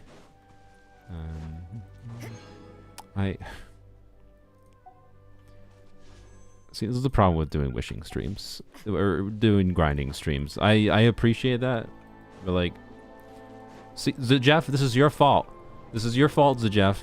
If your stream was still live, I could have sent people over to you, so I could have made sure that people didn't. Whatever. Anyways, we can't. There's no taking it back. We'll use it. Fine. I'm gonna make you wait though. Why? Because I have to feel like we earned it. Okay. I have to feel like we earned it. So I at least am going to make you wait. I'll make you wait as your punishment. I'll use it. That's fine. Thank you. But I'm going to make you wait until I get a single pull. So approximately 150 primo gems. There you go. That's my compromise. Oh wait, did I not unpin the Zajef charity link? Okay, well, oops, I forgot to do that. I can unpin that now. Oh, I just deleted my messages instead. I like that I can leave a message retracted pinned. Alright. Anyways, nice loot bar plug. What do you mean loot bar plug? I wasn't plugging a loot bar. I was going over the whole nuance of things. Anyways, oh, you mean they might have used loot bar? That's true.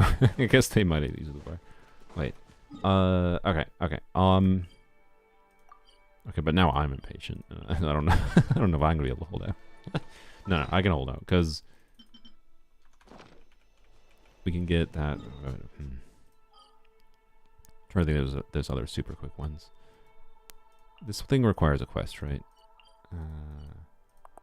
I think there's one that doesn't require a quest, which is in here that I could do. So I'm just trying to like track things quickly. So I think the goal to get a single pull, I'm gonna make myself wait and then cry when it's a 50-50 loss. But make myself wait. I wanna get this done. We're so close to getting this done. I just kind of want to get it done. Regardless of being silly here. You know what? Fine. We'll use the frickin' interactive map though. For the Mana 2 and the time trial at least. Since it's gonna take so long if we just wander around. Genshin map.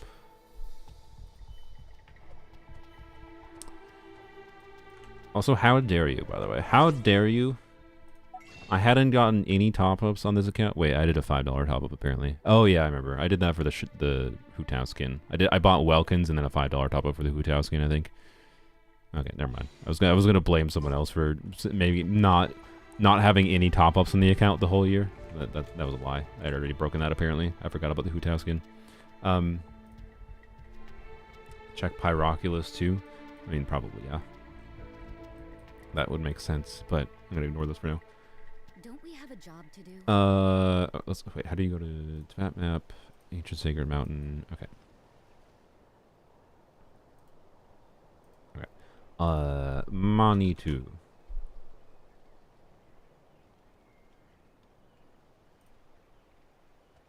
Is this? Oops.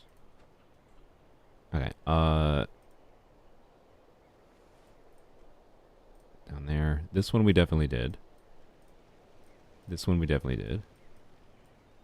This one I'm not sure. And this one I'm not sure. Okay. Blap. So this one. Let's go here first.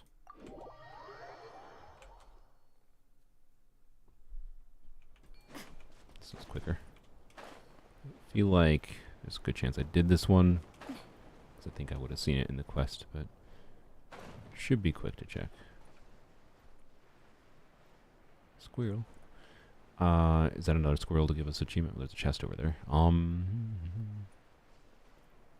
What did we start with, Primogen was? We only had we had 16, right? So we technically need to get about 140.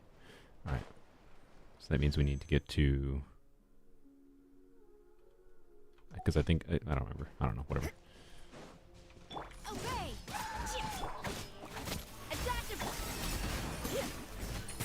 We shall! You can't run! Manifest! Goose on the loose! Judgment! Alright.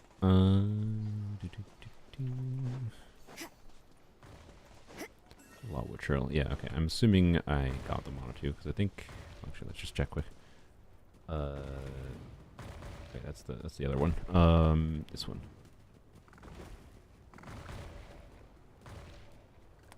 That is not a very helpful image, but I think it's down there. Oh wait, I see a precious chest there, so we should go there anyways. Okay. Hello, friend. Ow. Cryo incarnate! You say a code word when you're about to pull, so I don't miss it. Sure.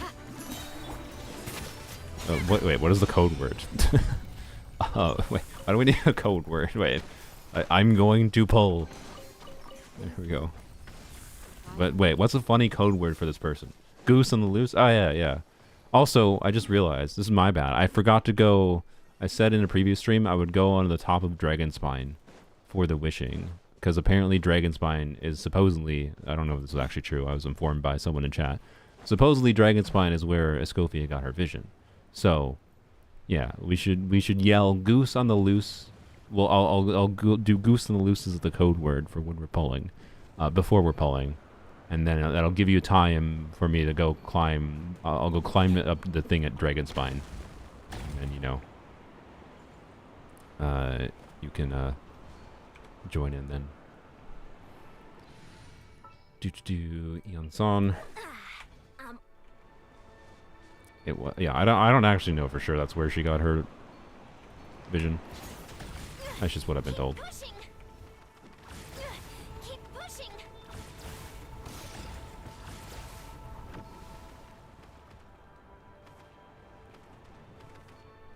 Is it done? Oops. Control breathing. Keep pushing. Oh wait, did we not? Where'd the other one go? God dang it.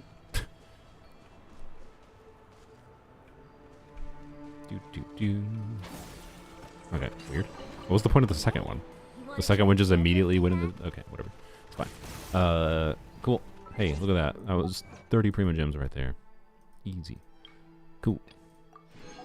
And we only need 2 more chests and then 1 more time trial. Okay. So that's good. Let's go here. So presumably... Did I already get this one then? Where is this one? I probably didn't get this one. Seems like in a pretty annoying area. Okay.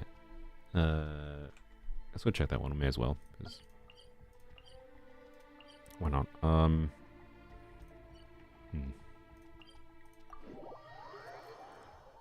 Drink some water? Sure. Thanks for the reminder.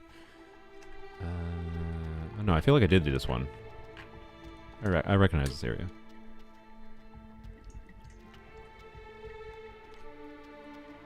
We're at 76 pity. Toronto.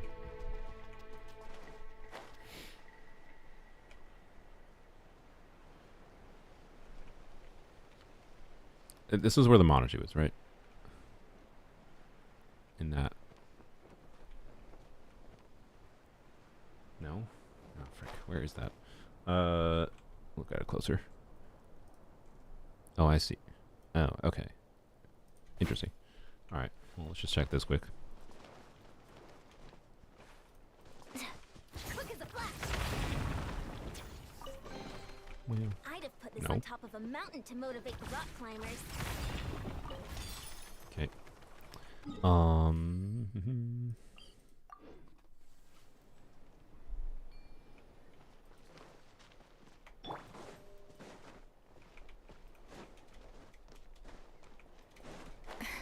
Oh, I see it. Right there. There's 2 I was missing here. This is not going to make it. God dang it. Wait, maybe I will. Maybe I will. Grab onto it here. No, I'm going to miss it, aren't I? I'm going to barely miss it. No.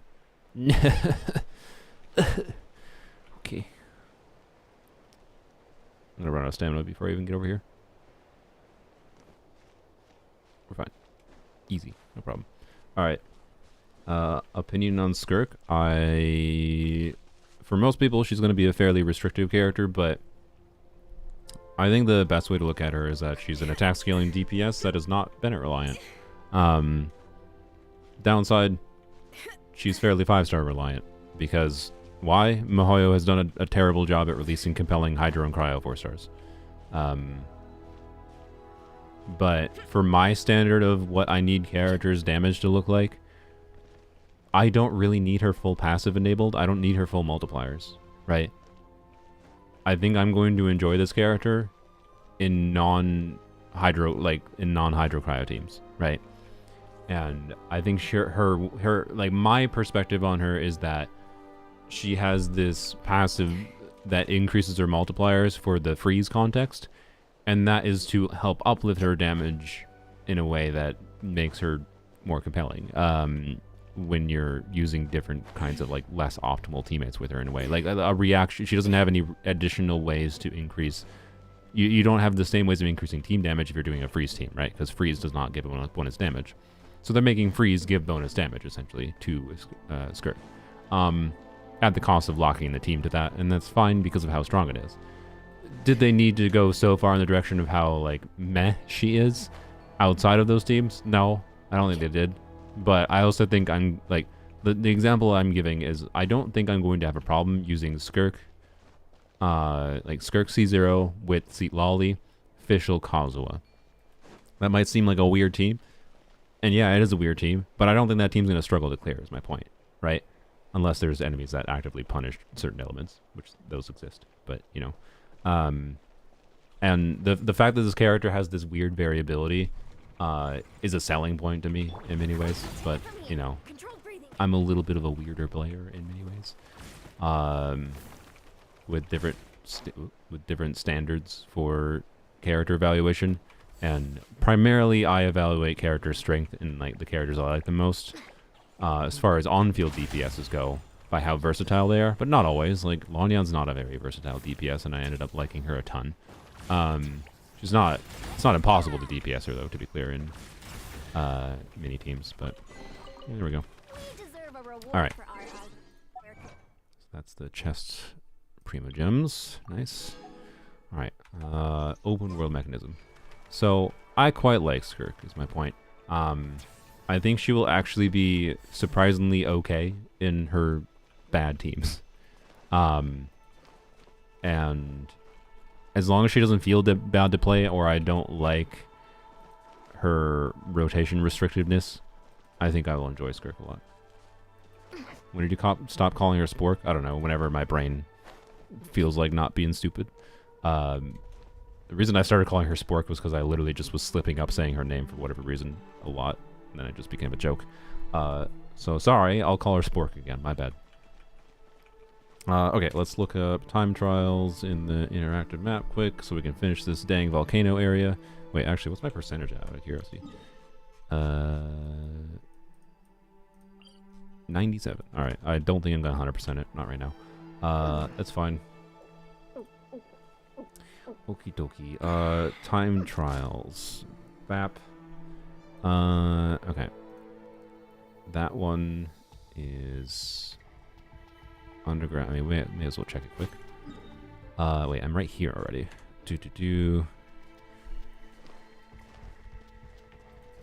Supposedly that is over here.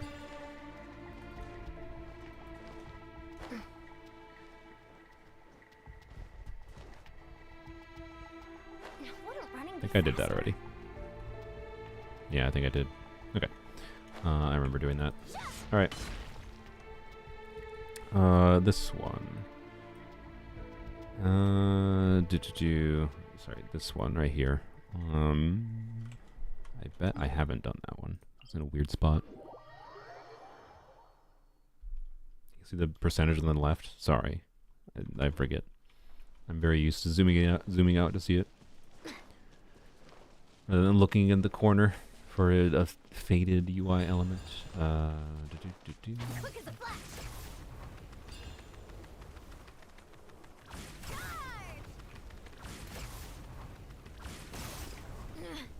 Time to test my upper Oh, I arm did do it. strength. Never mind. Rip. Okay.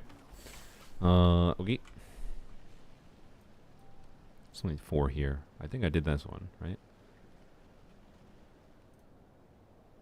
What? Oh, that's the one I did. Yeah, I definitely did that one. I remember doing that earlier. This one, I guess we'll just double check quick. Yep.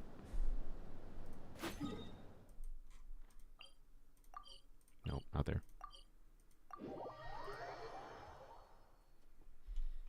Chef hat on the cat. Oh yeah, true. Let's not forget to do that. What the heck? It says I got a new bongo cat, but it's blurred out. What new bongo cat did I get? What the heck? What is with bongo cat? Why is it broken? Getting these void items. Anyways, Bap. Chef hat. Not doing the poll yet, but you know, preparation. All right. I'm going this direction, right? Yeah. By this direction, I mean the completely wrong direction. You not need to update it? Maybe. That might be why. Are those just literally new items? That probably is why. You're correct. Okay. Let me check. Is there a Bongo Cat update? There is a Bongo Cat update. Oh. Download. That's interesting. So if you don't update Bongo Cat, you can get new items that just aren't in your files, but you still get them. Okay, that's funny. Nice. Didn't think about that fact. Okay. How do I... this way, I guess.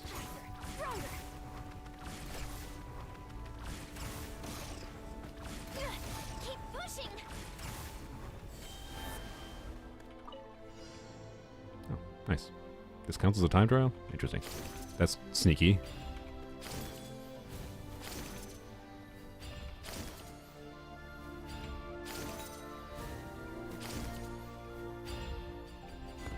Wow. There we go. Alright. Depending on keep pushing. If I could remove a line from her voice lines, I would probably remove that one. That's a cool name card. Yeah.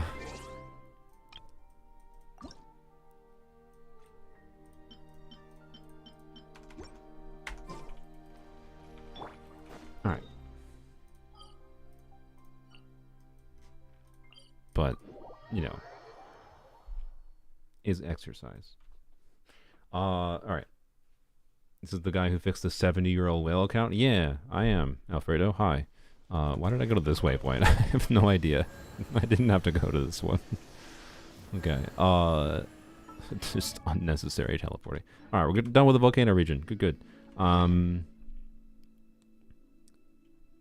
many Primo Gems away am I? Oh, really, 29. So the reason we're waiting is because I'm punishing the person that did the $15 top up, so I'm making them wait. It was 980 times 2, 1960. Right, 1960 time, right? Yeah, 19. Okay, so 2054 minus 1960. I've gotten 94 Primo Gems. Okay, we'll keep things simple, and once I get the next sigil turn in, I'll say that's enough. And we'll do the temple. Which, I swear to God, if we don't get a... that's 77 to 87 pity. I've never gone to 87. Or, I think the highest I've gone is 85. In my, like, multiple Genshin accounts, so, you know... if I go to that far into pity and still lose, I'll be a sad. Big sad. Okay, East of the Floating Cubes in Fontaine, that gives 15 Primos, but I want one more sigil thing than that land. So we're just going to go to any random spot, honestly, in Okinawa and probably find a chest immediately. Submit your Oculite? No, we need like 35 to submit it. Where be your chest? Let's see.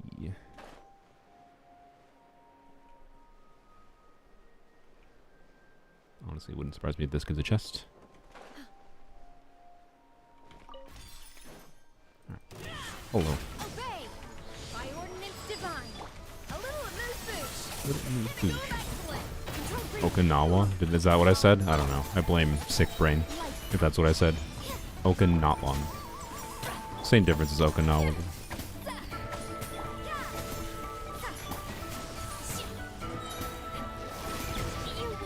Ow. What is the one dude doing over there? He's just stuck. Alright. He's living his best life. That was not the code word. I didn't say it. I'll say it soon.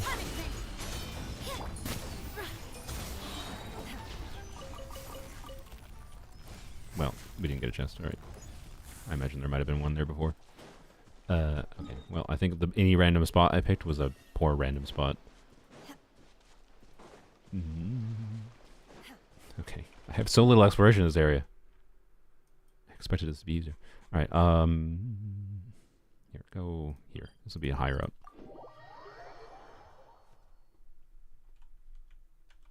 How would you feel losing your 50-50 to Dia at 85 on your main account? Happy. Extremely happy. Like, a little bit annoyed I went to 85 pity, because, like, instead of getting a 5-star 85 instead of 75, it's just like, alright, delete 10 wishes from existence because of just terrible luck. There's a chest right there. But if the reward is a Dia, all is forgiven. All is forgiven.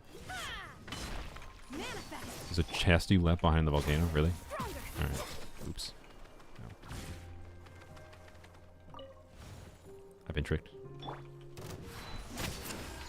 By ordinance divine. Attack the frosting. A burst of flavor. Got you. Of course. Okay, I thought it was gonna get me stuck in dialogue for a while. It's just that I remember it. Oh yeah, I forgot. I remember. I've done that. I've done a lot more of Okinawa on my main account. So there's that whole a bunch of mimics around Okinawa with the yeah. Yep. Yep. Okay. Cool. All right. Well, that's basically a wish. We farm into wish. And I think it'd be funny. My hope with this is like, hey, I farmed a wish, basically. I mean, I don't really need, I think, like one more exquisite chest and it's a wish, but whatever. Farmed a wish. Hey, we got a crown. It'd be really funny if the 5 stars in the literal first pull, therefore invalidating any reason that this person needed to do. So, this is my punishment, okay? It's my punishment to them. Trying to, but also, you know, hey, now we have 500 viewers. I'm still gaining viewers, and I'm gonna lose them all immediately. Anyway, so for that one person or multiple people, the code word for the poll is happening soon. Goose on the loose. The goose is on the loose. Also, is Bongo Cat updated?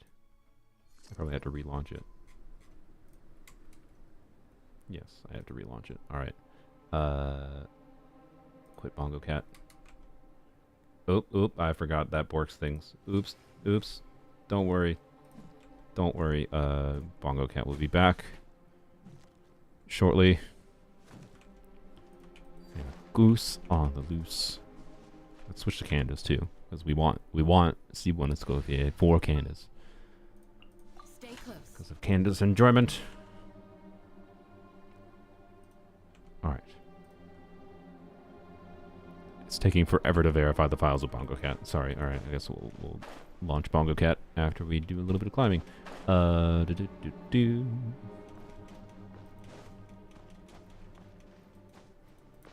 What's bad luck? I'm not playing copyrighted content in the background. go download Hell's Kitchen. And play that in the background. Alright. I believe, though. I believe our efforts will be rewarded. Have you done the pillar? What pillar? Oh, the sickness is taking over. Blah. Okay. We probably need Chow, don't we? I think to get up there. It's fine. We'll switch to him in a second. Okay.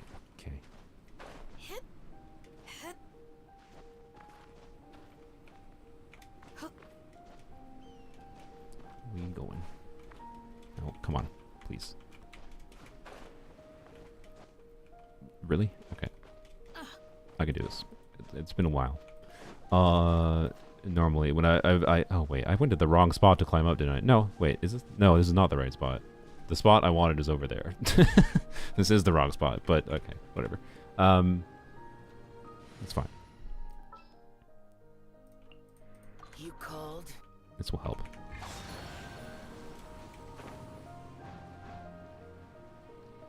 That went very high.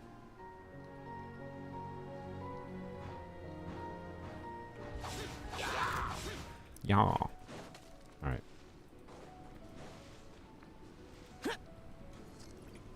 Please.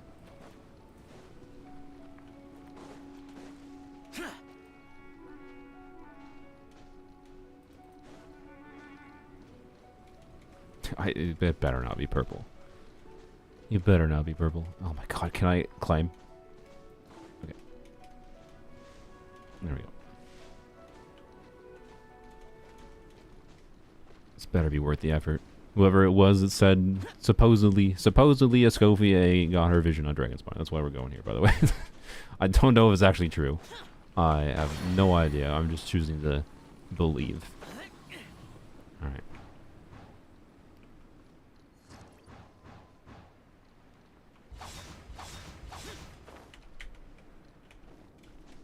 Alright.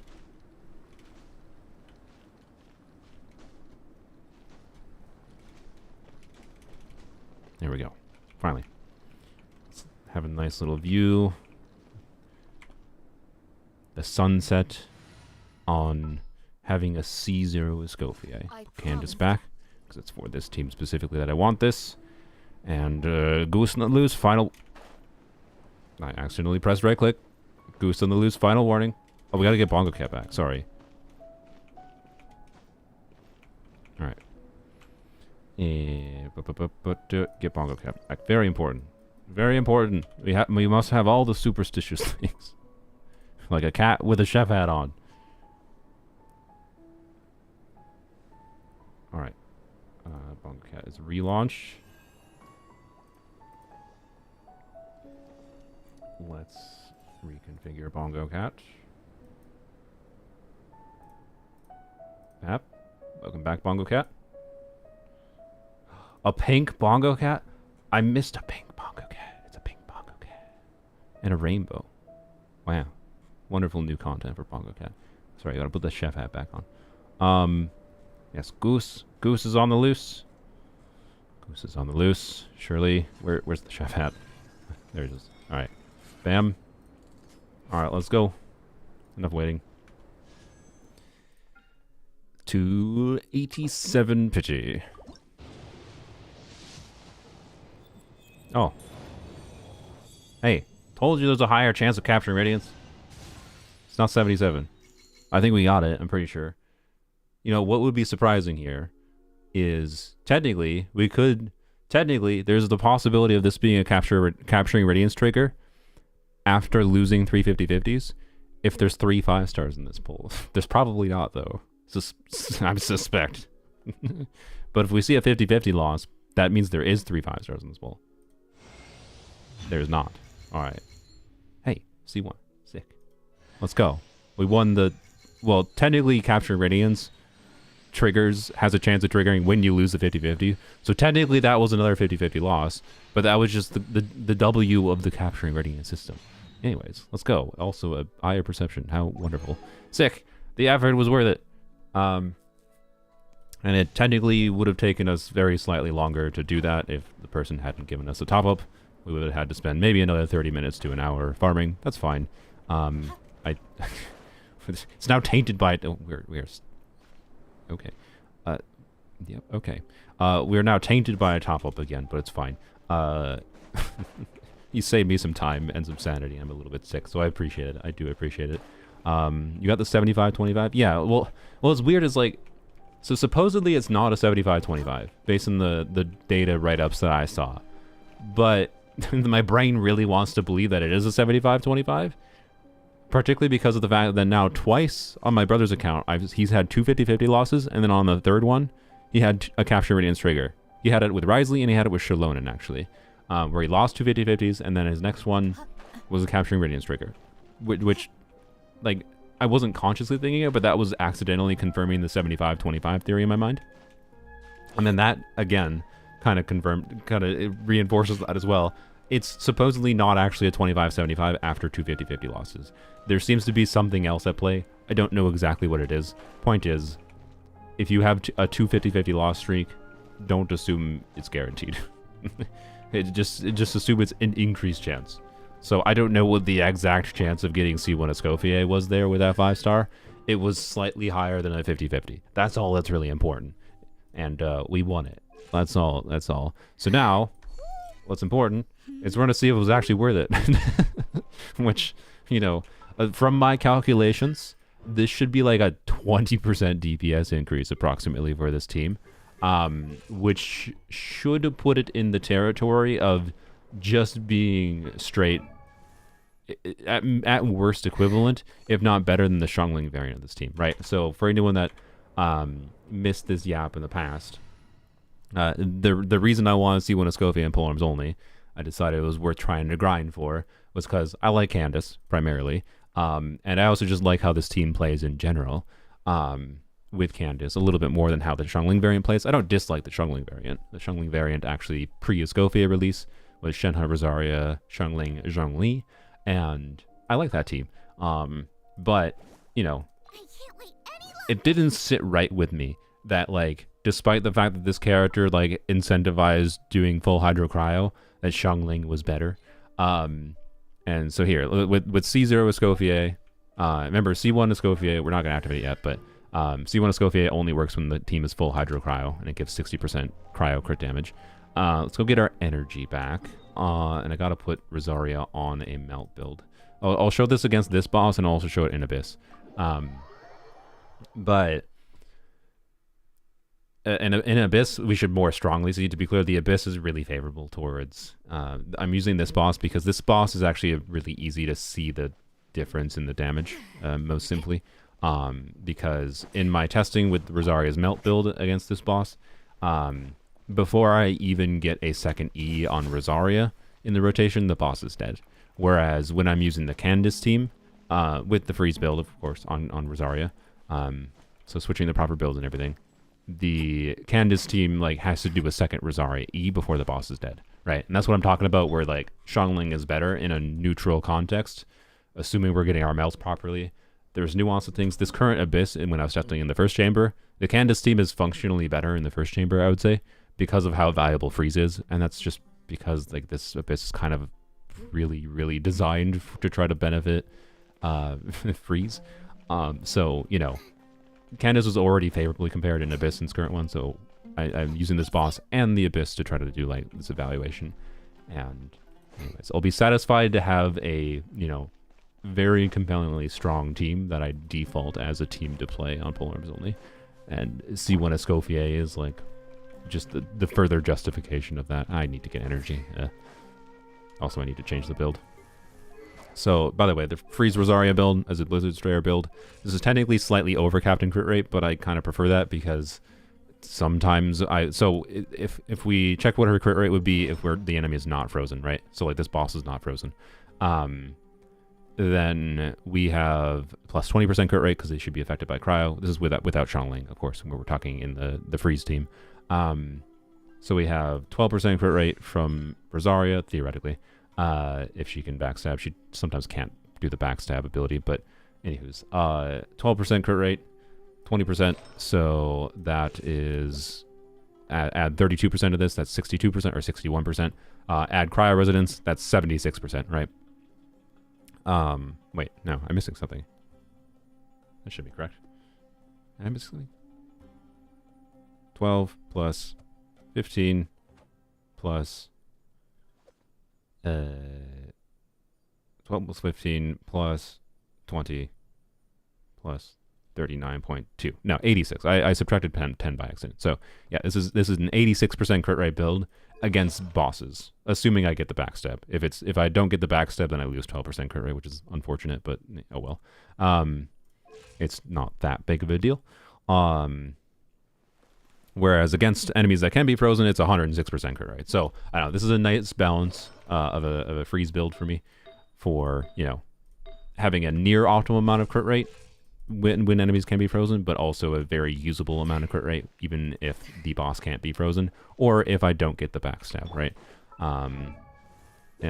Yeah, obviously a pretty good Rosaria build though. These are very, very good artifacts for Rosaria.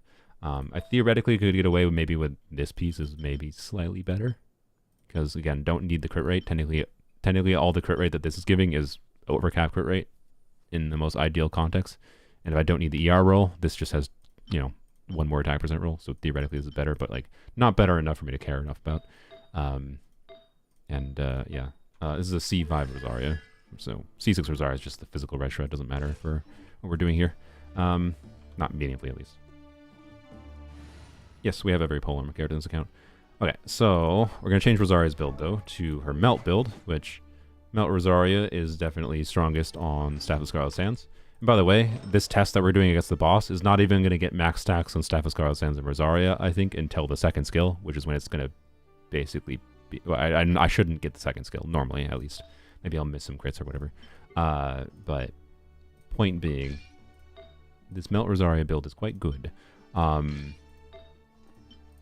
And your experience and your account with Melt Rosaria versus Freeze Rosaria with these exact same teammates, if you were emulating this, might be different just because you have different weapons available, right? Staff of Scarlet Sands sorry. Staff of Scarlet Sands is enough of a difference maker. Well, the sickness. Staff of Scarlet Sands is enough of a difference maker that, you know, it can be better to a meaningful... I should show the build more properly so you can see. There you go. It can be better enough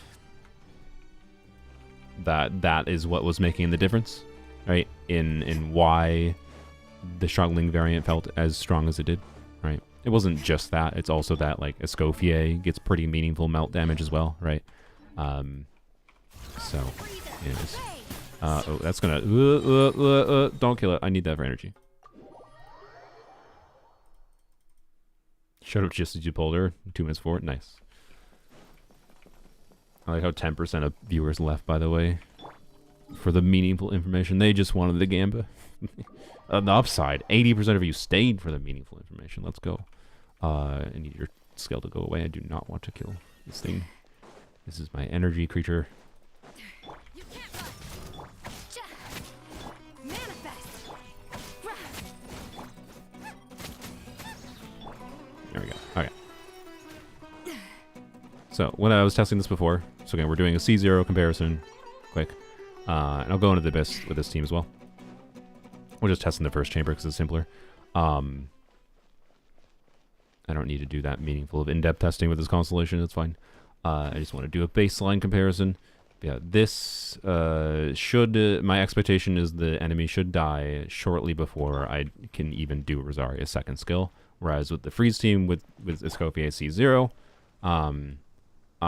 it requires a second Rosaria skill, or I get the skill up to do a second skill when it dies from like a Scofier damage, either or. Right? Let's see. Obey. Do your master's bidding. Right, Goose on the loose.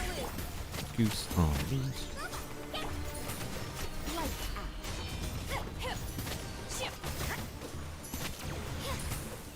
Yep, you see, right. That's pretty consistently what my experience has been.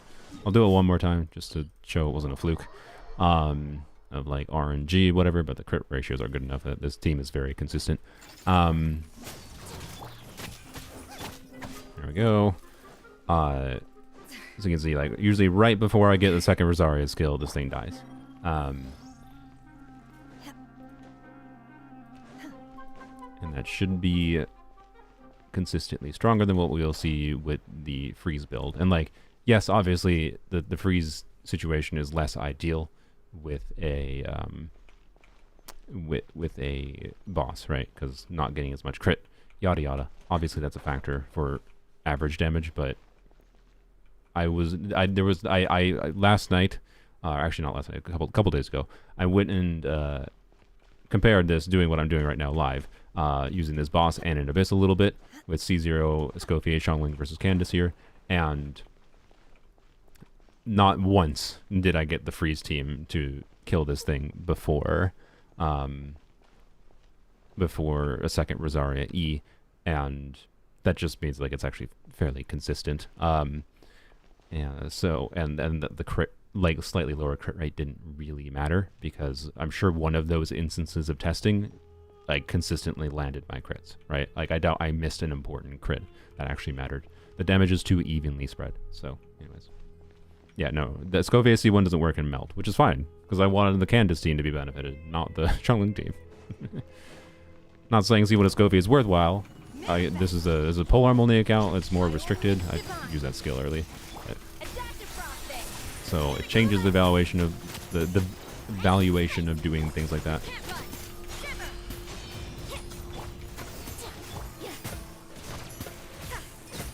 Okay, that one actually took a little bit slower, but fairly consistent, you can see.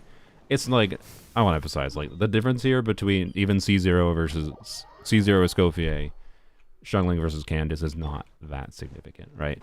But I would just say on average, Xiangling would be more valuable here, just on the nature of like, hey, a high pyro application and whatever, it's probably more relevant for like various circumstances.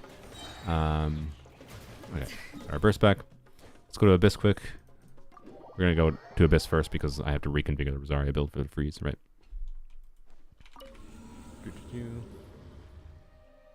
Actually, kind of crazy. Xiangling can maintain Pyro Aura for 3 cryo units. Yeah. To be clear, sometimes she does get some melts. Particularly, so you're actually probably gonna see that here. Because the enemies are gonna move around, right? And again, this Abyss is really favored towards freeze, particularly like I would say this chamber. You know, maybe I guess I can go to the second chamber and try to do a second chamber comparison too, because Xiangling should be a little bit more favorably Xiangling, it should be biased more towards Xiangling in this chamber, I think, compared to this chamber. But being able to freeze these things in particular, but they're gonna move around, and like I'm gonna end up in a situation where some of them are gonna end up having cryo aura on them, and then Xiangling gets melts instead, though. But like either way, you're getting someone who's getting good scaling damage, right? Although my Xiangling's crit ratio is a little. Actually, no. Well, if Xiangling's getting melts, though, she gets the benefit of cryo resonance, so her crit ratio is actually perfectly fine. Now that I think about it. If you want to see the Xiangling build, this is a C6 Xiangling on Fab emblem.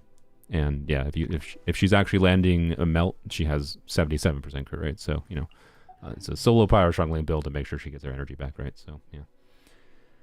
But yeah, may as well go to the second chamber at least. I don't feel like fighting the Papillos. I think, well, I don't know, it's not gonna be that bad, but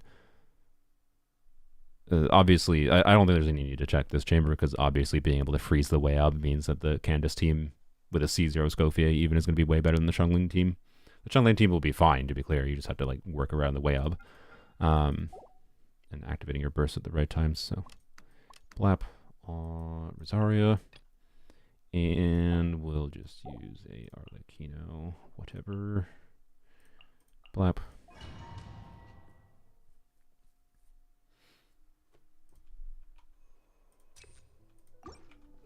Its word is one there is 1 to 4 Hydro or Cryo characters. You mean her C1? Because I believe her C1. No, does her C1 not say full Hydro Cryo? Anyway, Blap. Journey ends here. Lord of Sand. I should have maybe actually waited on that to Okay, good.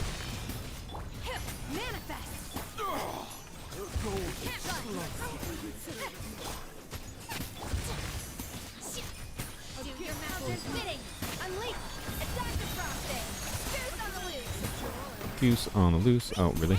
That's annoying. That's why Xiangling adds as much ER as she has. Usually that probably doesn't happen, but. Okay, we're getting a very good gripping right now. Oh, and then that was my fault.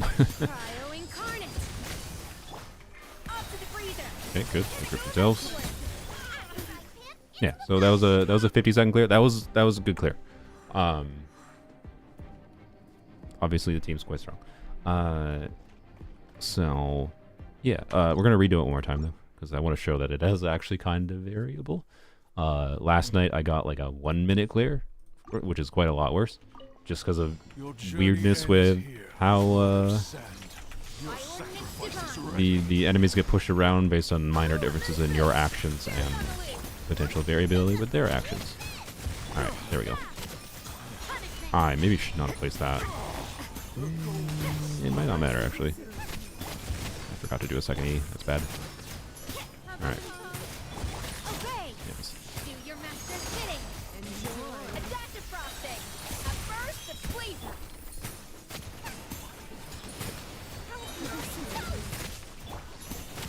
Yeah, failing to trigger Fav a couple times, but it's fine.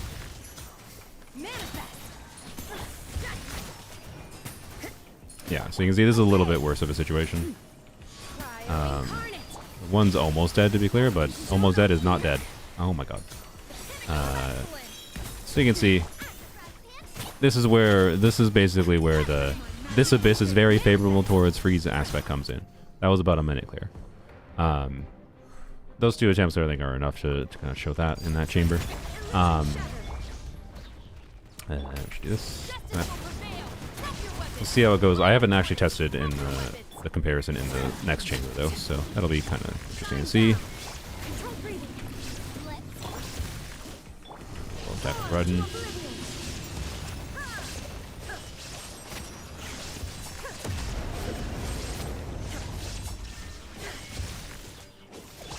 Do that.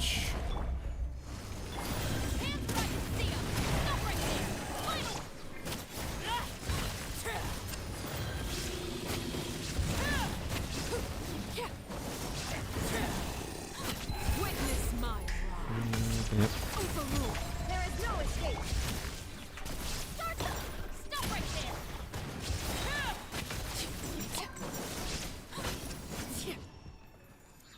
Riding a C5. Not by choice. Well, I mean, not by entirely not choice. Like, I wished on the banners. Crit is good. Okay, energy situation bit goofed, but well, not that big a deal. Don't wanna, oh crap. Well, that's I thought that was gonna die before I, well, okay. Tunnel of particles is shown. Yeah, that's okay.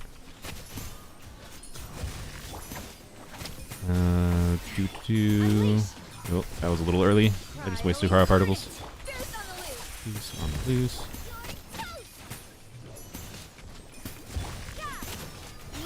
Good. Okay. Okay. Ultimately, because of this boss's stalling mechanics, I think the clear time is going to be fairly similar between the two teams. But that's fine. Well,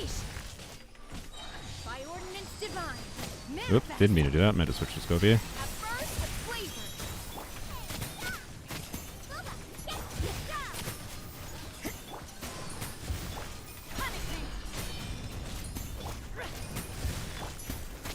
We're keeping out Cryo Aura right now, which is really funny. Yeah, I don't know. This team has a really funny dynamic. So, yeah. Let's do it one more time.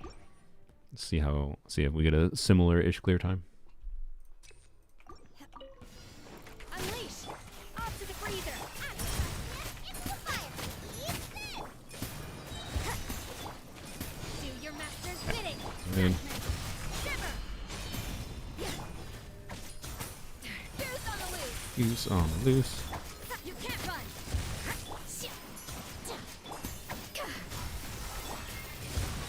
Alright, let's do this. Obey!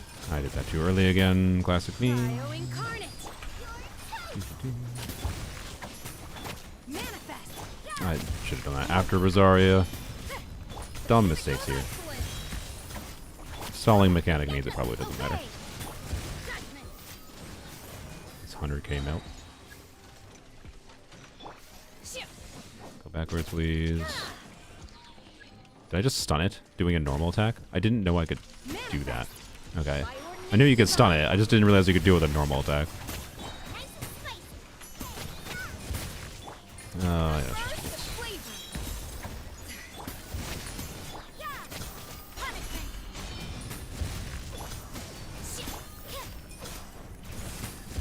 Yeah.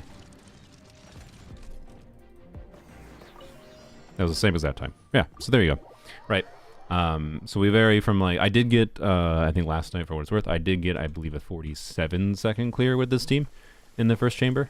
So even with it being as favorable towards freeze as it is, I can get slightly better than I even got. But, you know, we got a 50-second and a minute clear in the first chamber with this team, and then a minute and 15 in the second chamber. So that's the points of comparison.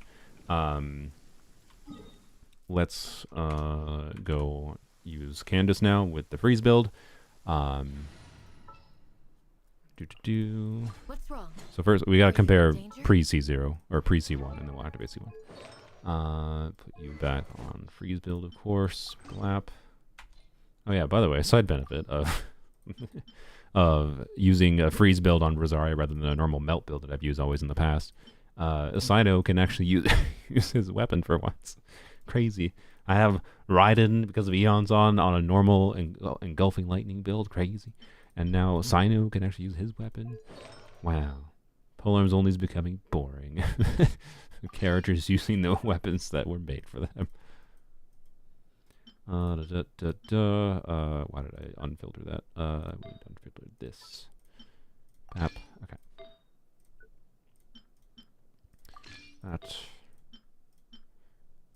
That. And that. Okay. Bam. There we go. Back to the freeze build as on before. Candace on her emblem build. Let's go. And again, theoretically, I could have min-max. I'm not going to do this comparison, but not right now. Maybe I will after I activate C1. Maybe we'll see how much we can min-max. But theoretically, the min-max option for support sets is putting Shenhe on 2-piece attack, because Candace can be on Noblesse instead, right? So Candace on Noblesse, Shenhan 2-piece attack to maximize buffing, but I have a really, really, really good Shenhan Noblesse build. like Shenhan's getting decent damage on this build. Anyways. I don't necessarily have the same for Candace on Noblesse. And I do have a good Candace Emblem build, right? So again, the expectation here is not to kill this before second Rosaria E. Right. You can see, it's not fundamentally different, to be clear. Like, the team is very close. It's still very, very close in overall performance level at a baseline. Like, this is why I was saying, like, I didn't need to get C1. C1 was very unnecessary. But you can kind of understand how, okay, the 60% cryo crit damage should, you know, in theory, make this team meaningfully stronger than the Xiangling team. And that's what I wanted. I wanted it to be stronger, but, or in the worst case, equivalent. So, yeah. Do it one more time. Oh, yeah, this team clears. I've already used it to clear Abyss without a problem. Again, it's like not, it wouldn't have been a problem to not get a Scofier C1. I want to emphasize, like, this team is way more than compelling enough without C1 and Scofier.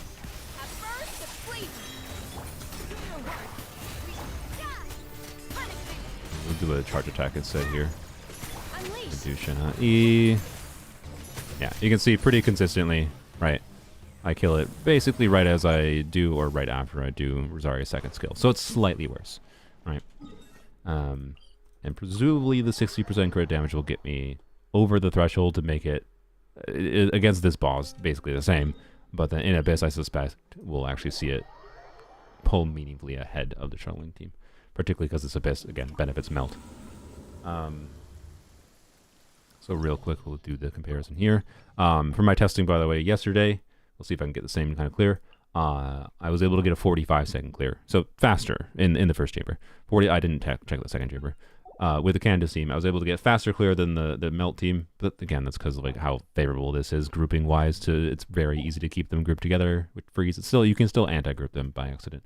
But it was the same situation. Like basically, even with this Abyss being favorable towards Freeze, I was getting similar clear times, but it was easier to optimize, is what I would say. And yeah, so again, don't need C1 to Scofier. Don't need it, but fun. Blap, there we go. We'll clear the toilet faster.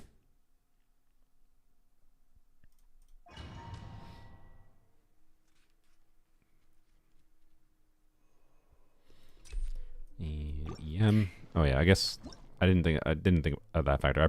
When I was testing the other day, I think I had a buff that was either equivalent or neutral for both of the characters or both of the teams. This time, technically the EM buff was benefiting the other team. It's not going to benefit this team, but oh well. If I get a slower clear, I don't. The experience is going to be about the same. Doesn't matter. It doesn't matter in particular because this Abyss is already favorable towards Freeze anyways. So.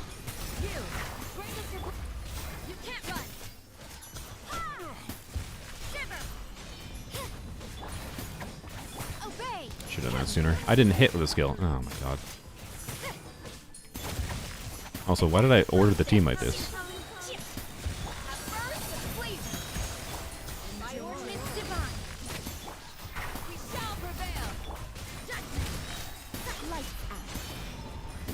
Buttholes.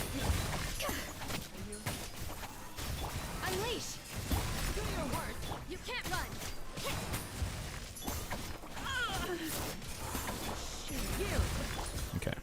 A little bit slow. 50 seconds. That's exactly the same clear as I got in the first time with the Melt team. Right. You can see within an Abyss that's favorable to Freeze. And like that was not perfect, but near enough to perfect grouping. Obviously a little bit of non-ideal situation when I let them teleport up. So that's like where the optimization comes in a little bit here if I want to get faster clears with this team right now. Keep them frozen enough that I don't let them teleport up and make sure they don't get ungrouped at all, and I can get like towards a 45-second clear. So I'd say on average this team in this specific chamber gets faster clears than the Melt team, but fundamentally it's fairly similar. Similar. Slap. Sacrifice is ready. Do your master's bidding. Wow, I don't like that I put Shenhe in the wrong slot, but whatever. Run. Okay.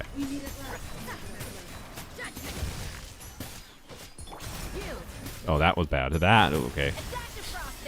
Not ideal. Okay. This.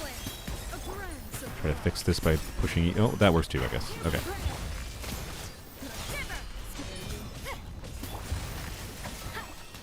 I keep on trying to switch to Shenhe, but I put. Oh, man, I put Shenhe in the wrong slot.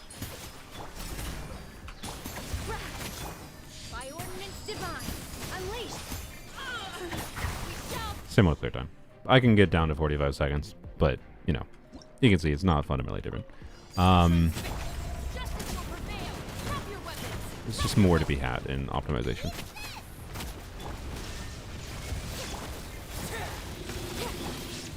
I should probably...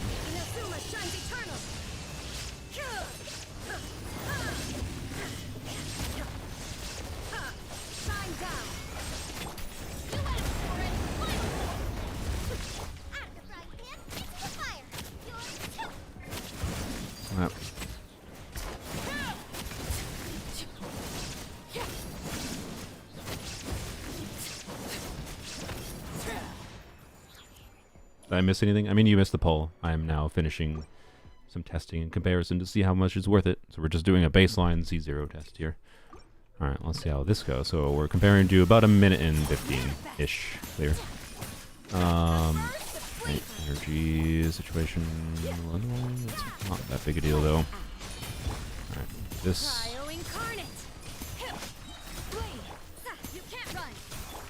I think the clear might be slower here, partially because the team's weaker, but partially because energy situation is a little bit more annoying.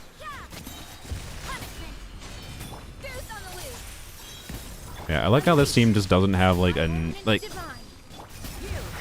you can do like 20-second rotations, right? But the uptime of like Rosaria, Candace, everyone, the uptime of everyone's abilities is such that like it more just feels like just constantly quick swappy of just use whatever character's abilities when they're up, rather than like follows a consistent rotation. And I tend to really enjoy that dynamic for teams. I didn't hit when I did that, but oh well. It's definitely, actually, yeah, Melt is definitely better for this because, yeah, so you have to wait a little bit for this. There we go.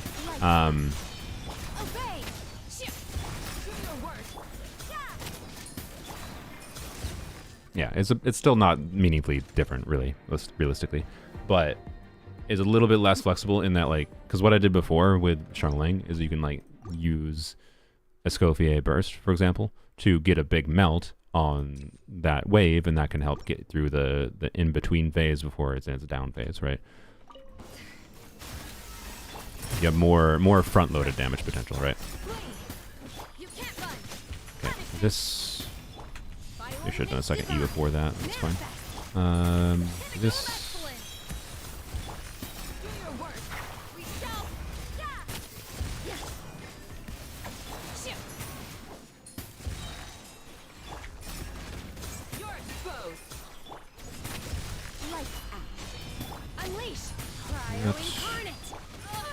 Ow. Goose. Goose. Yep.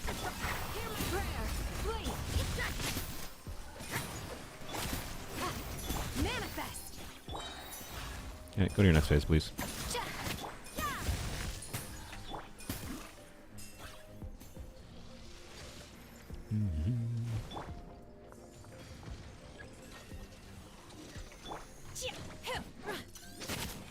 By ordinance divine, we shall prevail. The pinnacle of excellence. You can't run. Obey. Like, I don't want to use Rosaria Burst here. Ah, it's so awkward. Wait, do I not have your skill going? Oh my god. I didn't have a Scofier skill going. Okay, well that didn't count. Derp. I wonder why I had a problem. Oh my god. Alright. Flat.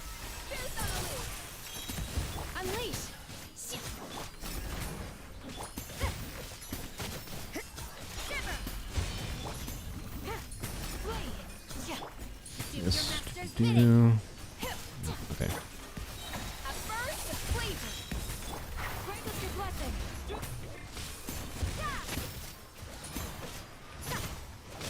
Manifest. Alright. To punishment. Judgment. A dash of frost. Unleash. By ordinance divine.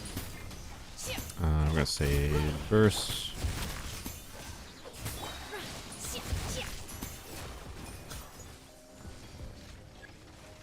Annoying one. Alright.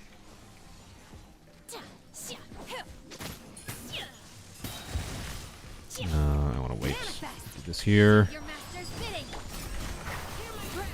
A little of loose boost. Juice on the loose. Yeah. Unleash. Shiver.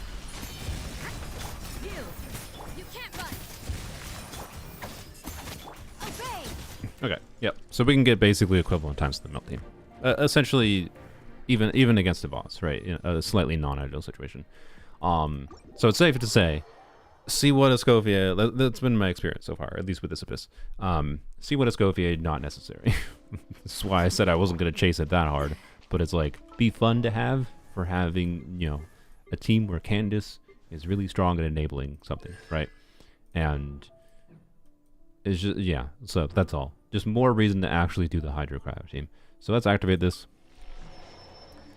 We can see how much stronger this actually is. First we should go test against the boss.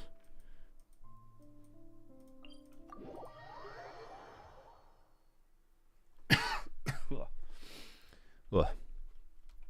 I need to. I've definitely got the sickness has definitely made me a little bit more tired than I think I normally am for a stream. I mean, I haven't been streaming for a while, to be fair, but I am more drained than I normally am. The goose characterization means, I forgot what exactly her reasoning is, but if you do her story quest, she has some yap at the end of her story quest that explains like the symbolism of the goose. A goose on the loose specifically, I don't know. They didn't explain the loose part.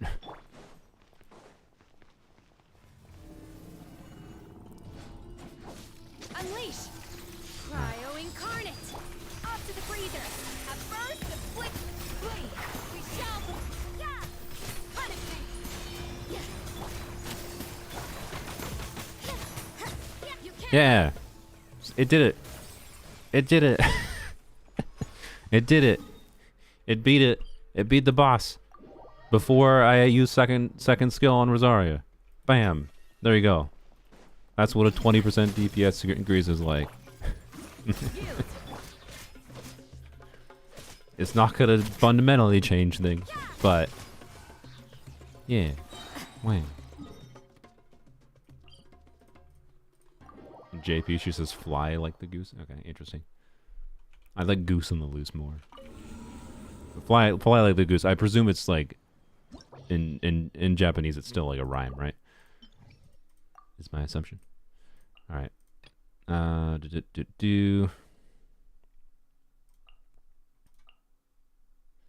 Yes, make sure we order them well this time. And this saves Xiangling for Shiver's teams, which is good as well. But obviously, I'll still situationally put Xiangling in his team. Like, it's not like this is going to change the experience of using this team so much that I'm always going to play this over the Xiangling variant. It's just going to depend on like what the enemy requirements are or whatnot, and if I want to play Candace in particular. Your journey ends here, Lord of Sand. Do your Your master's sacrifice bidding. is ready. A little of loose boost. Do this. Map. Bleed. Grant us your blessing. Judgment. Lights out. Obey. Do your work. You can't budge. Unleash. Cryo Slightly early, but I don't think it was too bad.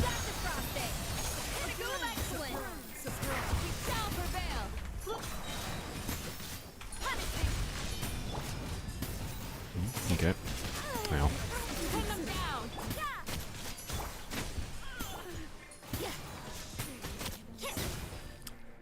I think if I optimize things, I could get to a 40-second clear there. We can do it one more time. But that was equivalent to what my more optimized like what felt like a more optimal clear before I had C1.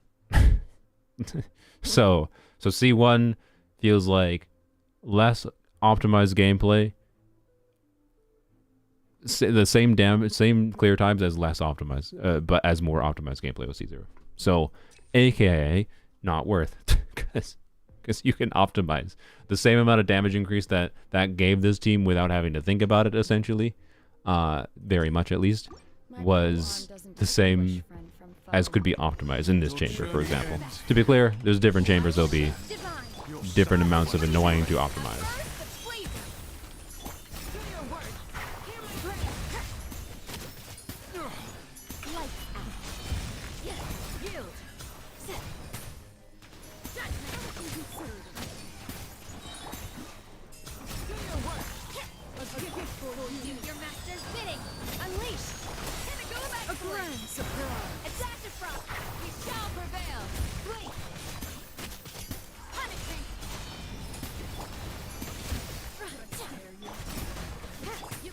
Oh yeah, I also, it's worth, mentioning. Well, actually, no, never mind. I was gonna say the Abyss Blessing. Yeah, the Abyss Blessing is making these yeah, there you go. Basically, like you can see, the freaking minor optimizations matter much more than C1's crit damage buff. If anything in Abyss here, it seems like it's doing less than expected. So, was it worth it? Also, this is not Chivalrous. Okay, well, oops. Good job.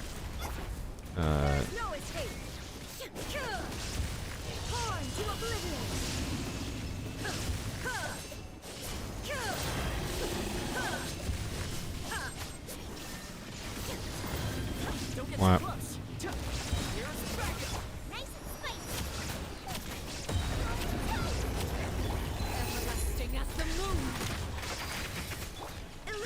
Do this. Why? Riding C4 belt. Turns out Chevrolet is a big damage increase. Oops.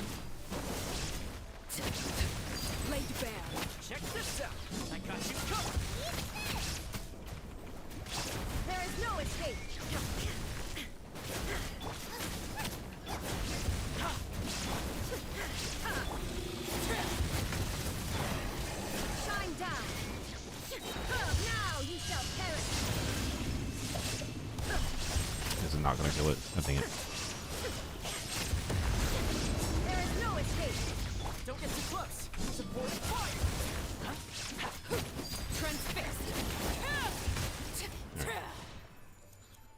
Chevrolet's difference is indeed crazy. Why are we doing overload without Chevy? By accident. That's why. Alright. Let's see if we see more of a difference here. We have a burst up this time. Okay, that was definitely better.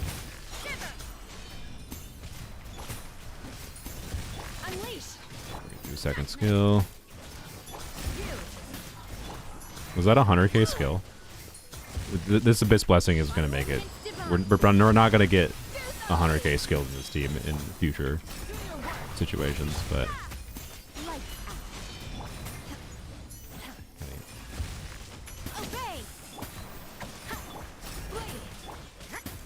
Yeah, it feels noticeably stronger against this boss in particular. Does it mean the clear time is going to be fundamentally different? Nope.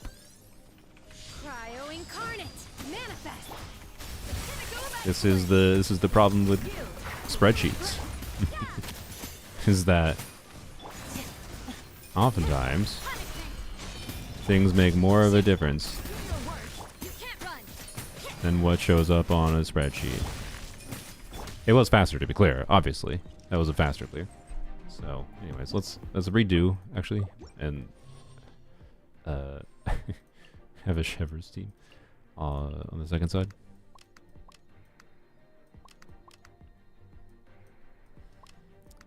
Blap. Anyways,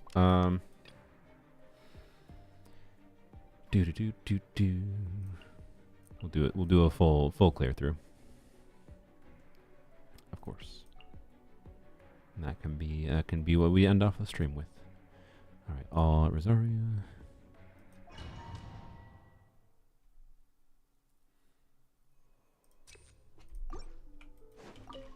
Your journey ends here. Why did I...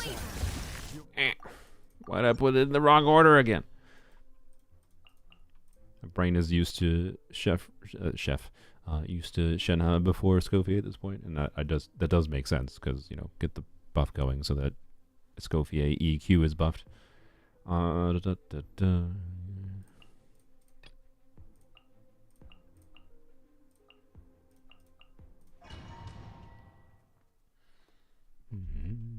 All right.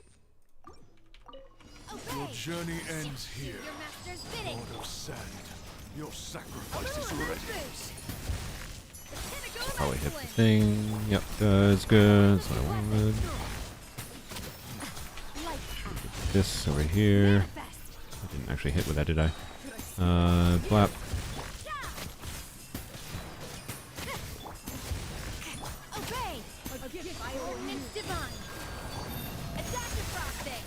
I think it might. What happened? What particle did I lose? Oh my god. Why did I not get energy back on Scofier? Weird. Alright.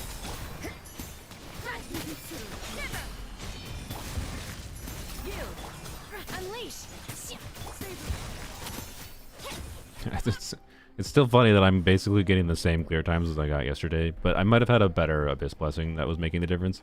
But it's just it's like, I don't know, it's just funny. Like, it is giving me more consistent, faster clears, for sure.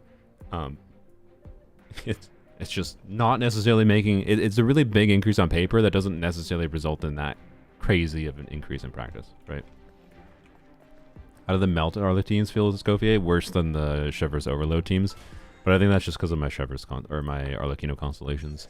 I'm pretty sure I would like the Melt, so like mostly double cryo, like Melt with Arlecchino more if I didn't have the constellations, in particular C2, but also C3. I think the higher her raw damage multipliers go up, the more it just makes sense to go to town with Chevreuse, right? And yep. I think I would, I think I'd struggle to see faster clear times with a Melt Arlecchino team, even though it's more of a, it's much better now than it was before. I think I'd struggle to see better clear times than I do with Chevreuse Arlecchino.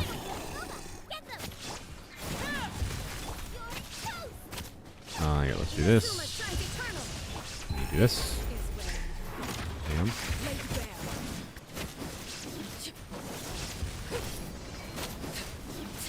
Oh, almost let him get back up.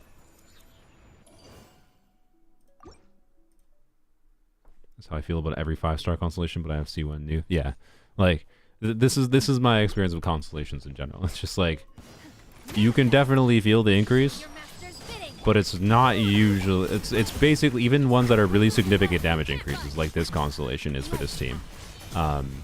It's not really the difference maker in your ability to clear meaningfully. I will probably notice it more, to be clear, when we have an Abyss Blessing that is not buffing skill damage, cryo skill damage by 75%, right?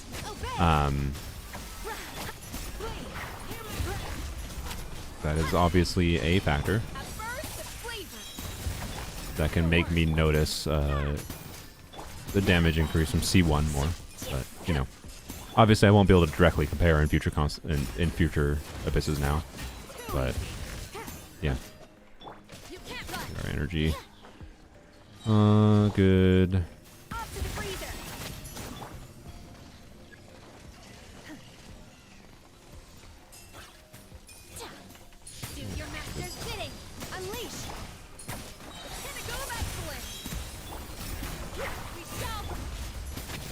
It definitely helps with that a lot.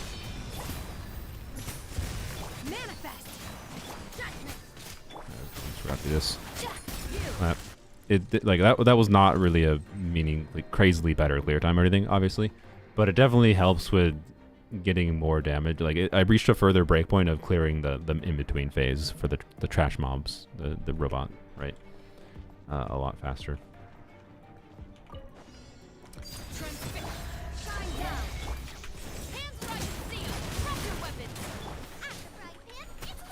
I think ride and charge attack makes sense here. It's several times. Also counter rotate. Illusion shattered.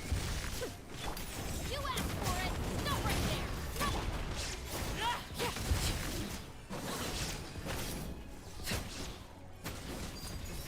There is no That's- escape. Nice and spicy. You're toast. Oh, that was a bit dumb. Whatever. Torn to oblivion. That was stamina. Have to cough. Oh god. The sickness is taking over. Final warn. Bubba, get them. I forgot to 3E, didn't I, before? Okay, no. Do do do do do. You asked. Not attempt. Illusion shattered.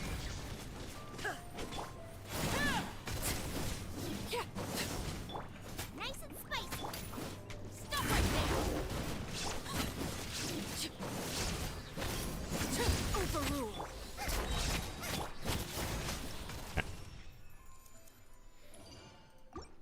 It's so funny how that chamber is so much more of just a...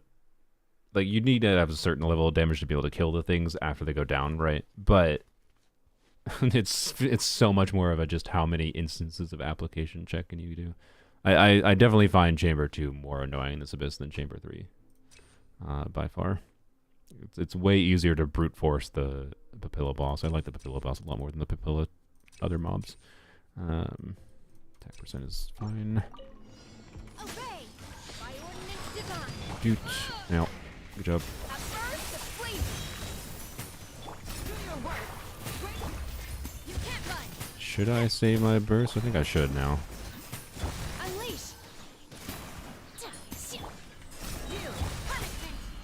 Judgment. Pinnacle of excellence. Oh, that was almost bad. Manifest. A little aloof. There we go. That is the fastest clear I got on that. To be clear, by like 2 seconds. With C0 Scofier, I believe I got a 35-second clear on that before. So, you know. Wow. No escape. Justice will prevail. Drop your weapons. Maybe should have done Shungling before that, I guess. Yeah. Whatever. Nazuma shines eternal.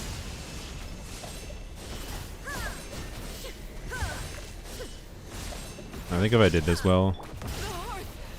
No, I don't need to clear this boss. I think I could brute force it, but whatever. I think if I did that well, I could clear that shield, but with that team, it doesn't matter. Anyways, yeah. So, was it worth it? Would it have been... The real question is, like, would it have been better to save those wishes for future characters, right? For example, let's say the context of Emily rerunning.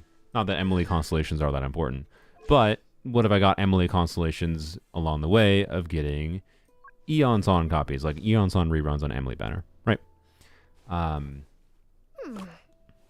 Realistically, I think Eon Son constellations could have slightly higher value than C1 Escoffier, which benefits this one team, or technically if I do Mika instead of Candace too. But on a personal enjoyment level, am I going to get more value out of C1 Escoffier, I think, than like that hypothetical of Emily and Eon Son together? I think so. But then there's also the other factor, of course, of, you know, I've now used wishes and that could have been saved for a future polearm 5-star. And what if we mentioned, like, hey, what if Durin is a surprise character that releases? They teased Durin in this patch. He's almost assuredly a playable character, and he was featured in the summer event last year.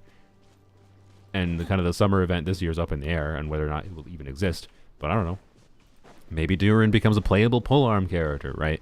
Then, like, if that happens, well, it's probably gonna, like, my resources are kind of, you know, and I no longer have an increased chance with the Capturing Radiance situation. I use the Capturing Radiance increased chance for Escoffier rather than for a new character, right?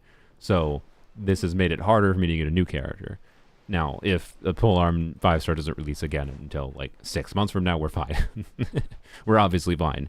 But I don't know, right? There's unknown factors, and like the safer decision is not to go for the constellation, is the point. But on a fun value, do I enjoy it for giving me more damage for this team? Yeah. And you know, it was I don't mind grinding and playing some content polearms only, and hey, it also lets me have 277 encounter points. I've been having to do dailies on this account for quite a while, and having to do dailies on this account. Here, you know what? Let's do. Well, you know what? We could technically get improvements to a Scofier's build. So, you know, we'll farm. This is the Scofier stream. Let's farm Golden Troop. What was I saying? My sick brain is taken over. I can't compute. It was probably not a correct decision. Is the end result there, right? The damage increase wasn't that big, but I think I'll still enjoy it. That's the end story. And doing some exploration content, having an easy excuse to stream something. Polearms only is a high investment account anyway. It's in, hey, I earned this constellation without doing top-ups, whatever. You know, obviously we would have gotten Scofier without that person giving the top-up. Functionally, all they've really done, like, we got it at 78 pity, right? So, functionally, all they've really done is saved me a minor amount of grinding time and technically gave me a free, 8 pity for or 10 wishes-ish. Free 10 wishes for pity towards the next banner, which is thanks. You know, it helped, saved me some time. But obviously we would have been able to get her regardless. So, yeah. Anyways. But yeah, even on an account like this one, where it seems like it should have made a fairly noticeable difference, right? It wasn't that incredible, that's for sure. Incredible of a difference. It's a very large difference on paper that doesn't necessarily reflect on its own to a crazy difference in your ability to clear the game's content. So yes, the lesson is indeed to don't get baited by constellations. But if you're hyper-focused on a weird archetype, I don't know, maybe it's worth it to you, right? Like, I don't think I'm going to regret this, is my point.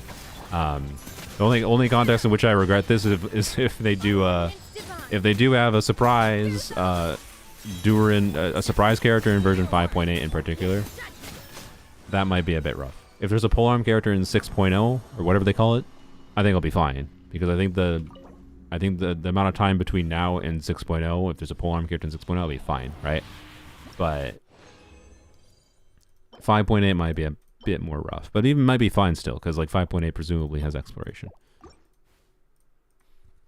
I'm using a broken hydro carry, indeed. That is exactly why the damage was not that increased. Like, I have almost like as favorable as a situation as you nearly could have. I mean, the only better thing I could do is having Farina, of course, because more damage bonus would scale the value of the crit damage even further, right? But realistically, I think having a worse Hydro unit in the team is more likely to let you see breakpoints be reached where you see this crit damage mattering, like we saw against the boss, where it let us kill the trash mob robot in the in-between phase a lot faster, and in the lead-up phase, the 2 waves beforehand. But, like, I don't know. Unironically, like in this team, I think Shenhe's C1 is the constellation that matters the most. And I mean, Candace C6 is nice to have for keeping up freeze up time and whatever, but like I do kind of think Shenhe's C1 matters because it gives a lot more flexibility and forgiveness to timings when you choose to swap to Shenhe to do a second E, essentially. So I don't know. That's I think where that's at, right? Funnily enough. Frick Sit Lolly C1, yeah. Sit Lolly C1 I definitely on my main account. I don't regret that at all. That is like the one constellation I very strongly do not regret. But yeah, I don't know. Oops, didn't do that. Don't think I'll regret it, but there is a possibility if we get screwed over by Mihoyo trolling.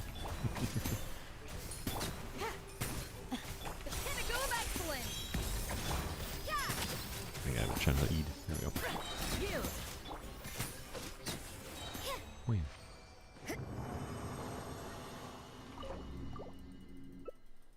Well, we'll see. Okay. Quality. Beautiful. Alright. Well. That's it. That's the grind for a Scofier done. Will I try to get better artifacts for her? I don't know. Her build's, like, quite decent. I like her overall balance right now. I don't really want to have lower ER than I have. I could get an onset circlet. I don't know. Maybe that's what I'll farm for.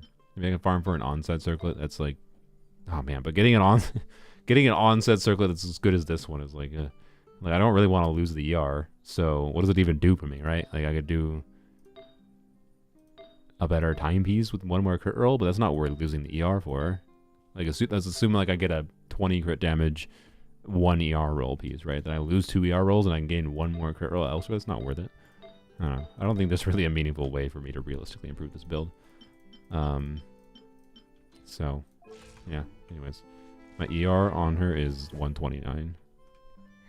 And like, with Fab procs all the time, I think it's generally a slight excess, to be clear. But just earlier, we were in Abyss and we saw a couple of instances of not having the burst up when I could have had the burst up ideally. It's not that big a deal because again this team is so quick swap, you can constantly swap between. Doesn't need to have full 100% uptime for the burst and whatever, right? But anyways, actually just to make sure, I didn't even think about it. Yeah, it just uses your skill. Okay, yeah. I was just making sure. I couldn't remember what the trigger condition was for this. I maybe should have thought about that before going for it.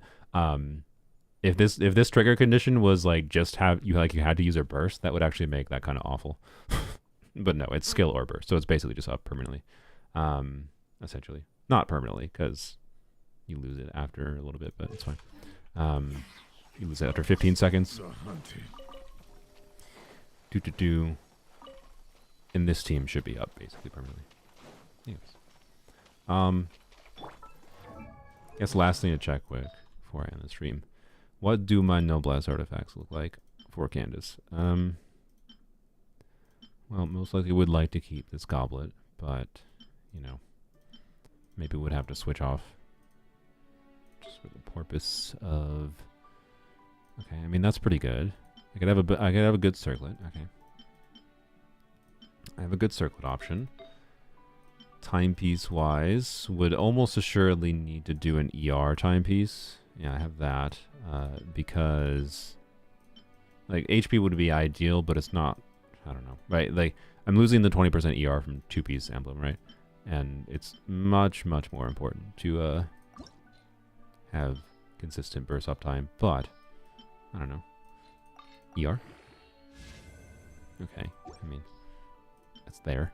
Okay. I can yoink Shenhe's artifacts if they're relevant, but that one isn't.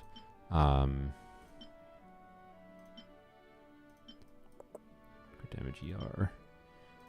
Attack.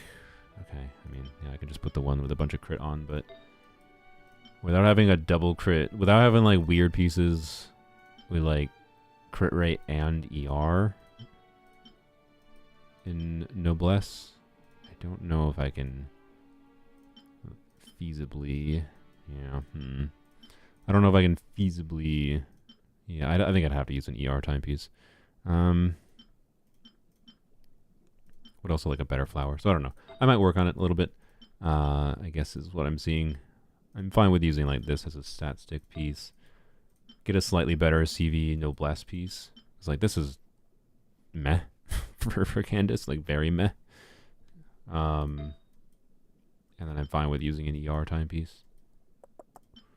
Yeah, I think that's what I'd have to do. So like if we equip this, keep this goblet, equip this, and then yeah, should we put that on? Actually, well, there's no reason not to just put this one on. And then yeah, I guess we'll just put whatever the higher CV one is. Blap. What does that look like? That's not bad. Yeah. That's. I mean, actually, that's already better than I thought it was gonna be. So, you know, we have a lot less HP to be clear. So this looks like it should just be better for Candace's damage, but it's obviously going to be worse. We have less burst damage bonus, and we don't have an HP timepiece. So it's actually meaningfully worse for Candace's damage, but then I could put Shenhe on a 2-piece build. But doing that is going to be... putting Shenhe on 2-piece is going to be a bit rough. And I don't really want to look at that right now because my brain is drained. I am too sick right now. My energy is draining rapidly from streaming this long, and being a little sick still. I will probably not stream tomorrow because of this, but that's fine. HP timepiece on Candace only a 2.5% damage increase anyways. Yeah, I know. It's not for her buffing potential though. It's for Candace's own personal damage, for what it's worth though. Not buffing. We're not doing that many normal attacks, so it doesn't really matter. How much longer are you gonna stream? Like 2 seconds. I'm gonna noblesse. Because to commit to the idea, I need a better flower. Okay. And probably not that one, but I mean, I don't know, we'll give it a shot.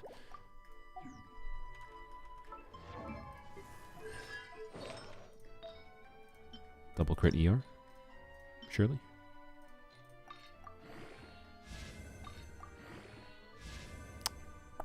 Not gonna throw it away, but... not what I was looking for at this exact moment. Would have leveled it up, it was HP. But I'll just keep it in the back pocket for now. Okay. No. No, I'll pass. Alright, that's fine. I'm just gonna go back to the emblem build for now, because, like, it's fine. It doesn't matter. Like, I don't know. I have such a good noblesse build on Shenhe. It's a really, really, really good noblesse build on Shenhe, so I don't know. I don't feel like right now looking through every one of my 2-piece attack percent pieces to figure out, like, this might actually be I'll throw it into Genshin optimizer thing, which I rarely do. But it's just I have so many potential options for 2-piece attack on Shenhe that, like, ugh. Just that's all. So anyways, bap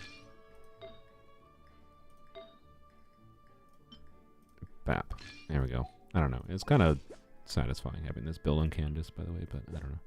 Anywho's, such a nice looking build for Candace's damage.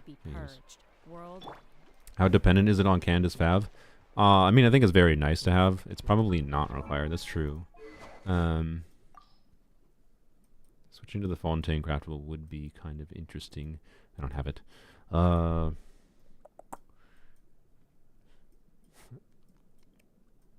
Yeah, I don't know. This is just trigger on healing, right? Yeah, okay. I don't know. I do have an extra Homa, too. I could yoink this from you.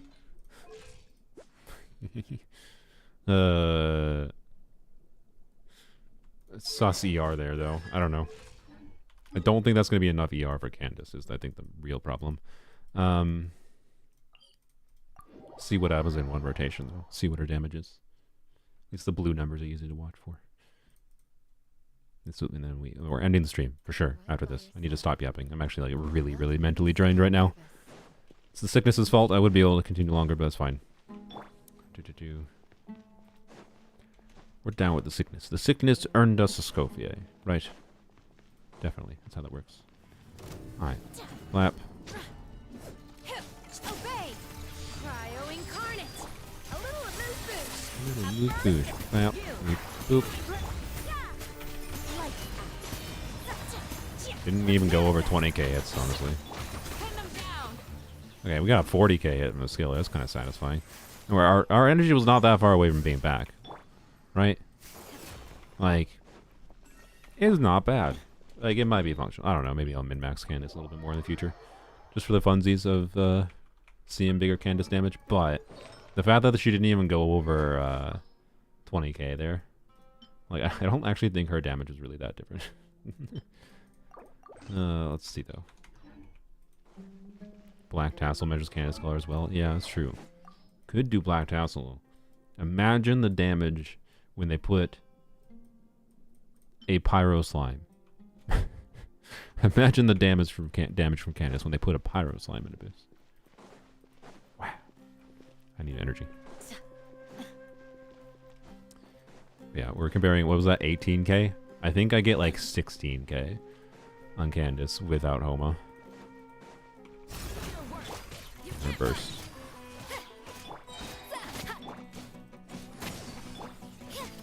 Yep.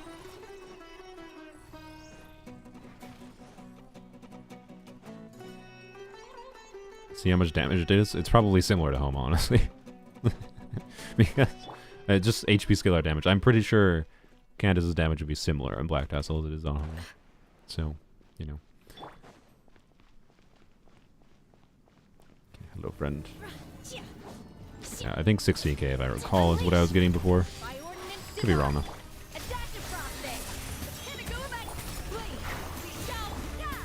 I lied, 14k.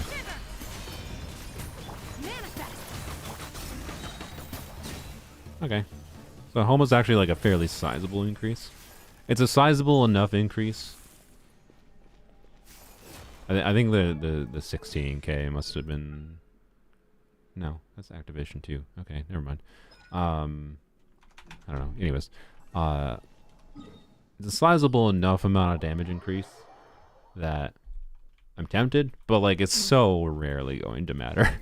It's so rarely gonna matter to min-max Candace damage, right?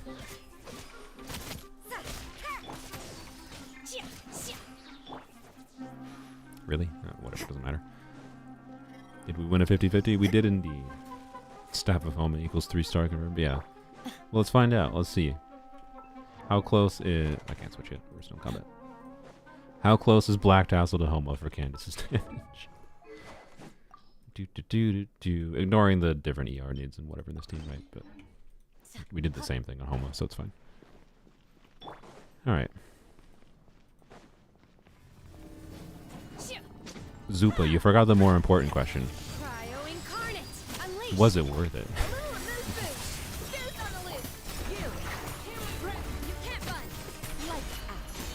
So Homa's better. Yay, good job, Homa. Oh, didn't get the whatever.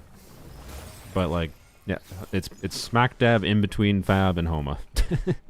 And if we factor in ER needs, if I do need the ER, both for Candace and potentially like Rosaria, she's on a 20 ER build. I do have the ability to do more ER on Rosaria though. Like if I wanted, I could do in particular this piece.